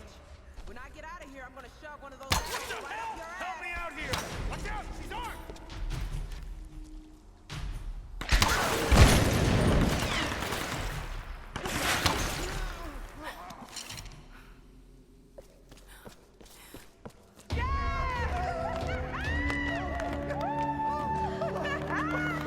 That was badass, Lara. How the hell did you get in here? I had some help. Gramp? Yes. He didn't make it. Shit! I didn't think anything could take that guy down. He went out swinging. Gave me a chance to get to you. Look, there's a rescue helicopter on its way. I know they're keeping Sam separately. Have you seen Whitman?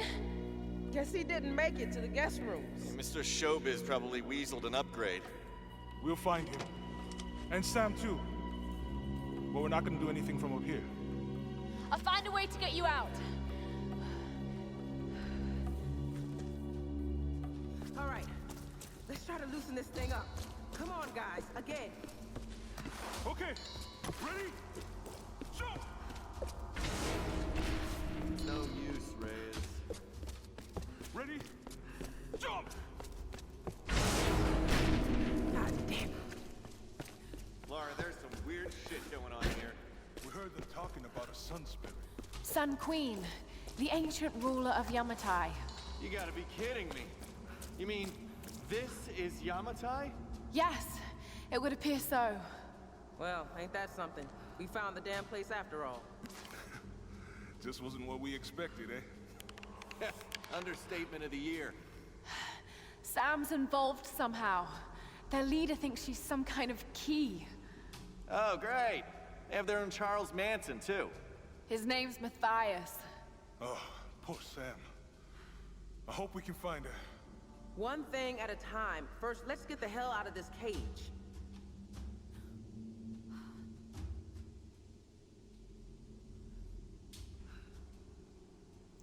Zayas, last time we replayed the Desmond games, you skipped Brotherhood and Revelations just to follow the greater Desmond story. Meh. You'd like to examine the impact of Desolace on the franchise, how things unfolded behind the scenes.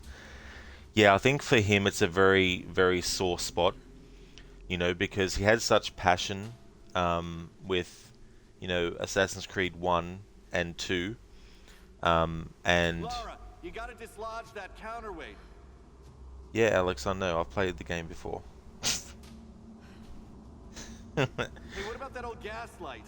Characters in the game backseating, geez, I don't know. Yeah, hippie, poor Lenny. It's so weird, you know, like antagonizing characters like that. Walkman, you checked out that Star Wars game that the team that did Detroit Become Human is developing. It looks fantastic. So does the Star Wars game that Ubisoft is working on as well, and they are remaking Knights of the Old Republic, so it looks like Star Wars is going in a good direction again, which is you're very happy. Star Wars is your favorite movie series, and frankly EA did a crap job with the games. Yeah, the team behind Detroit Become Human, it'll be interesting to see how the game actually plays and all that type of stuff when it comes out. And Ubisoft, yeah, I was seeing recently that their stocks have really taken a drop, and they delayed Skull and Bones yet again. So they've delayed Skull and Bones 6 times now since 2013 or 2014, and so the next date they've given is somewhere between now and next year.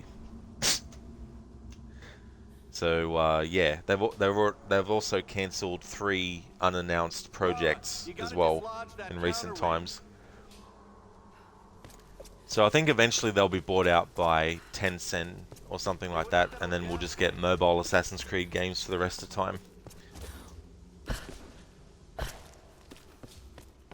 Unless something really goes well for them. So who knows, maybe the Star Wars game might help them, and maybe Mirage will sell well. Hey there, Spectrum. I hope things are going well.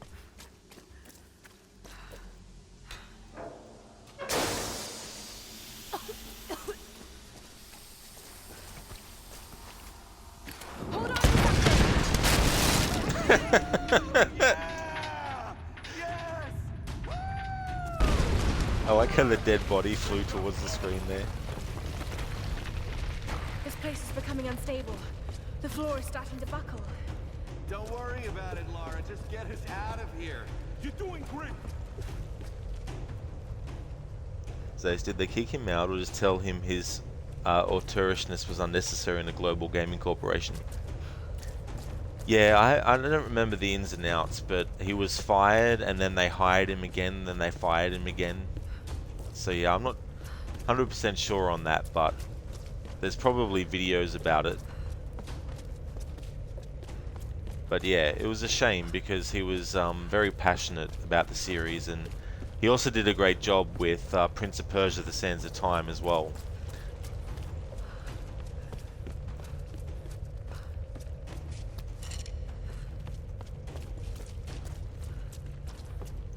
Hippie, to be honest, you're surprised Disney isn't taking over Star Wars games with Square Enix. You think the Marvel games they made were pretty mediocre? We'll keep the cage steady. You think Sony did a decent job with Spider-Man though? They really did, yeah. I haven't played those games yet, but I've seen them being played, and those Spider-Man games do look great as well. This new one looks like a return to form. We haven't really played any Star Wars games in like 20 years, lol. Oh, wow. Yeah. Well, I quite like Star Wars Jedi Fallen Order. I thought that was good. I'm looking forward to playing the sequel this year. Welcome in, yeah. Other than Assassin's Creed, Ubisoft games recently haven't had the best launches. No, definitely not. You know, and they used to be a company that would at the very least try and innovate, but now they just follow other trends. So you've been thinking about replaying Rogue Squadron, getting all those gold medals again for the 4th time. Oh, nice. Yeah, I haven't actually played all those games. I only played the first one on the Nintendo 64 as well.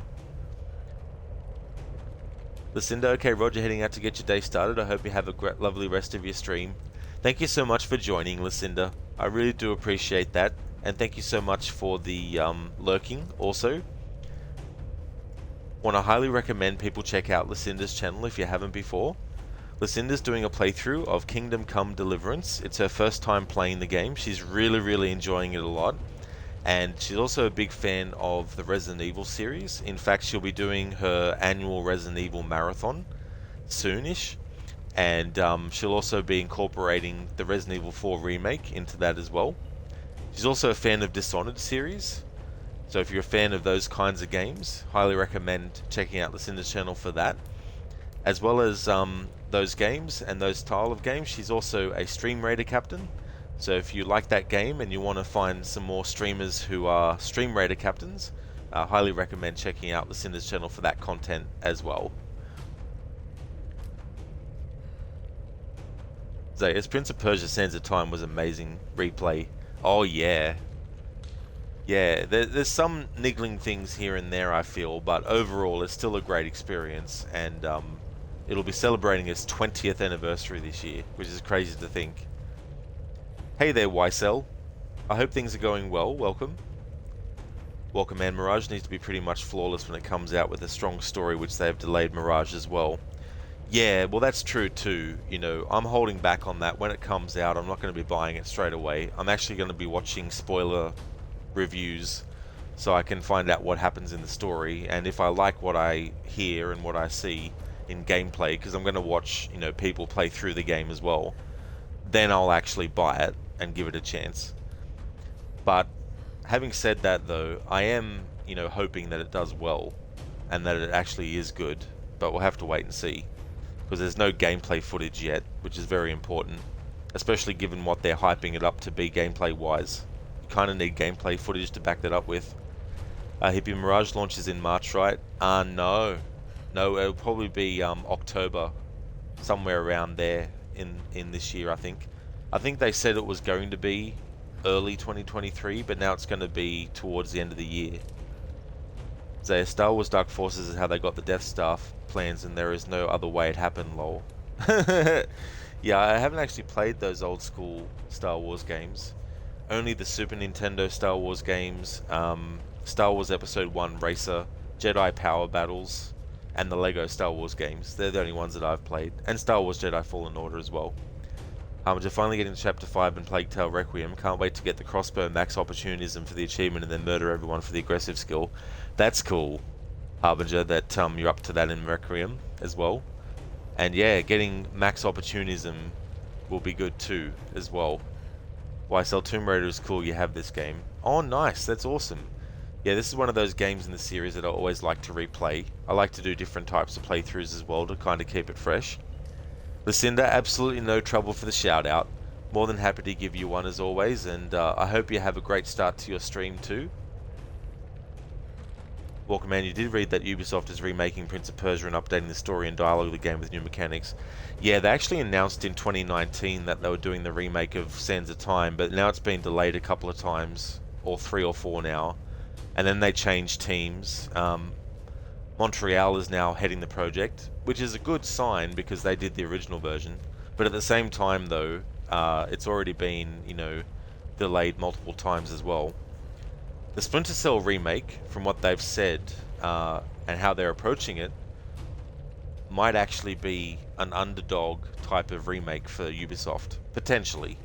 But the big thing will be, if they don't have Michael Ironside in the remake for Splinter Cell, whoever they do get, they're going to have big shoes to fill in that regard. They've already hired the voice actor to voice the prince. That's right, yeah, Yuri Lowenthal is reprising the role for the remake, which is cool when that happens, instead of just getting someone completely different.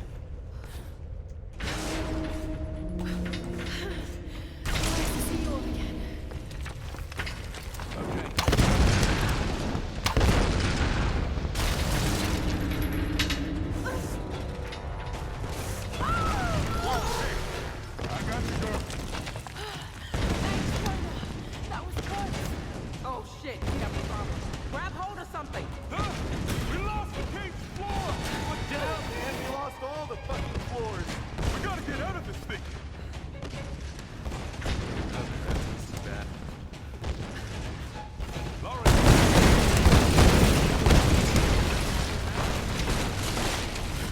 Grab your pressure ball. Fast, Laura! Whatever you're gonna do, do it fast. Lara, get your ass in here. Get us out of here.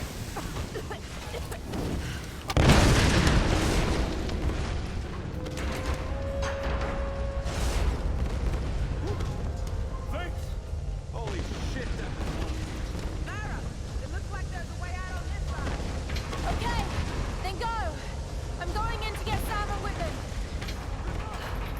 Be safe, Laura.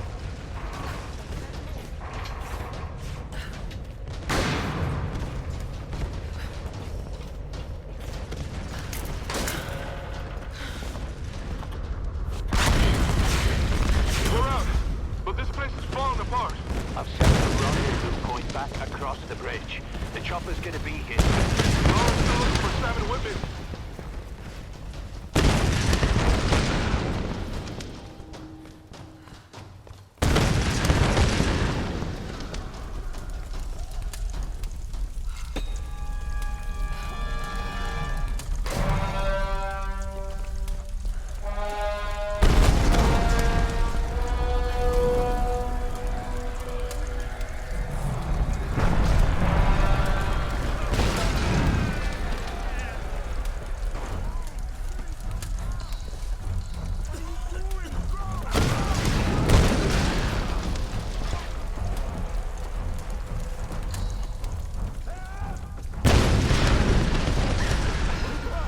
Keep moving. Just keep moving.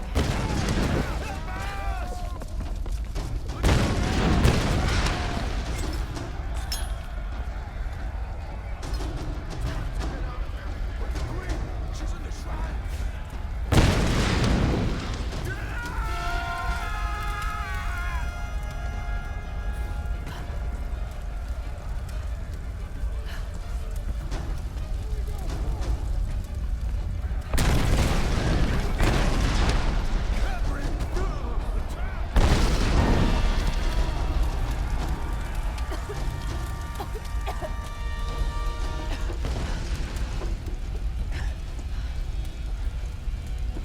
That's Matthias.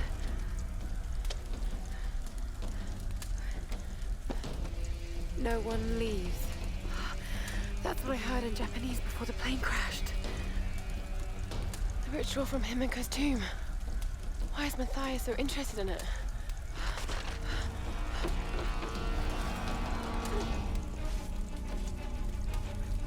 We got people trapped in the West Tower. Let's move.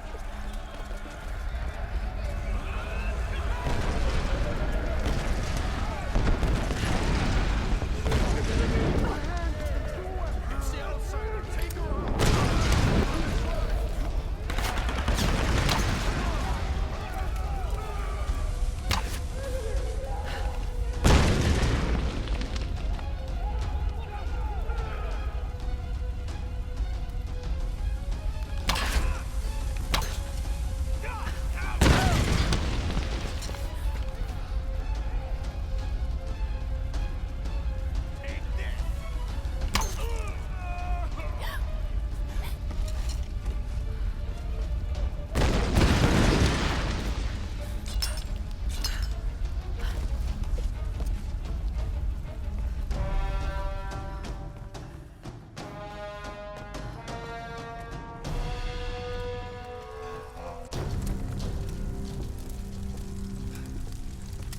Laura, you're alive. So are you. I mean, are you okay? What happened? Once they stopped seeing me as a threat, they let me move about almost freely. Did you know the others were captured? Yes. Sam's in there, but I couldn't free her without a weapon. These Solari are an anthropological marvel, Laura. They're insane murderers, Dr. Whitman. We need to get our people out of here. Of course. I'll keep a lookout here. You call me when it's safe.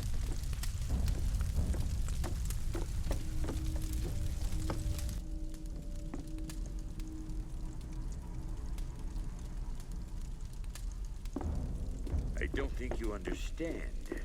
You have been chosen, Samantha. This is a great honor for you. For all of us.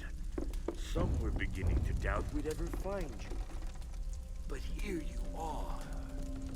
Please. I know you think I'm something special, but I'm not. I don't want to be chosen. This is not about what you want. It's about what you are. Himiko's blood runs in your veins. I think you know this, Samantha. You're insane, Matthias. Why are you doing this? You're searching for logic and reason where there is none. I made the same mistake once. Back when I thought ships could reach us and planes wouldn't fall from the sky. I just want to go home. So do I, girl. I've waited years for this moment. I've given my life. Don't you think I've tried to get away from here? From this place? We're all trapped here. But you, Samantha, you have the power to release us. Many have given up their souls willingly for this gift. The fires are getting worse. The other girl's vanished. This must be ended. Dimitri, guard her with your life.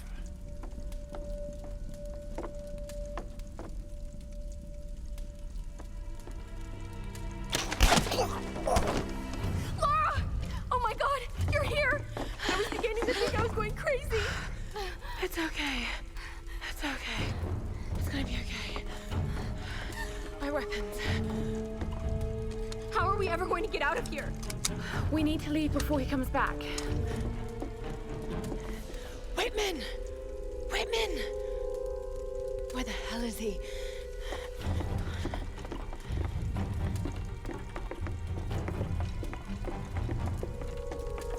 Run, Laura, run! Get down! Back! Run! Back into the throne room!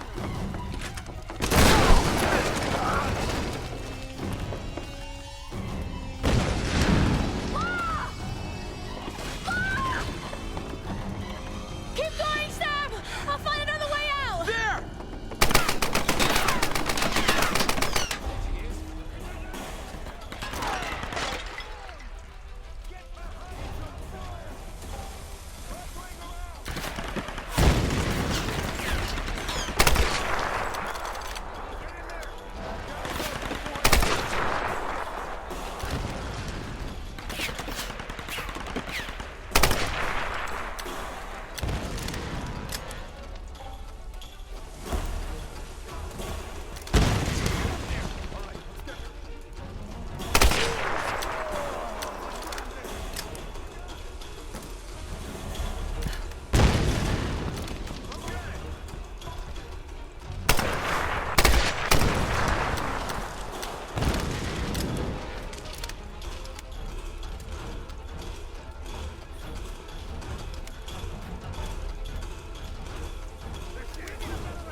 Alright, I'll catch up on chat now. Sorry about that. Zayas, by the way, the Passion Play in AC Brotherhood is hilarious. The same goofy voice actors from the rest of AC2 ACB doing the crucifixion of Christ. It's so goofy. Oh yeah, that part of Assassin's Creed Brotherhood. Yeah, it's quite funny as well. I like what Machiavelli says at the end of that mission too, how he says something along the lines of like, I heard that Jesus Christu was resurrected 3 days early. Walkerman, you've always been a huge Ubisoft and Bethesda fan, so it's been kind of sad to see both companies kind of fall from grace in video game world. You're afraid if Starfield doesn't go well, it could be really bad for Bethesda. Yeah, Walkerman. And speaking of that too, I actually watched that video that you linked to me, and what they're doing is very epic, you know, and with that though comes a lot of potential for maybe, you know, not reaching that kind of level that they're showing, you know what I mean? But it'll be good if they did, because I like the idea of having not only the ability obviously to create your own character, but also build your own starship, and, you know, being able to explore the galaxy and have, you know, all these planets to choose from, you know. So hopefully it ends up being as good as that looks, as it, you know, is being hyped up to be. Zayas, you bet Starfield goes real well. You don't know what happened to Bethesda. They seem to be doing fine. You're surprised more people don't trash Activision Blizzard more often. Yeah, I mean, individually, like, Activision didn't have some too bad superhero games back in the day, and Blizzard had some great classics like Lost Vikings and Blackthorn as well, which were quite good. Obviously, World of Warcraft and Warcraft put them on the map in sort of like, you know, back whenever that was. Walkman, the last Fallout game was a total disaster from them, and it's still super buggy even today. Oh, the Fallout 76 one, yeah.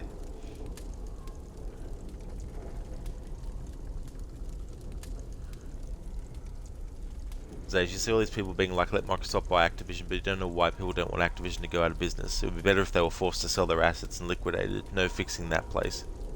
Yeah, I mean, that's the side of video games that, like, I'm aware of, obviously, as in, I know that these things happen, but I'm not really like someone that researches them in depth and knows all the ins and outs of, you know, the behind the scenes stuff. But sometimes you do shake your head and you wonder what companies are doing sometimes. Hey there, Geist Corpo, welcome on in. Yeah, I've never actually played Fallout 76. I've only played a little bit of Fallout 3, but I didn't actually get pulled in by it enough to finish it. And I've tried it 2 times years apart and haven't gotten into it, so maybe it's just the Fallout game itself. Maybe I need to try one of the other ones. Hey Mauler, that doctor isn't going to make bold prediction. You mean Dr. Whitman, Mauler? But he's the best character in this game. Like, he's such an upstanding person. He's very loyal. He's the type of person that is very respectful of everyone, and he has no ego whatsoever. What are you talking about, Mauler? Why is that doctor not going to make it? They say they're attempting to purchase, but it seems like they're going to be blocked from the purchase. Maybe they don't, but those are your tea leaves. Welcome, man. You thought it was already confirmed by Phil Spencer that the purchase went through. So no, it's currently being looked at through antitrust laws. Welcome, man, because he made the announcement that Microsoft informed Sony that they aren't going to make Diablo 4 an Xbox exclusive and will continue to release those games on PlayStation like they have been in the past. Yeah, I think that's a smart move, you know, to not make, you know, like, yeah, fair enough, have some games to be Xbox exclusive, but not all of them. Hey there, Ronnie. Welcome back, dude. To a different Tomb Raider. Yeah, because the last time you were in here, I was playing the original Tomb Raider. How's it going, dude? I hope you had a great sleep. So it's because of the market power carried in Activision franchises and all the sexual assault allegations from that studio, it's under scrutinized legal review. Ah, yeah.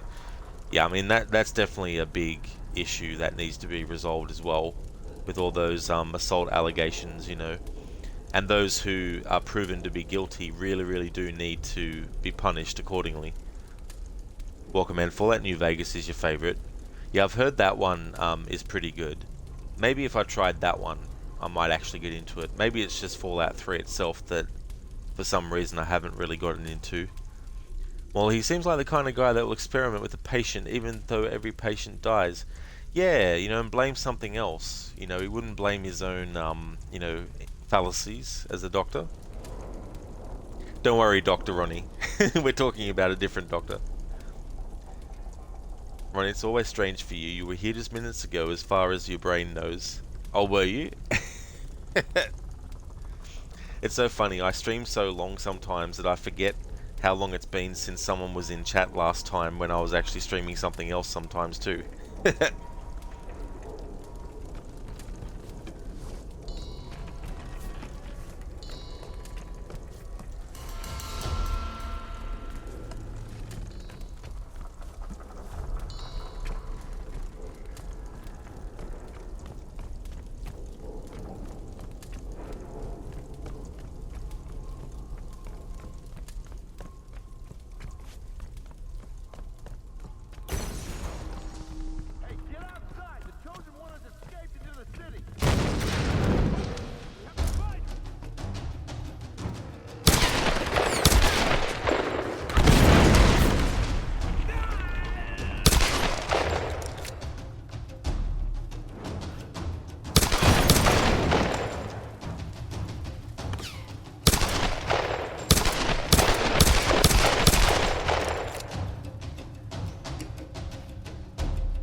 Ronnie, you were sleeping for 8 hours, but you went to sleep almost immediately after leaving. You just woke up. Oh, you did? So you had a really good sleep. That's awesome, dude.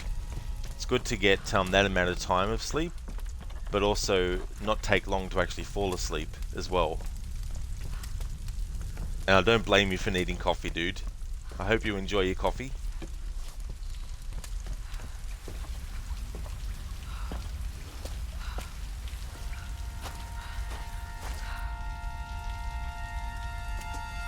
Go! All of you! Find the chosen one! This one is mine! I've been waiting for you, Bill. You killed my brother!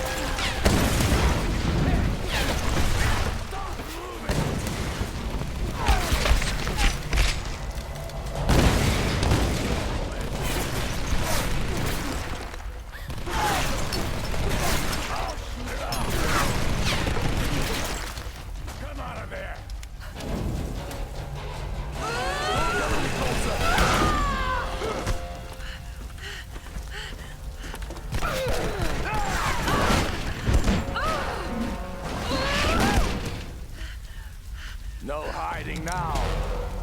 I'm gonna fucking kill you, child. Oh shit!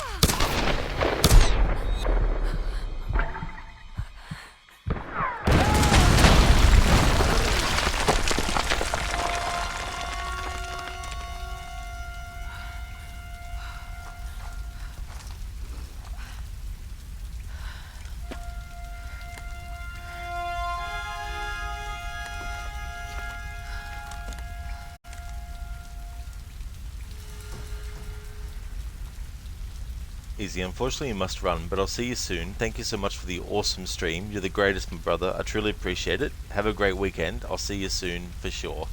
That's understandable, Easy. No trouble at all, dude.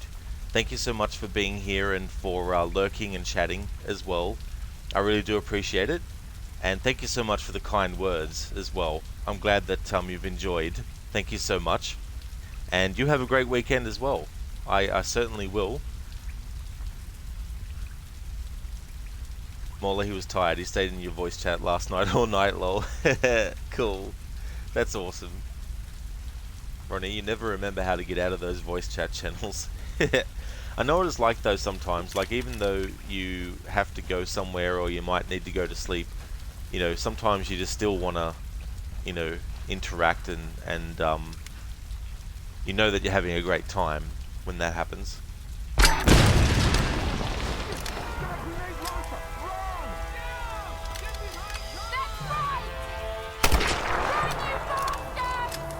I'm coming for you all! Where did she get the thing?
What the fuck?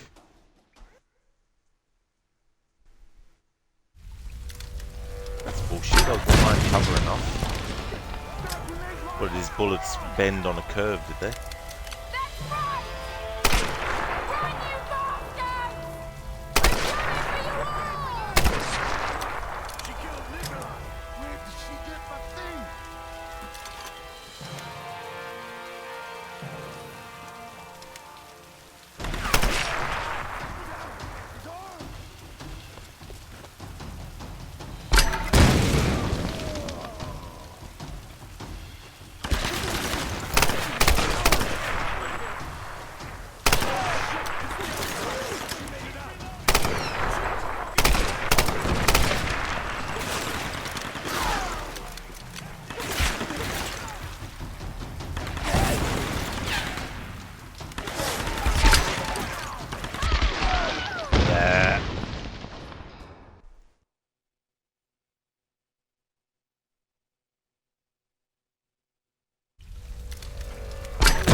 Molly had a really good time and already raised $51 on day one.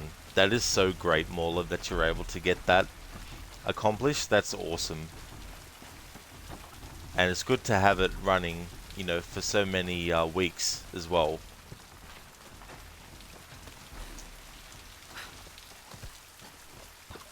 There we go, so we got past that part finally.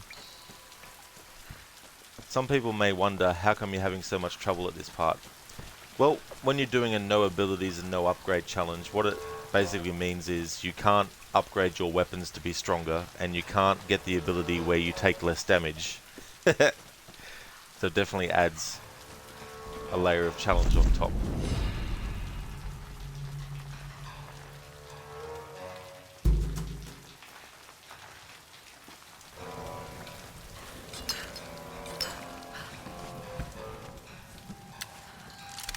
Ronnie, can you use the grappling hook? Now that would be a twist.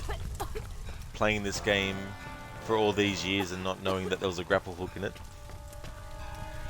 There isn't in this game, but there is in Shadow of the Tomb. Well, there is in Rise of the Tomb Raider and Shadow of the Tomb Raider, though. And in Tomb Raider Anniversary, Legend, and Underworld. So you settled on Origins as your next AC, gonna skip Revelations and Unity for a totally new experience. That is awesome, Zaius. It's gonna be cool to see what you think about Assassin's Creed Origins.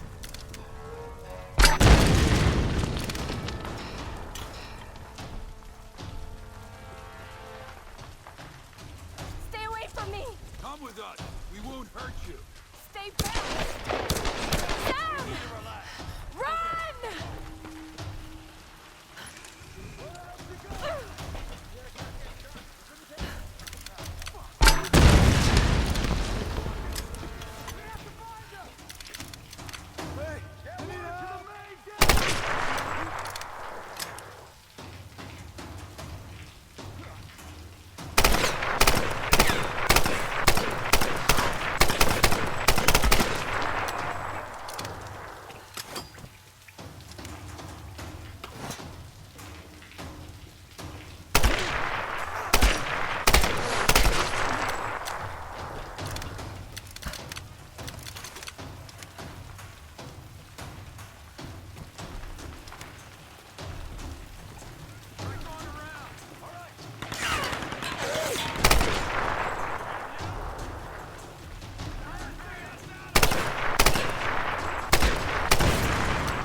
As you're downloading now, been a long time coming. Apparently Ubisoft has been seeking to merge or be acquired, but folks think its distributed development structure is too unwieldy. Yeah, apparently for a long time now they've been resisting acquisitions that companies have made.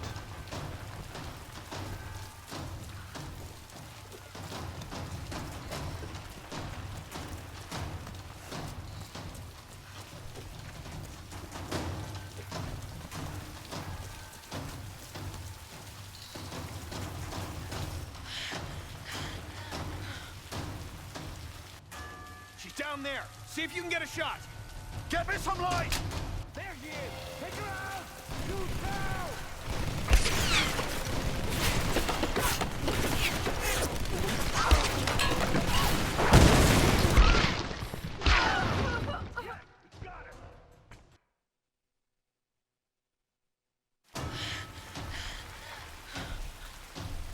There she is. Take her out. Shoot now.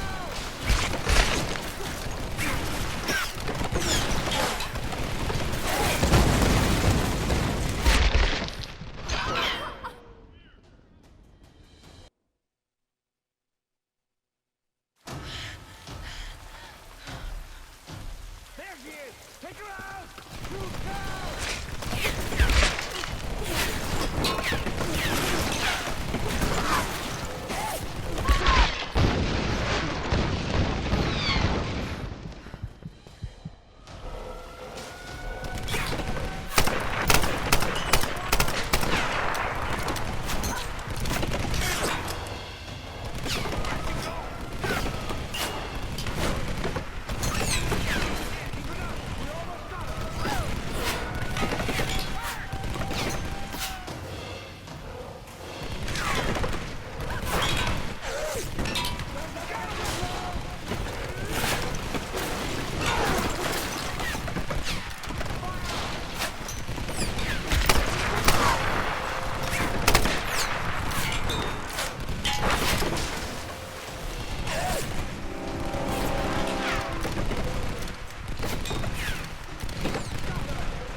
She's got a grenade launcher!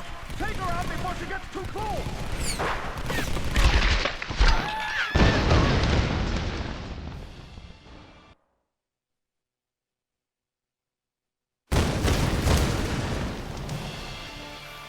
You're not stopping me! Laura! Laura, climb over! Come on! Head for Roth. I'll follow. And Sam, don't get on the helicopter. Just trust me. Please trust me. Go!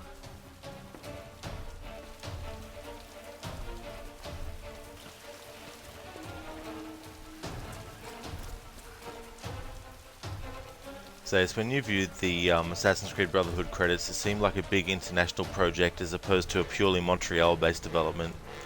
Oh yeah, they definitely have had a lot of their studios doing, you know, work on games like that. Even Revelations has, like, you know, multiple Ubisoft studios in conjunction with, you know, Montreal and all that type of stuff. Morley, you have a question, but you don't want a backseat. So what's the question, Morla?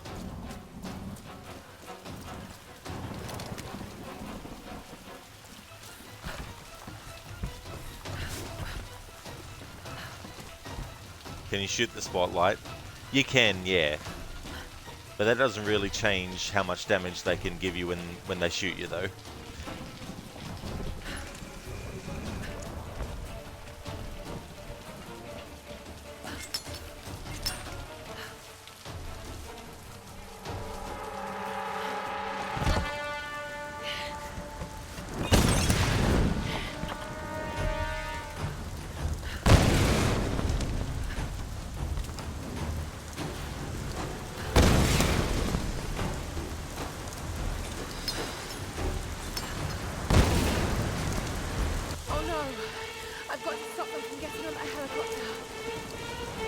This whole sequence here is another one of the highlights of the game for me.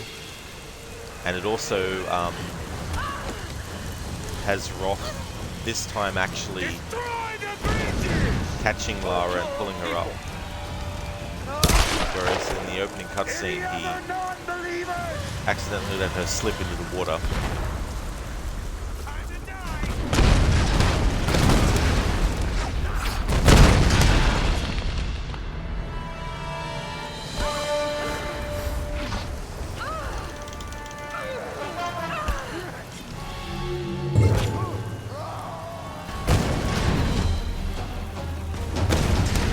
This type of gameplay is what I live for.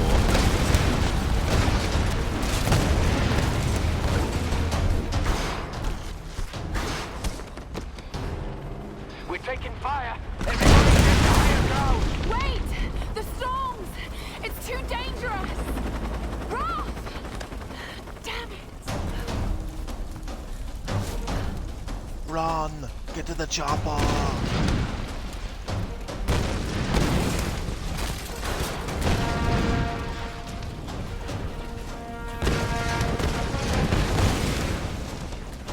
Epic jump coming up soon.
Here it comes. Up here, girl. Come on, jump! You can do it!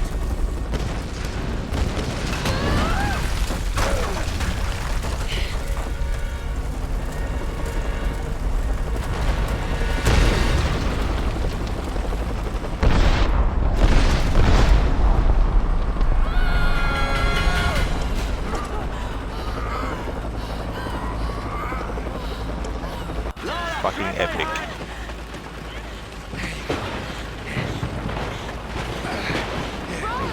We have to land! We have to land or the storms are going to crash us! We can't leave!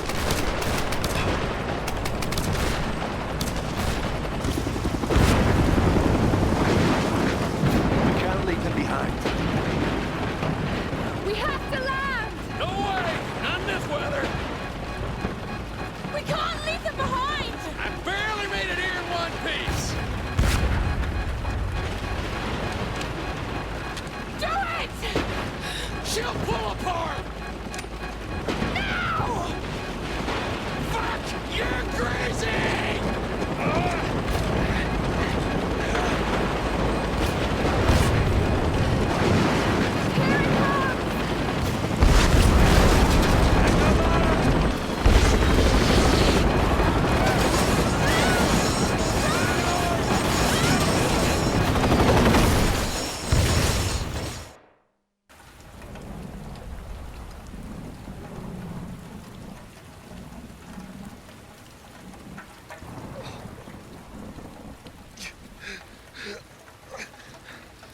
Laura! Laura!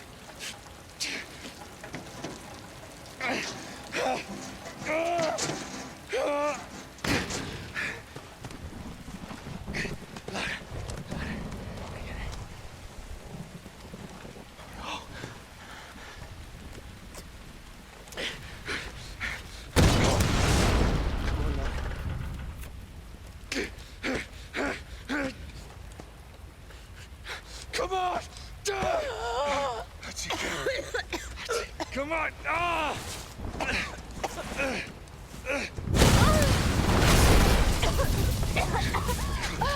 Come on, Laura!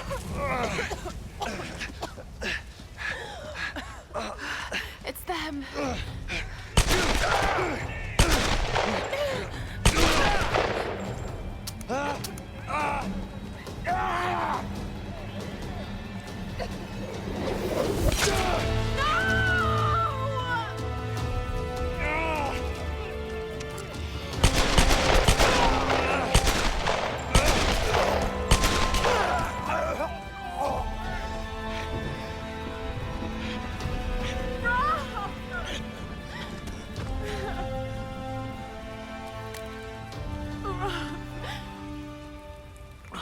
can't do this without you. I'm sorry, Lara. I'm sorry. You can do this. You're a Croft.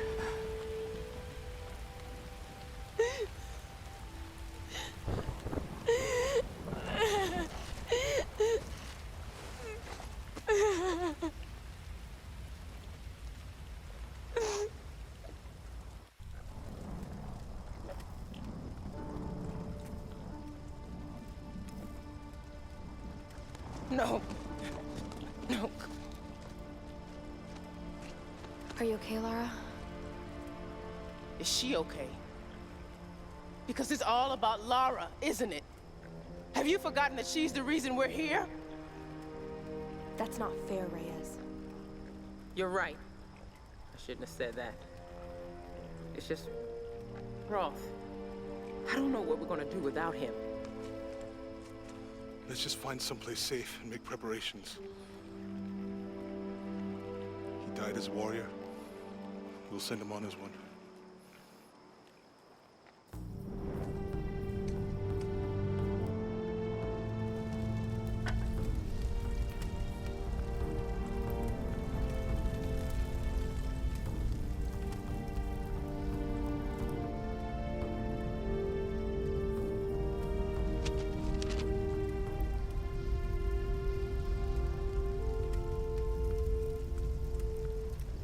That old PT boat on the beach.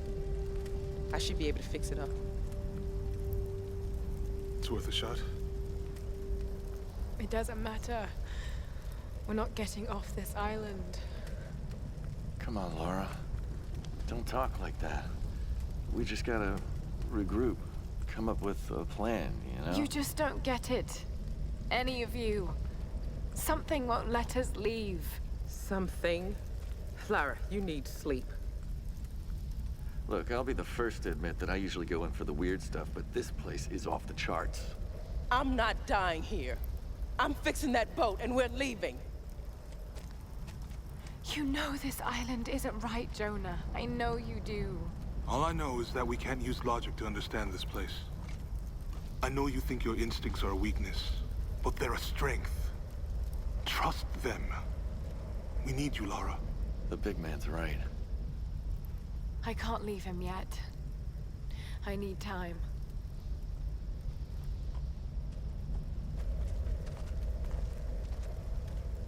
You know where we'll be. Come down when you're ready. We won't go anywhere without you.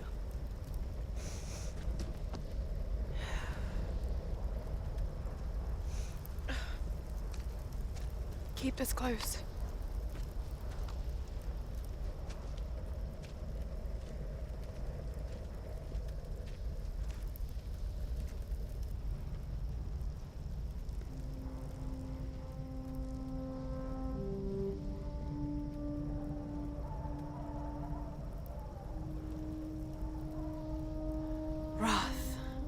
What am I gonna do? You've got great instincts, girl. You've just got to trust them.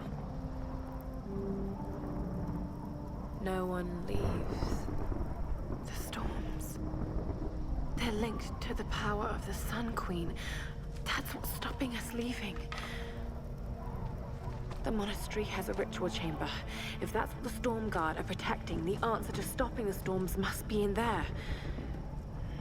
A hidden river entrance. The boat. I'm going to use it to go inland to the ritual chamber.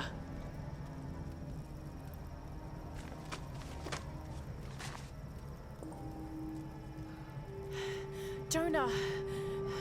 Reyes! Damn it. I should have gone with them. So there we go. That's where Roth dies. Sacrificing himself to protect Lara and make sure that she doesn't get killed. Plays so well into the theme of sacrifice versus loss. And Roth's sacrifice there is symbolic, and it creates loss for Lara and also for Reyes, of course, and the others. sacrifice being a choice that you make, and loss is a choice made for you. And that theme also carries into Rise of the Tomb Raider as well. Also Shadow of the Tomb Raider as well. And the 2 pistols that Roth used in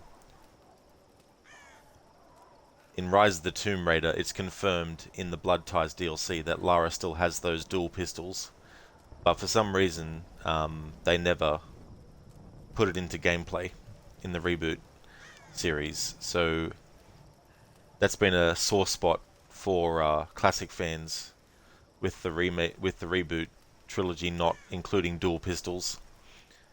And they tease it enough in this game, and then they tease it in Rise, and then they tease it in, well, not in Shadow specifically, but there's only so many times you can tease something and then you start to annoy people with it.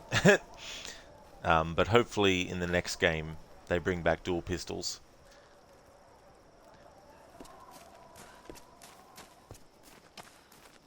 Rod Zombie would have saved Roth. I don't know, actually. Maybe. Only to eat him later, because, you know, humans and zombies. Tears won't bring me back, girl. That's what Roth would have said. I just can't believe he's gone.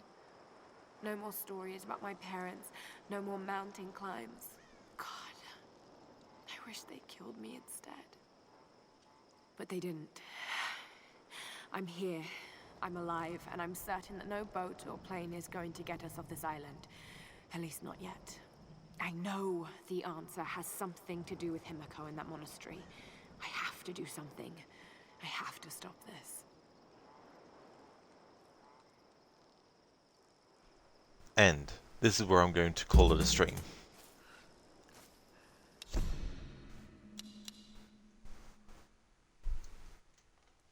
So the next stream of this will be next week, next Friday. I'll think of a game that will replace this once it's finished. But I don't know what that will be yet. But I've got a week now to actually figure that out. So I will.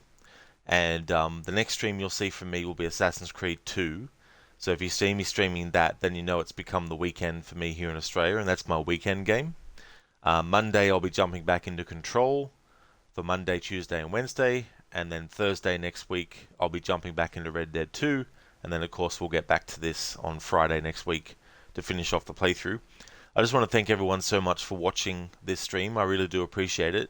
We're going to go and raid Lucinda, who was in here earlier, who is actually streaming some Kingdom Come Deliverance at the moment. Before I do that though, I just want to give some shout outs to some streamers that I'd highly recommend. Here's actually some raid emotes and a raid message for people to use if you'd like, but also feel free to add any other emotes that you might have. I also have some free follower emotes as well that they've made available now for free follower emotes to be used in other people's channels, because when they first introduced it, it was only usable within the actual channel that it came from. So I'm glad that they changed it so that you can go to other people's streams and use those. But I just want to thank everyone so much for the support. I really appreciate it.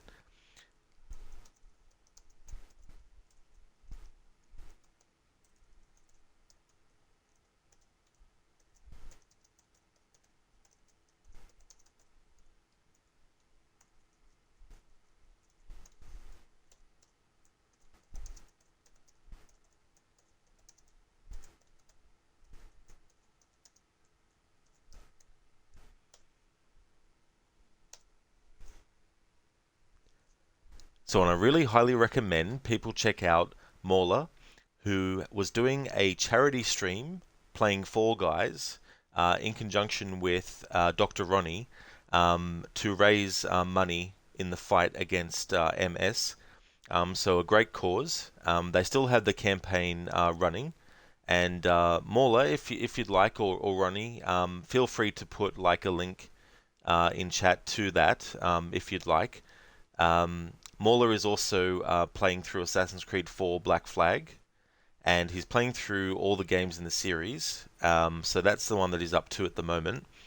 And he's also a streamer of Goose Goose Duck, and he plays that with viewers as well. So if you're a player of that game and you're looking for some streamers to actually play the game with when they're live, highly recommend checking out Mauler for that as well. He's a really cool streamer, got a really good positive community over there, and you'll have a great time. Crooked is also highly recommended. He's been doing some Pokemon Black/White at the moment. He most recently started his playthrough of Secret of Monkey Island as well. So he's been playing through that game. He's also a massive fan of the Assassin's Creed series, so he'll be streaming that on his channel as well. And he's also played through the Tomb Raider reboot trilogy as well. So highly recommend checking out Crooked's channel. Highly recommend Maxi as well. He's been doing some Gravity Rush 2. He's also been playing Assassin's Creed. I do believe he's up to Assassin's Creed Unity, or maybe he's finished it and will be doing Syndicate next. He's also playing Yakuza Like a Dragon. He's also a fan of games like Sleeping Dogs. He's also a fan of the Tomb Raider games as well as a lot of JRPGs also. So I highly recommend checking out Max's channel. Ronnie is also a great streamer to check out. He was also playing Fall Guys most recently with Mauler, and he's also an actual scientist in real life. He's working on a cure for MS as well as Parkinson's as part of his focus. So highly recommend checking out Dr. Ronnie's channel as well. He's also playing some Assassin's Creed at the moment, playing the Chronicles trilogy. Well, he's playing China at the moment. He may play the other two games. I'm not sure yet, but that's the current game that he's streaming at the moment, Assassin's Creed Chronicles China. And he wears a hat when he's streaming, and he changes what hat he's wearing depending on what game. Lidus is also a streamer I'd like to recommend as well. He does a lot of retro stuff. He's a fan of like fighting game franchises like Mortal Kombat, Tekken, Street Fighter, Streets of Rage as well. Also Resident Evil. So he plays a lot of those types of games. He's a really big fan of Mortal Kombat, so you'll see a lot of that over on his channel as well. And Mr. Gote has been doing some Need for Speed Heat. He's also a highly recommended streamer. He's also a fan of Assassin's Creed as well as Ghost Recon. He's also a fan of horror games like Until Dawn and Outlast as well. So yeah, highly recommend checking out those streamers if you haven't before. And Mauler, thank you so much for the GGs. I really appreciate you doing that. Harbinger, not a whole week of trolling NPCs in Red Dead 2? Not as yet, Harbinger, but you never know. At some point during this year, I might have to make it Monday through to Thursday, doing some Red Dead 2 streams.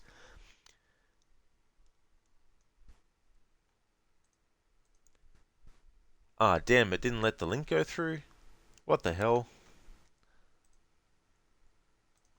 Sorry about that, Mauler. Let's fix that right now.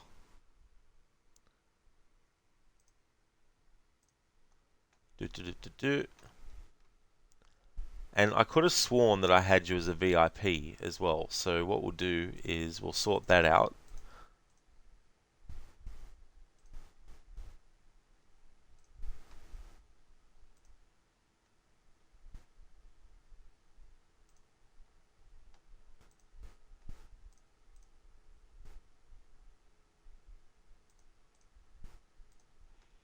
There we go, roles manager.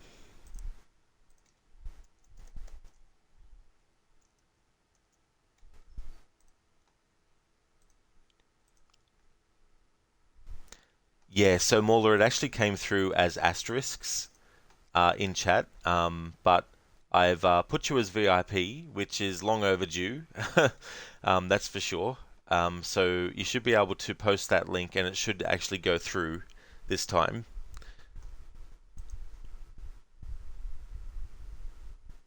There's absolutely no worries at all about the shoutouts, Mauler and Maxi. More than happy to give you guys some shoutouts. Hang on, what the hell's going on? Oh, sorry, my tired brain. I forgot to press save. Sorry about that, Mauler. Now you should be able to post it, and it should actually go through for people to see the link. Oh dear. There we go. The links come through. There we go. That's awesome.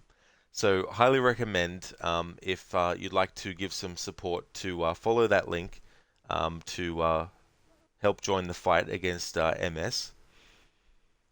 It's all good, Rod. You just appreciate being able to call you a friend and hang with you occasionally. Well, that's awesome, Mauler, and it's great to have you as a friend as well, and really appreciate your support, and it's just great to be part of your community as well. So thank you so much also, Mauler. So there we go. We got that sorted.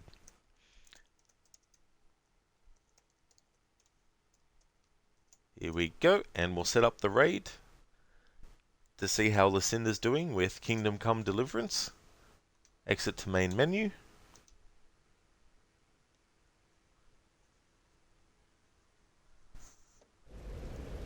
If you check the past broadcast as well, you'll be able to find the 2 streams I did of the original Tomb Raider, and any other games that I've streamed recently will also be there too.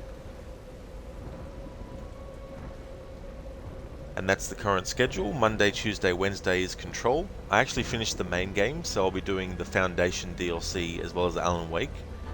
So I'll be doing that Monday, Tuesday, and Wednesday. Thursday, I'm doing a Red Dead Redemption 2 annual playthrough.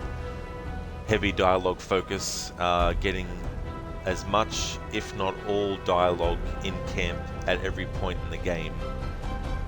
And Fridays, of course, is now Tomb Raider 2013. No abilities and upgrades challenge, and Saturday and Sunday at the moment is Assassin's Creed 2.